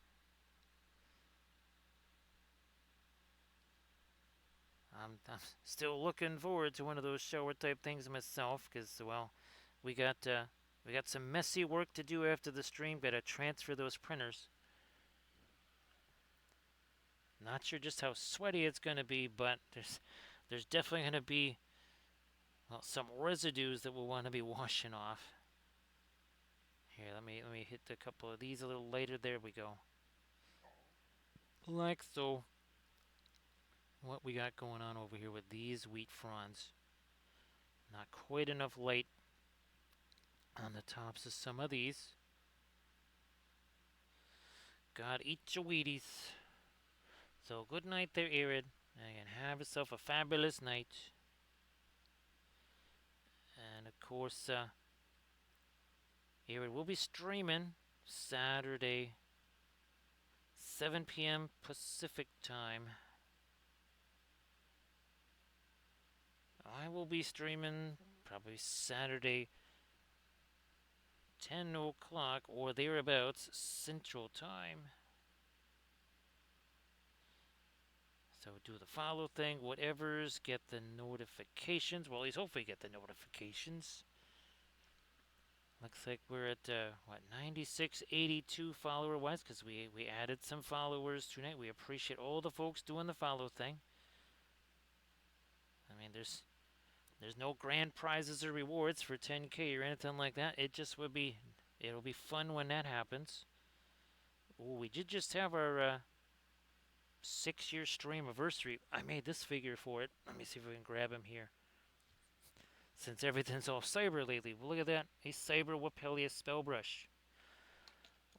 This was the very first one. This was by Artisan Guild. That was the first one we did back in 2020, and we've done about 2-3 other versions.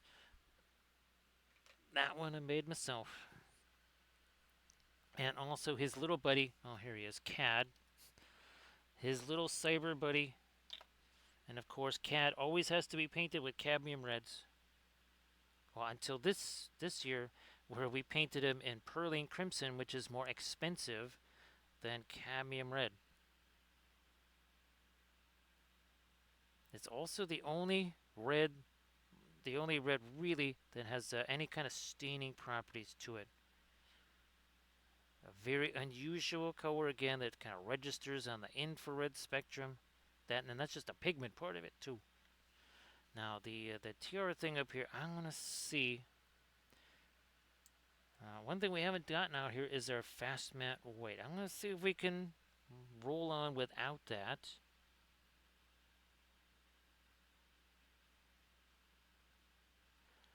Yeah, Camda. I have to start doing some other sculpts with Spellbrush and also with CAD. Getting up to adventures and hijinks. Wouldn't be the same without adventures and hijinks. I wonder. Let me try this. This might not quite work as I think it will. Here, this gourd here. Ah, yes, it does. A cooler green up there. That's what we needed to have. Okay, fine. It only took 4 hours and 8 minutes to figure that out. Better late than never. I don't know how much later I want to go with that. I'm going to try this. No, I'll go darker. Take this the other way. The phthalo green, some of the ombre. Almost a bit of like a sap green we just made. Maybe darken up the wheat fronds here, and then also maybe some of the bowl interior, I guess more thinner. Let's do that. There we go.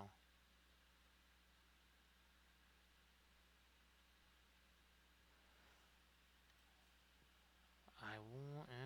No, we'll leave the hand alone there. This needs a little something something here. Let me get some of this lighter green on the underside of that. Maybe even a little bit on there too.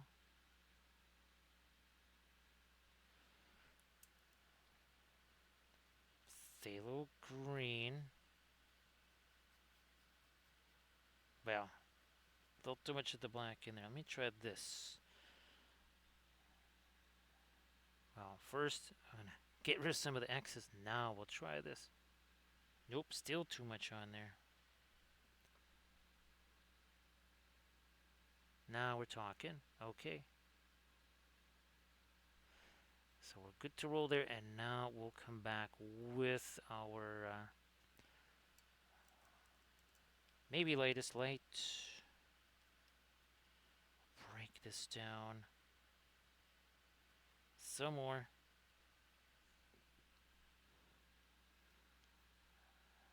That's going to go on top of this. There. Some of our light on the top of this necklace. That was one of the things I had to kind of decide was, was she going to have a torque or a necklace? How are we going to go with that? Which direction? Guess I need more thinner on this.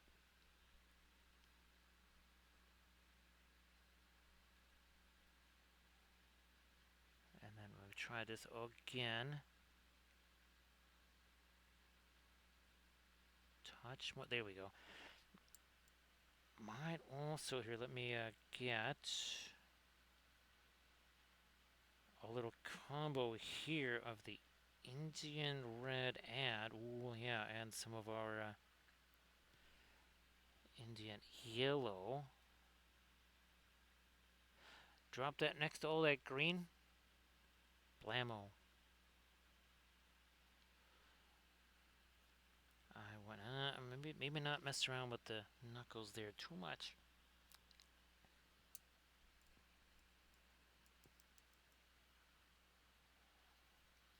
Boy, the asphaltum, that is one of those colors real easy to break down with the thinner. I mean, it's like on contact with the thinner, it really breaks down. It's just kind of the nature of it. It's yeah, not a bad thing or anything. It just is what it is.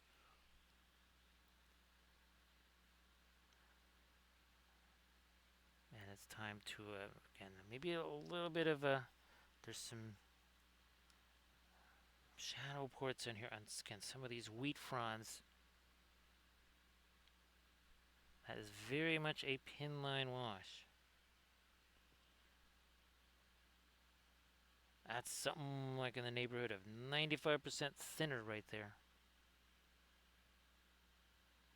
That's we're dropping down onto these, and that's why it spreads out so efficiently like it does.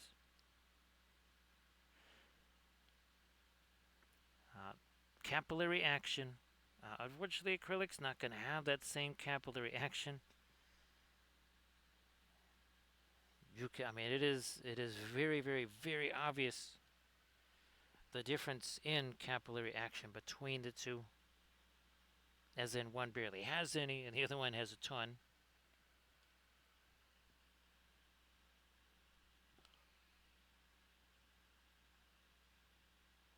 Actually, we haven't done one of those little demos in quite some time here at Canvas. So here, we're going to do, we have your water right here. We shall do right here, let's do 2 drops, 1 drop, 2 drops. See that thing sitting there? Unless I stick my hand in there until it kind of just evaporates, that's just going to sit right there. That's not going to budge. That is not moving. We shall now do the same deal with 1, 2 drops of thinner. And watch it expand. That's what you call capillary action. That right there is what you call surface tension. That is very tense. Look at that. And this is going to keep migrating. Oh, look at that. Look at how that's expanding. That is what we're able to do on that figure. This, not so much. That's just going to sit there. And that's not super helpful.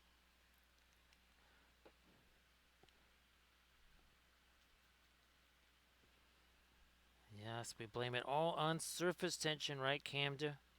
It's all surface tension's fault.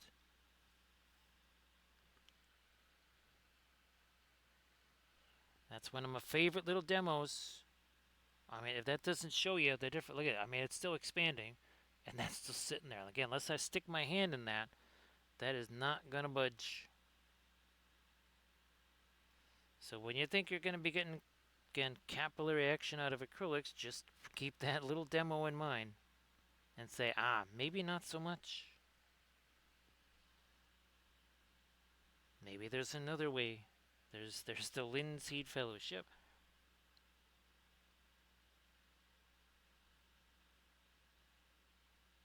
Just consider that. Now that's again almost a bit of a glazy thing right there. Utilize, but it's been a while since we've utilized the asphaltum there. Let's check out. Yeah, I mean it's hard to even tell where the borders are on this, and that's still just sitting there. And it's still just sitting there. It has not budged one bit.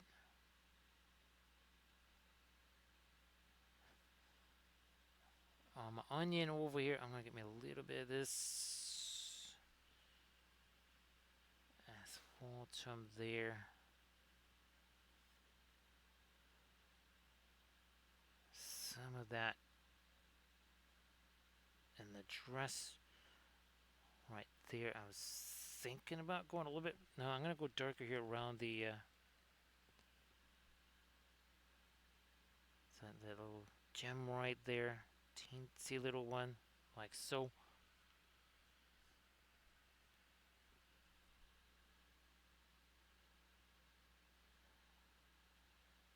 Bringing in there again, some more dark there.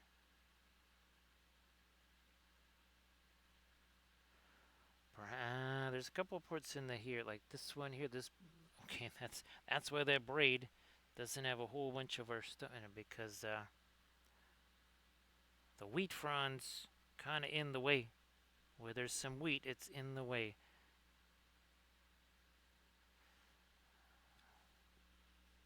Kind of just reincorporating a little bit more of the dark there.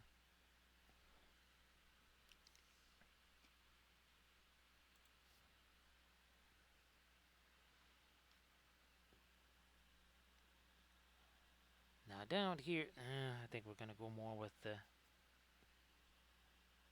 our little Van Dyke brown that we sort of created on that.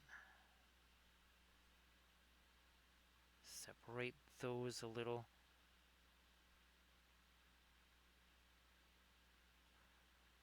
Separate that, and now maybe a couple more little here. Some of our this light blue to do the little dots in the center here of our flowers. And we did some. There's a couple now that we've kind of made some changes here. I think we maybe could pick up more of that, and also makes those a little more curved. Yeah, Camda, this one sold at Adepticon. Amongst my, like the Nimue one sold, the Guinevere. So I've actually that's why I was repainting the Guinevere on that Council of Miniature Painters stream last Sunday. Also, the bust version of Morgan Le Fay. I have to still print. I have to still paint that. I did reprint it. Still got to paint that.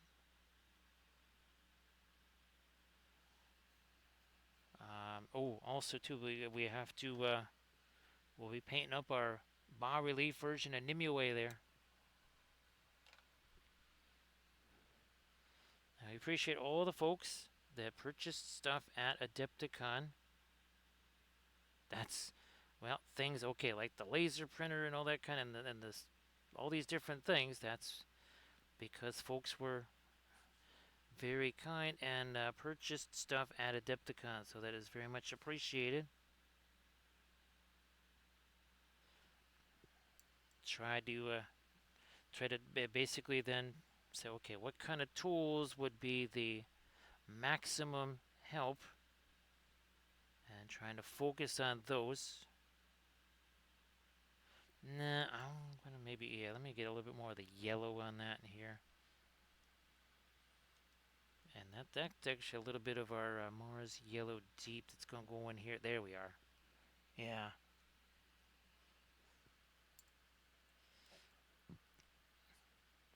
got this really light stuff here. We might throw a little bit of that on some of the leaves here.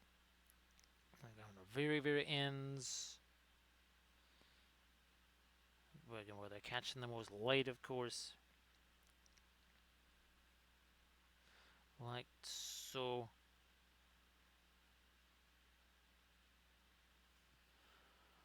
Now, I think we never did get a chance to also hit all of the later stuff on the base here because I think that might have been when the raid happened too. So we're gonna try to do some of this here. And again, we appreciate all the raids. Of course, Sledge and Soulsburg Lisa appreciate the raids. Daddy Kilt.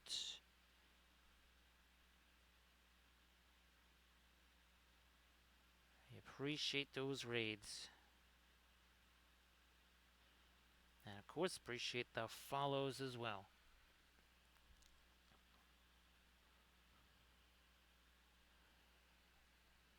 Oh, Rico, that's gonna be. Well, I can't wait to see those recoil.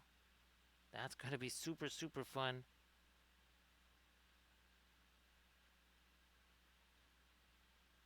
Ooh, might pop in a little bit there. But glad that you and Ken are able to kind of have some fun doing that. We got trying to sneak in some. There we go. Trying to sneak in some light in here.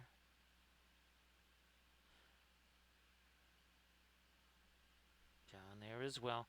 Now again, when I was mentioning this on the video that I was filming, I have noticed the difference between this and the Stuart Simple stuff. This I actually kind of liking this much better than this right here. So there's a difference. I was like, they're kind of the same. No, they're not the same thing. They are very different. That was a big surprise. I think it was last week when I really, really, really noticed it. There was probably a difference, but in all the rushing around Adepticon stuff, never really noticed. Oh, not that. Not the yellow. What this? Catching some more of our light up in here. Yeah, there we go.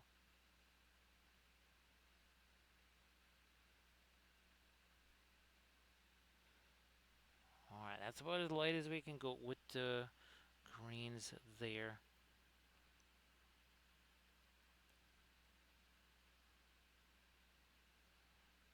I'm gonna maybe try to go a little lighter on the knuckles here. Gonna get me some of the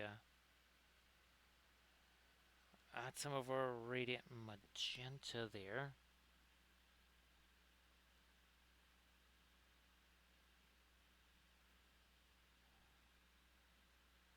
Lighter there and a little lighter here on the wrist.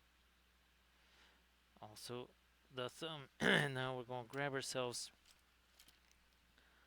Nope. I think that's got some paint on it. I'm trying to make sure we get again. Nope. Oh, I think I just wiped out a little drop of water right there. And finally, oh, even that, it barely budged. Look at that. Our thinner is going all the way down here. All right, we're gonna take this little tap, tap, tap there. Look at that, nice and all nice and smoothed out because reasons.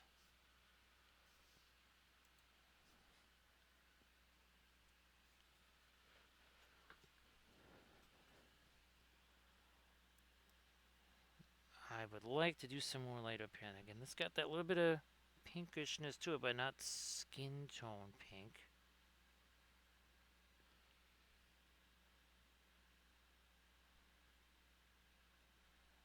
Make that lighter too.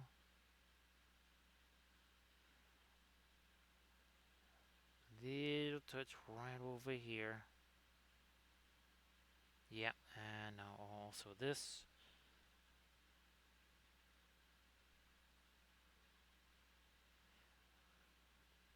bit there. Teensy bit here. Not gonna do the textured cloth like we did on Merlin though. I think actually Merlin's the only one we did the textured cloth on. Now this over here, yeah, that's a little too. Here, let me some of that violet. Let's do that. Let's see if that our green might work again in some of the shadow areas there. Now we'll take this. That's the whoops. That was a little more of the Indian red than I was looking for. That might just do it now. No, that's too close to the here. Too close there. I'm gonna go back to more of a violet look here.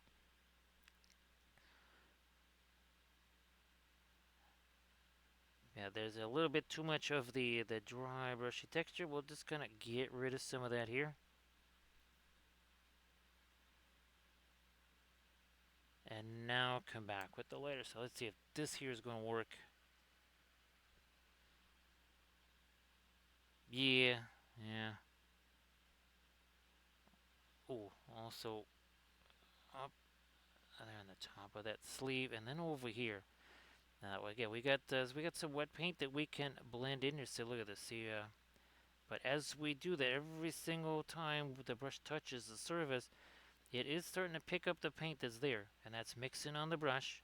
We're not cleaning the brush. We're not doing anything. We're just doing this. We're just doing this. It is picking up the wet paint that's there, and it is basically creating a new color. It is also blending that. We can kind of enhance that blending process a bit more with one of these here. Again, a brush that has no paint on it. We do that. We're not doing this. That's just going to smear it. This right here, this little tap in motion, that's what's going to blend it. It essentially kind of takes away some of the excess paint.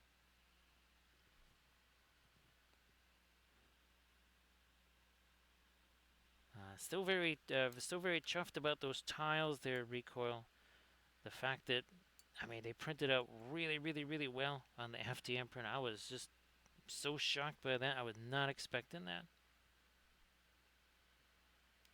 I got very happy. Was not expecting that. I want to make sure there's a little bit of orange in there. And again, I can actually stick my hand on this, and there's not any. There may be a little bit of paint coming up, but not very much. If that was, again, not alkyds, and I'm doing that, oh man, there'd be a whole bunch of paint sitting on my finger right now. I mean, it's a trade-off. You're going to lose the luminosity and some of the intensity for sure. It's again with the Adepticon stuff. There was no way a bunch of stuff ever could have gotten taken to Adepticon or made it to Adepticon had it not been done with the alkyds. Other benefit of the alkyds, they're definitely, especially the Paul Rubens. And again, the Paul Rubens, you can get those on Amazon. And they do come in sets. I know some folks, they don't like to get things individually. They like to get things in sets. Well, for those that want to get things in sets, it comes in sets. There's even a set of fluorescent ones. And I know I have not gotten the, I haven't gotten the Williamsburg fluoros. I think I'm just going to take a pass on that. Much as they would be nice to have. There's other things, well, like, again, the laser printer. And it was not some expensive one either. It's just very much an inexpensive bargain one. But if I'm printing out all the stuff I'm printing out, gotta have one of those.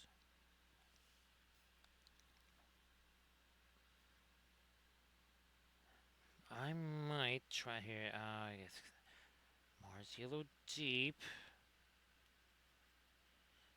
I guess you could say there's maybe maybe a little bit of a reddish type color on there.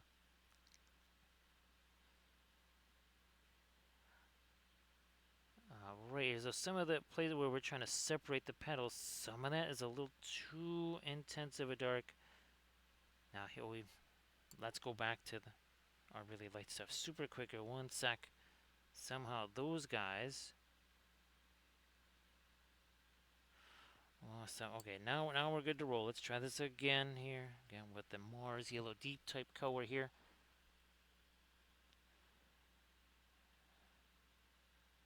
We don't have cookies here, but we do have dump cake. I made that a couple days ago. Now I already had my piece of it for today. We will be doing the post stream. I don't know if we're going to be doing. Oh, either post stream asparagus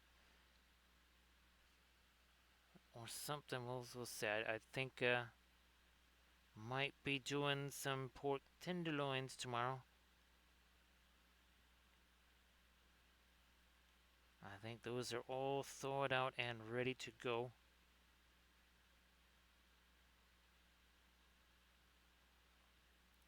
Now, also here, I want to get here some of my dark green. That's too much of the black. Let me go back. Yeah, steal some of the green, some of the brown here. And then we'll have to get our light green on some of these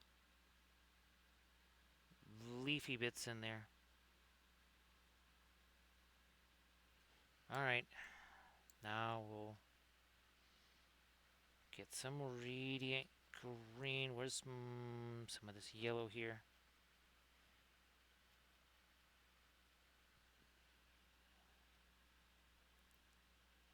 And now the lighter green happens because opacity. Lighter colors generally going to be more opaque.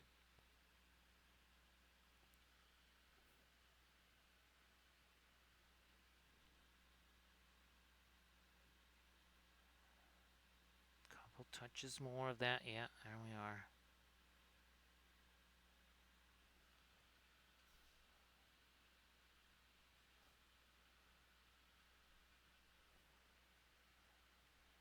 Yeah, we'll do this. Oh, that's got a little bit of the yellow in there. Let me try this. Let me try some of our green to separate that, and then yeah, the underside of that flower. We've got a. This is kind of like what we're doing with the underside of the water lilies on the Nimue there. There's not too many of these where we can see the underside of the petals, but there's like this one. We're gonna try and do a little something with that, and I don't know. This one. I think that's about it as far as being able to see that. I don't think there's any of that on this side. Nope, not on this side.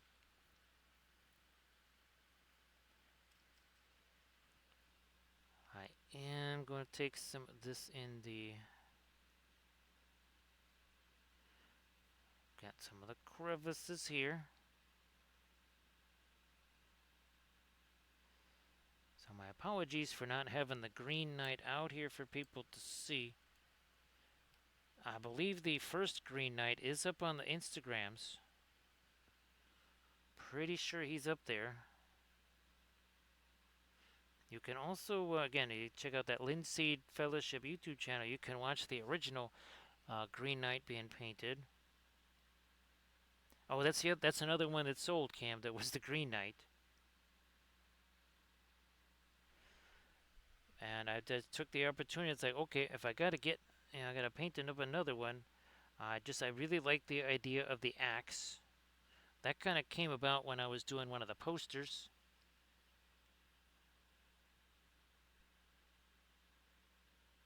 And also, too, Cam, that was kind of the genesis of him not being a player character, but basically an NPC that sort of triggered, summoned, whatever you want to call it, during certain portions of the game.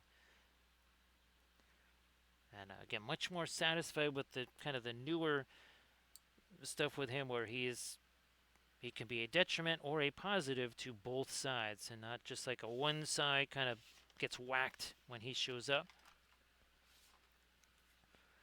So, no, we're gonna do the fast. Let's do the fast mat way. We haven't done this at all. I mean, gee whiz, we're getting closer to 5 hours than to 3 hours. We have not put any of this out there. Again, now we don't need a whole bunch, but we are gonna put some here. That will be for just a couple little hits there, maybe on the tiara and a few other areas, because this will be lighter. Also on some of our flowers here too, I think. Couple little hits there. Like that. So yeah, Camda, I've got all of this music and stuff to do, the video with all of the busts and everything, and I'm like, well, okay, we're kind of missing some important characters here. That's why I've had to redo all of these so I can make that video. I've been waiting to. I never, unfortunately, what I was going to do was just film the figures and busts, not make the video, but so I would have that footage. I just didn't think that Adepticon was going to go quite so well. And I was like, Will, we got ourselves our work cut out for us, Camden. Well, we're getting there. I still got to redo Morgan Le Fay. Almost done with Guinevere. Actually, I might even try to finish that off while I'm painting these couple other figs after the stream here.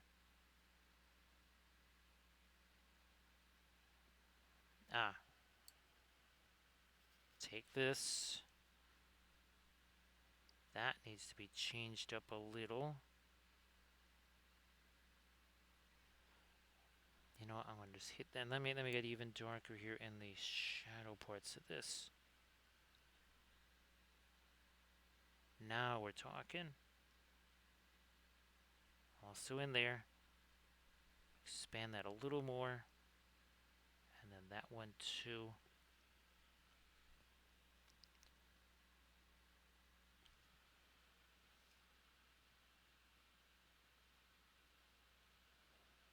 Let me see.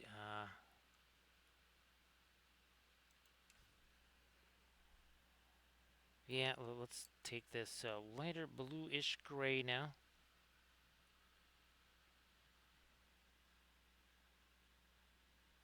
To go in there. Make it even lighter. Again, that doesn't have our fast matte white in it. That is just some of our that kind of light bluish gray there. Now we're talking. Okay, and then we can, I think, leave that.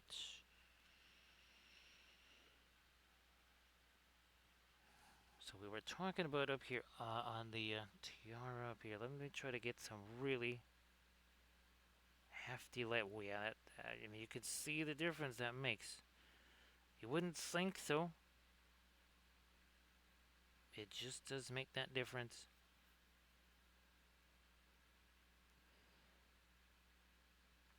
And then I'm going to take a little look-see at the face too.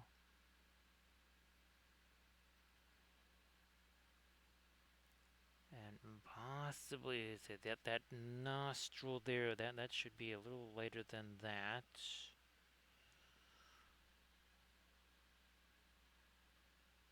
Hopefully not too late. Yep, so you gotta get that over here too. Well, that makes a big, and then up here too on the bridge of the nose, and then up here on the top of the head. We never really did get our lightest stuff there. Yeah, that makes way more sense now.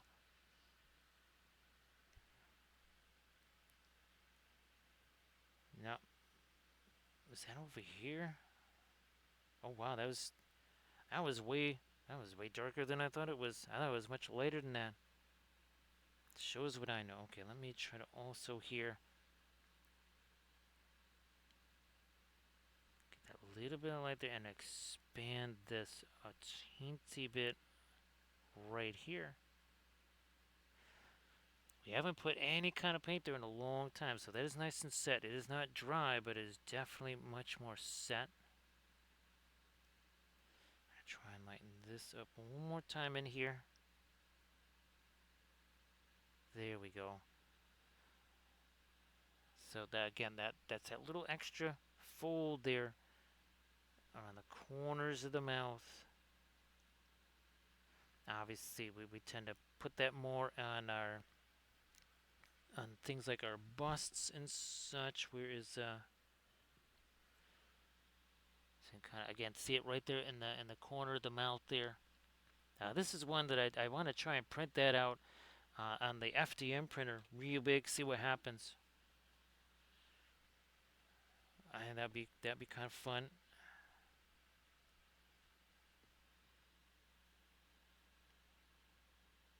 Bam. There too. Yeah, that's right. There was a couple of the knuckles there I wanted to get some more light on. Maybe a little something on that wrist. And then down back. Whoops. I saw a big old clump of paint on that brush. Let's get rid of that before we start fooling around in here.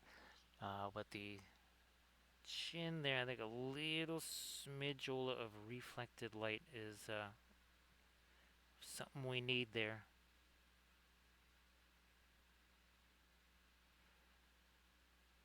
That kind of softens the face. We did it on that side. That's we already had it over there. It was whatever reason this side didn't quite have that.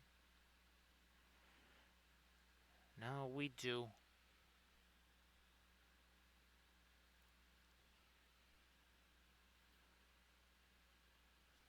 I'm gonna go a little further here. Maybe get some more of the white. This actually has almost a little bit of greenishness to it, believe it or not. It has not some pink skin tone right there. It almost has a little bit of green. Again, skin tones. There's purple in the skin tone. There's green. There's a gray. There's like a yellowish gray. Depends on, what kind of subcutaneous. Is there capillaries underneath? Is it more like fatty tissue and such? Especially on the face, because you have all the muscles there, but then you have all those different fatty tissues, and those are influenced again, like some parts of like the eyes, around the mouth there.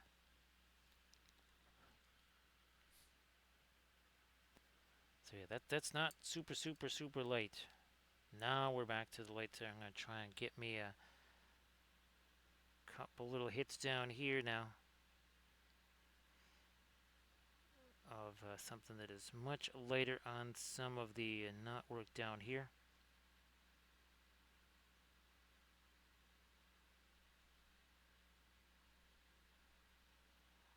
Also there.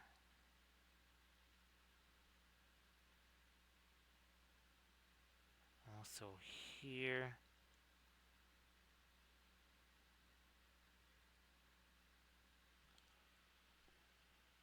Again, this is pretty much straight up white, some of the stuff we're doing here. And you can see no hands on that metal ferrule. Caress the brush. Don't crush the brush. We never really did get the lighter stuff right there.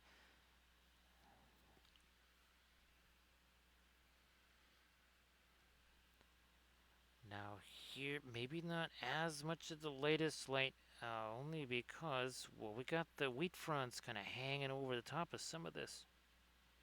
So some parts maybe a little less with the really light stuff.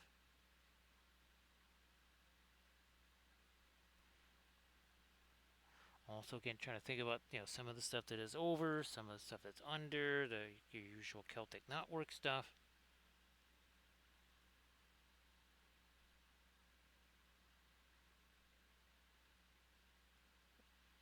Like this, there we are.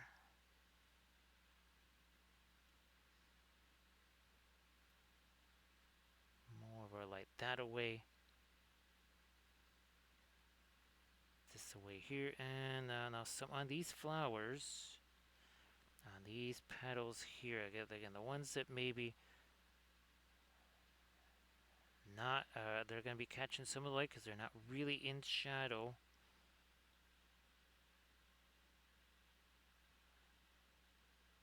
I mean, they sort of are. They're kind of buried in the wheat fronds there.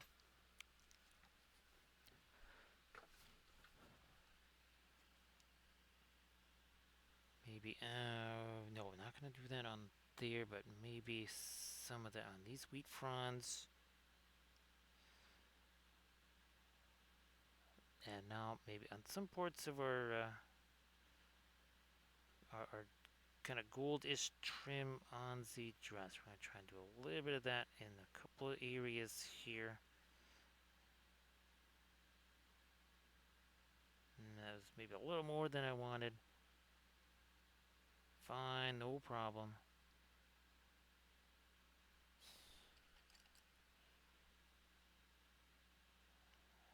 Nice there. Get a little more light on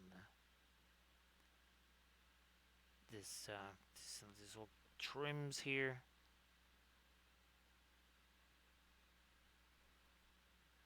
Some right there.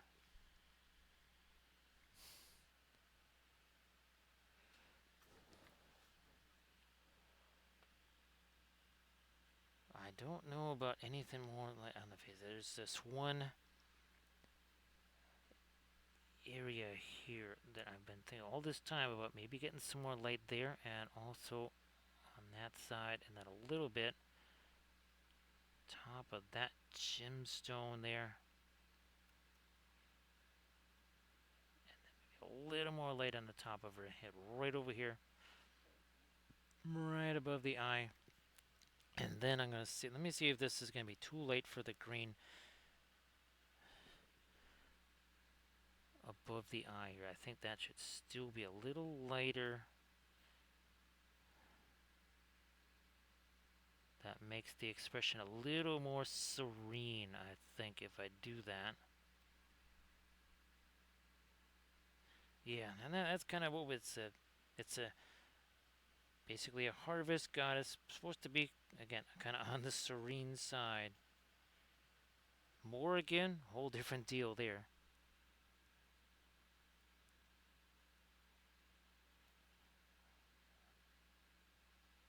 No, that's getting too late. I will back away from that. And we'll let that just kind of blend in. We'll blend in with what is there. I think that works now.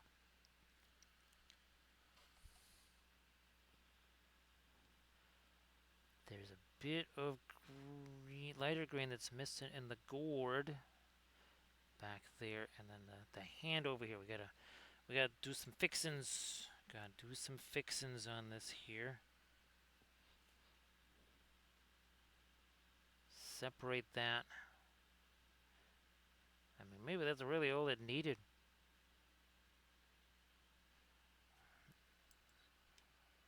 Back to the Indian red here. And maybe shadow that down a bit, and then maybe that does it. And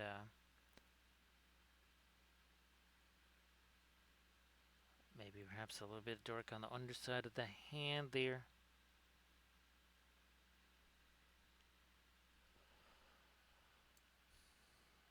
Our not Van Dyke brown. Do a little something maybe of a design in there.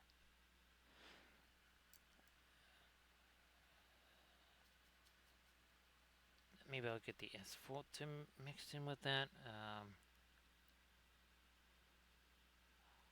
thinking, yeah, we needed some dark in there. That's what we needed there.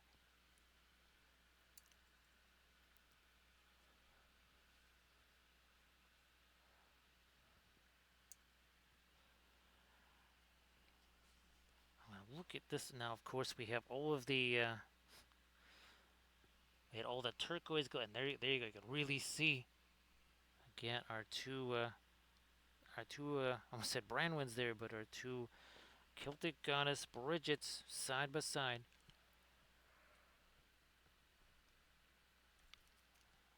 Me take, no, not the Indian yellow. That's what I need. Now, Indian yellow and the Mars yellow deep. I would say if you were to just like straight up value, they almost are the exact same value.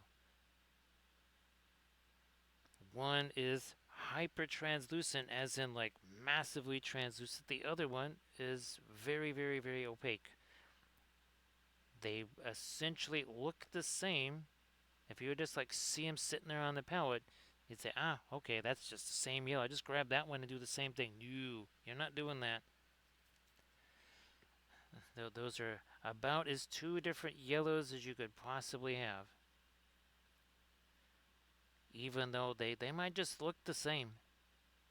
That's where those color chart things, where are those? I think I got a couple of them sitting over here somewhere.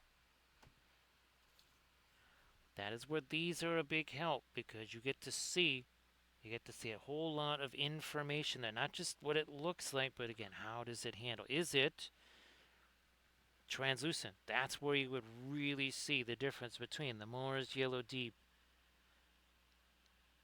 and the Indian Yellow is in a color chart situation.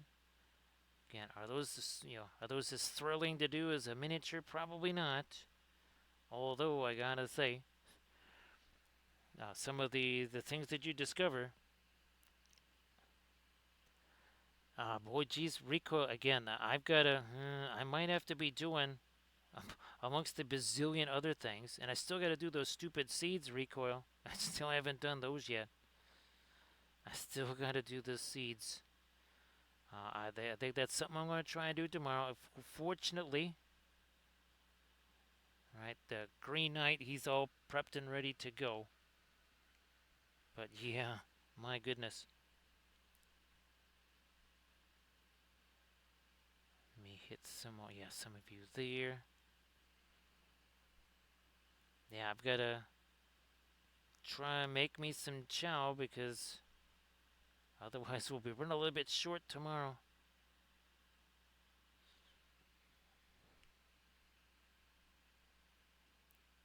Actually, recoil with all of this, like that laser printer there, that actually might have to go where the air fryer is sitting there, all on the kitchen table. That's the new computer studio right there, the kitchen table. It's the only place that's big enough to have all the stuff like the Cintiq and everything else. And even then, also too, the air conditioner goes in there. There's other rooms that I could put it in, and there would be space. They would also they would get a mite bit warm too.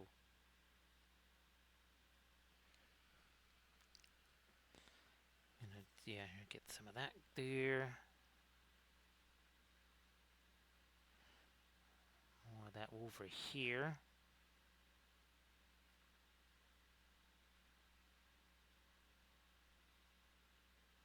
Now that green is a bit dirtier, warmer green right there.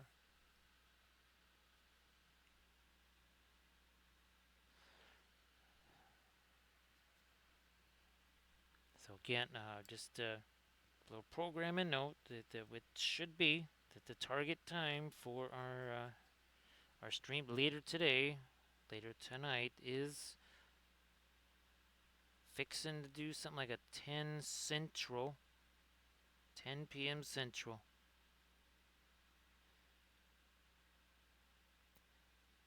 Big honking figure of the Green Knight. Big old guy.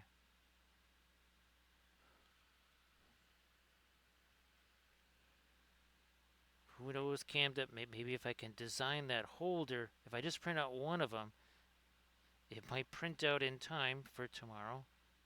Because, we're not doing enough things after the stream. Don't let it be said, Camden, that I don't do homework. Those are really fantastic recoil. Even our Boy Scout troop, we had one of those. Well, we had obviously the Dutch oven there, the cast iron Dutch oven, but yeah, there's those cast iron skillets there. I know there's fancy space age materials and stuff, right? Recoil, but nothing quite like the old cast iron skillets. You know what? Let me do a little something here. I'm gonna try to incorporate a little bit. Ah, see the little orange in there. Let's do that.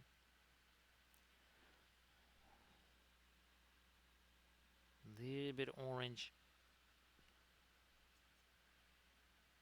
A little more. Back in here. Some down here. This sleeve too. We haven't forgotten. Haven't forgotten that sleeve. I mean, we got plenty of yellows going on here. Plenty of yellows.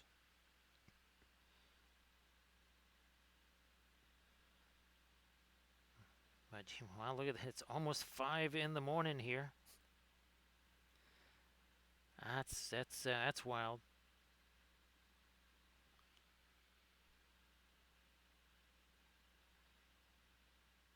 Gonna get me some of that orange under there and some of that down here too.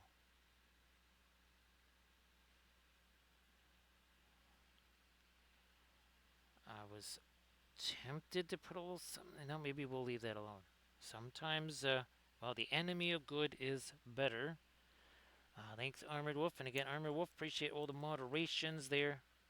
Armored Wolf, if you want to share the Instagram link to Armored Wolf Productions, all things leather.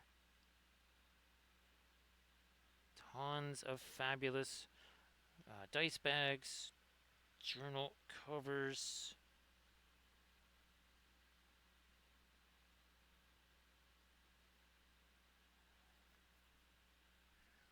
I'm gonna get that black there. Oh, and hopefully Charity got the email. I did reply to that email from the other day. I completely forgot to shoot her a message, say, hey, did you get that? That just kind of popped up one day. I'm like, okay, let's get that thing filled out.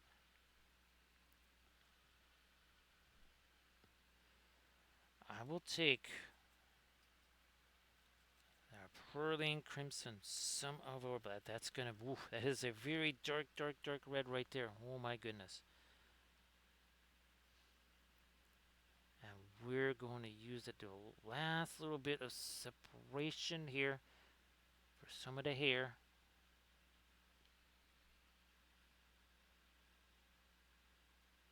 Like that.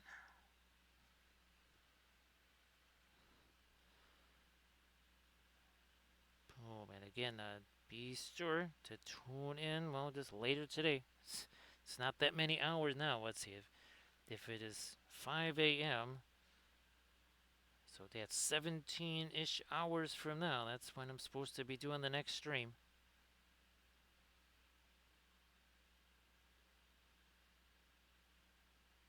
Just a couple of, again, a little bit of separation there.